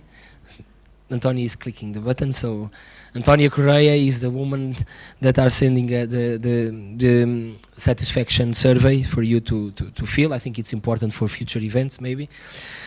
So, and I also thank Eloy, because Eloy was a bit afraid, and it was true for Pedro. Are you sure that we can manage this event between everything that we need to deliver, so it was not possible to do properly everything. So Eloy was right, but at least Eloy was supportive with me and with the team to receive this, because it was important for us and for Portugal, and also for the community. Eloy will say some words on behalf of Minho, but I just want to share 5 thoughts about some lessons learned for future in terms of the organization of the Dataverse community meeting. I think we should push ourselves to come up with a program committee as soon as possible. In fact, I think we cannot leave Minho without scheduling the next meeting. I think it's better in order to avoid, because we should have the save the date as soon as possible. I think this is important. We did the save the date in December, and it was quite late, let's say, because some people need to made the provisions for the budget, etc. soon. So let's try to schedule that properly. And I think it's good that we have a good representation in the program committee in the future. So there are some other events, for example, the Open Repositories. I like the way that they organize. So I'm not inviting myself to be part of the next program committee, but in fact the Open Repositories, what they do is that the local hosts stay for the next meeting, or in the program committee, to give some kind of memory and experience. I think it's a good idea. So I think we should do it in that way. Then two practical inputs. So maybe we need also to come up with the code of conduct. We are a great community, but if we start circulating this event in different places, so I think it's fair if we do a code of conduct to avoid any problem. We didn't have any problem, but sometimes they happen. And also I think we need to improve a bit the dissemination channels. We have some, but at least there was a feeling in the Minho team that we didn't manage proper dissemination in some of the moments, critical moments, and maybe we need to discuss a bit what can we do apart from the Slack and the Twitter. Maybe we need to improve a bit something. So it was really a pleasure to welcome the meeting. I think for sure not everything went well, but so we made it based on the best effort principle, like we do science in the best effort. So I think we also organized this meeting in the best effort. So if something didn't went so well, please excuse us. I think it was important for us to receive this, also to improve a bit the knowledge in the Minho team. So we had workshops and the presence. Also for Portugal, I think it was relevant. I was pushing a lot. We had the support from the FCT, FCCN, financial support, and not only. Philipp Pereira was also involved in the program committee. And this was important, I think, for the capacity building in Portugal. I tried to talk with several people from Portugal. They are saying that they learn a lot. So I hope that it was useful. And it was also important for us in terms of our work that we do in Europe to link with some initiatives that we have. We have a quite active participation in open air infrastructure. I think we should. Open air was mentioned, I don't know, several times in different presentations in terms of using the services, the guidelines, etc. And I'm quite happy, and I think it's good that we can link with open air. The IOSC, the work that we also do in the European Open Science Cloud. We had a workshop, and this was important. And the last remark is that so we also did it because we are committed with the community since the first moment. When we launched the repository, in the next week we apply to become a member of the GDCC, because this is what I think it makes sense to do, and I also invite everyone to do the same, because we are only 35. True, Jonathan? 35 is nothing compared with the number of installations we have. So for sure we need to double this number. I think we talk about a lot about the sustainability, about open infrastructures, and we are committed with Dataverse, because I think it's a key platform also to put repositories in the center of science, in the center of open science. So we are committed with, we also make this effort to commit with the community and to commit with this challenge of open infrastructures in the world.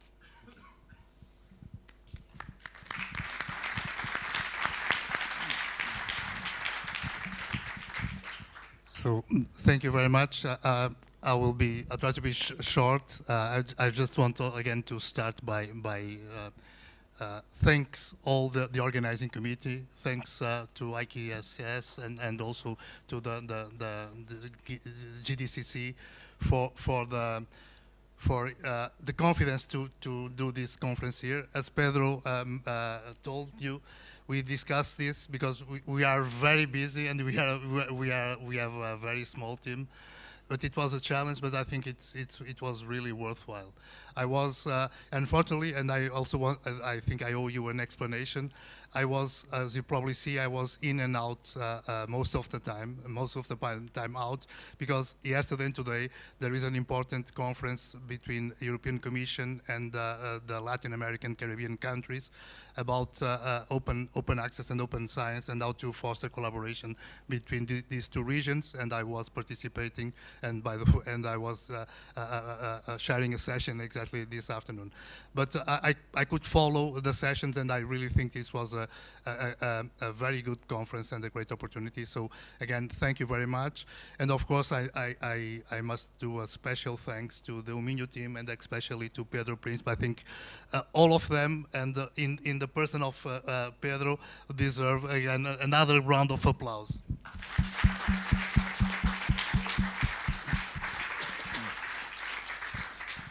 Then on a final note, note probably in 2 or 3 minutes, just to build on the last point that Pedro mentioned. So for us, this was really a very good opportunity, but it really speaks to our history and our commitment. One of the reasons, I don't know if Pedro probably already mentioned this, one of the reasons that we chose Dataverse some years ago, when we think that we should start to build a repository, a data repository, was because we thought that Dataverse was building a community. And that was also the same reason why 20 years ago, because our publication repositories will celebrate 20 years in November, 20 years ago, ePrints probably technically was better than DSpace. But we choose DSpace because, contrary to ePrints, DSpace was building, MIT and HP were building a community, and that was the main reason for us to choose DSpace. And so we have this strong commitment to communities. And by the way, this is a preview, because even people in Minho don't know this, so you will have a preview. On our policy that the Vice Rector announced, this is the draft. I'm not sure that this will be approved, but in our policy we wrote that one of the commitments, we have several commitments from Uminho, several responsibilities, including training, infrastructure, etc., and then some commitments. And one of the commitments is participate and contribute, including with human and or financial resources, where appropriate, in projects, organizations aimed at promoting and supporting open science, in particular related to non-commercial infrastructures and service managed and sustained by research institutions and communities. So this really speaks to our ethos, and it's great to see this.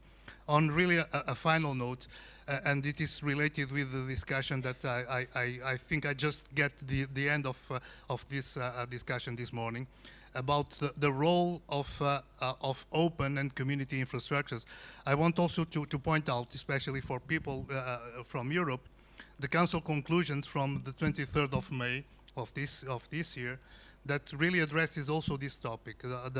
The paragraph 16 says that the council have representatives of all the governments of Europe, says encourage member states and the Commission to invest and foster interoperable, not-for-profit infrastructures for publishing based on open source software and open standards in order to avoid the lock-in of services as well as proprietary systems and to connect these infrastructures to the European Open Science Cloud.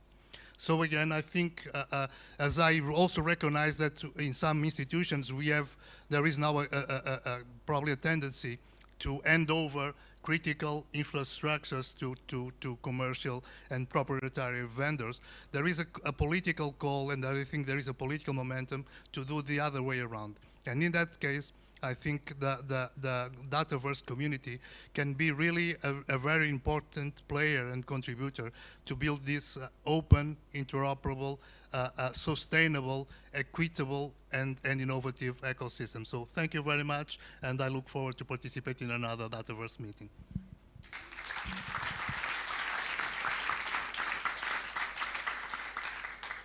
Yes, thank you, Eloy, for this important point about how communities like the Dataverse community can contribute to this open infrastructure and to enhance it and to empower the institutions, research institutions worldwide to provide good research data management services and other research infrastructure services to their researchers. So, and also let me also thank the organizing committee and the local organizers, Pedro and his team, and the University of Macneil to make this happen, this meeting, so that we finally, as I mentioned at the welcoming session, that we could finally meet again face to face, the community, because it's much more a much more natural way to interact than only online that we have been doing mostly for the last couple 3 years.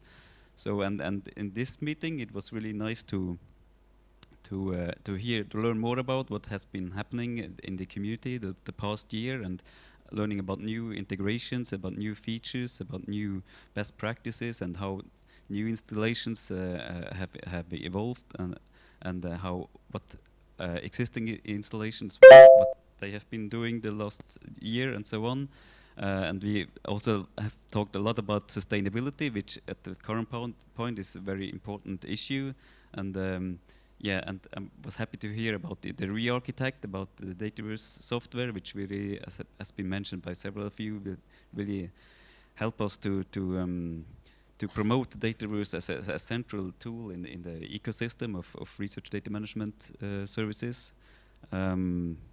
Yeah, and I hope that we can meet again in 1 year, and during this time, until next time, we should continue our discussions about sustainability, about how to enhance, and about how to collaborate on different needs we have, challenges we have together. Yeah, and I hand it over maybe first to John, just to finish up on behalf of the GDCC, and then we continue. Thank you. Thanks, Philipp. It can't be said enough on how great it's been to be here in person, and all the great support from the folks here in Portugal. It's just been amazing.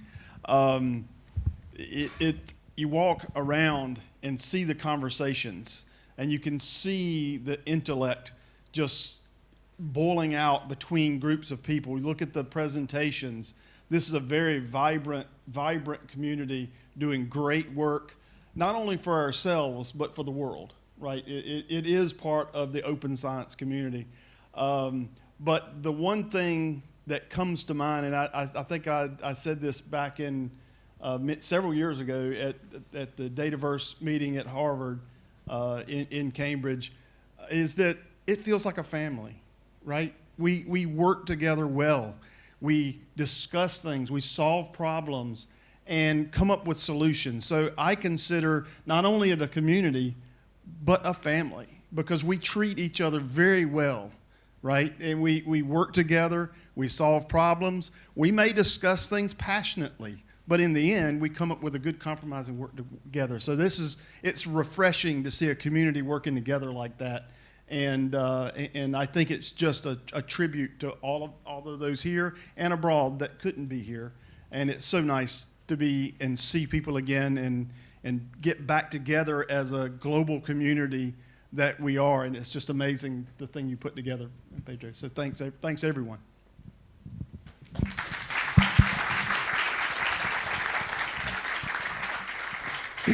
So I try to be quick because I spoke too much during these days, and I think you got enough about me. So first of all, if there were anything wrong with the organization of this meeting, I didn't perceive it. It was fantastic. So thank you again, Pedro and the team. And then the wrap up about the content of the meeting. So I find amazing the number of ideas and different ways of implementing those ideas around Dataverse that the community is producing. I mean, it's really amazing to see this, and I agree with John. I'm new to this family, but this family seems to have very strong relationship and very really a force to make this community so strong. And the community, I mean, a community around the software could not exist without the need of it. So it seems that Dataverse is really addressing the needs of the community. And I think the ReArch and this interoperability, being in the center of open science and so forth, is really the strength of this software and this community. So let me thank everyone who attended the conference personally, and those who presented. Mercé, who came as a keynote speech, give again a keynote speech, but also my team, which is here, Sonia's team, who also helped with the organization, and also the 3 other members of the Dataverse core team who are staying in Boston, so they could not enjoy the feeling of being with the community. So thank you, everyone.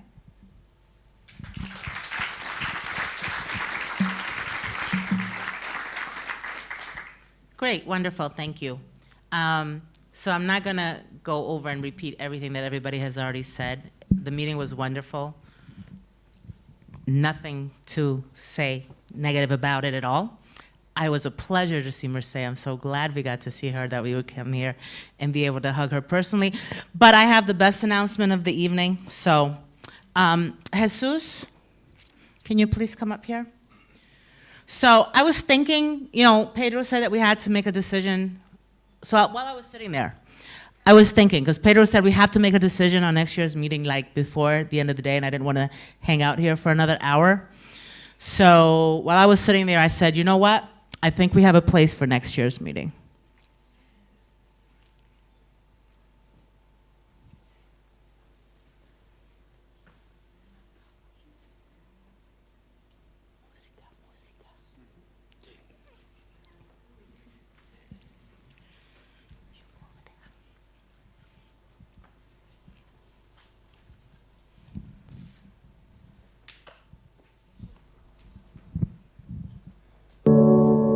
Finally, the piano. So after the spoiler, I think I don't have much to say, but I will say it anyways.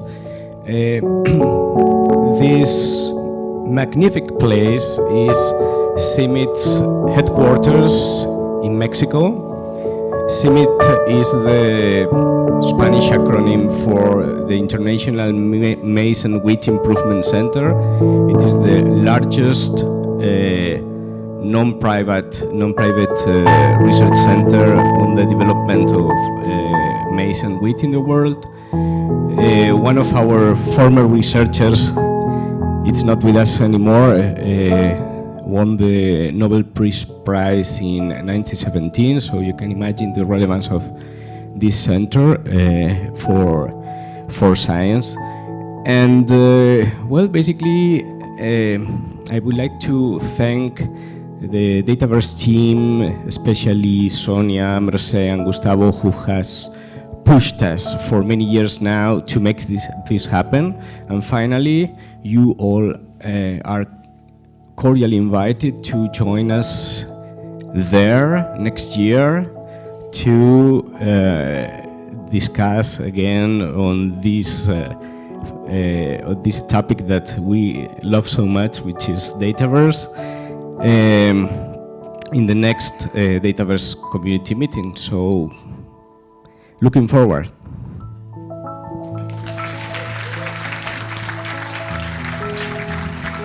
So dates will be announced later in the summer, so that people can start, making plans. That's all I have for now. So it's done. Thank you very much. So 2 or 3 remarks for the working groups.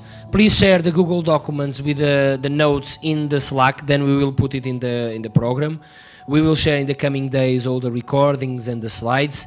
Also, Jim asked, so you will receive an email from us with the link to the Slack for you to join, because there are several people that are not part of that and we cannot put publicly available the link. So in one of the emails that I or Paul or Antonio will send in the coming days, we will have a link for Slack to join the Slack Dataverse group. And it's all. Thank you very much.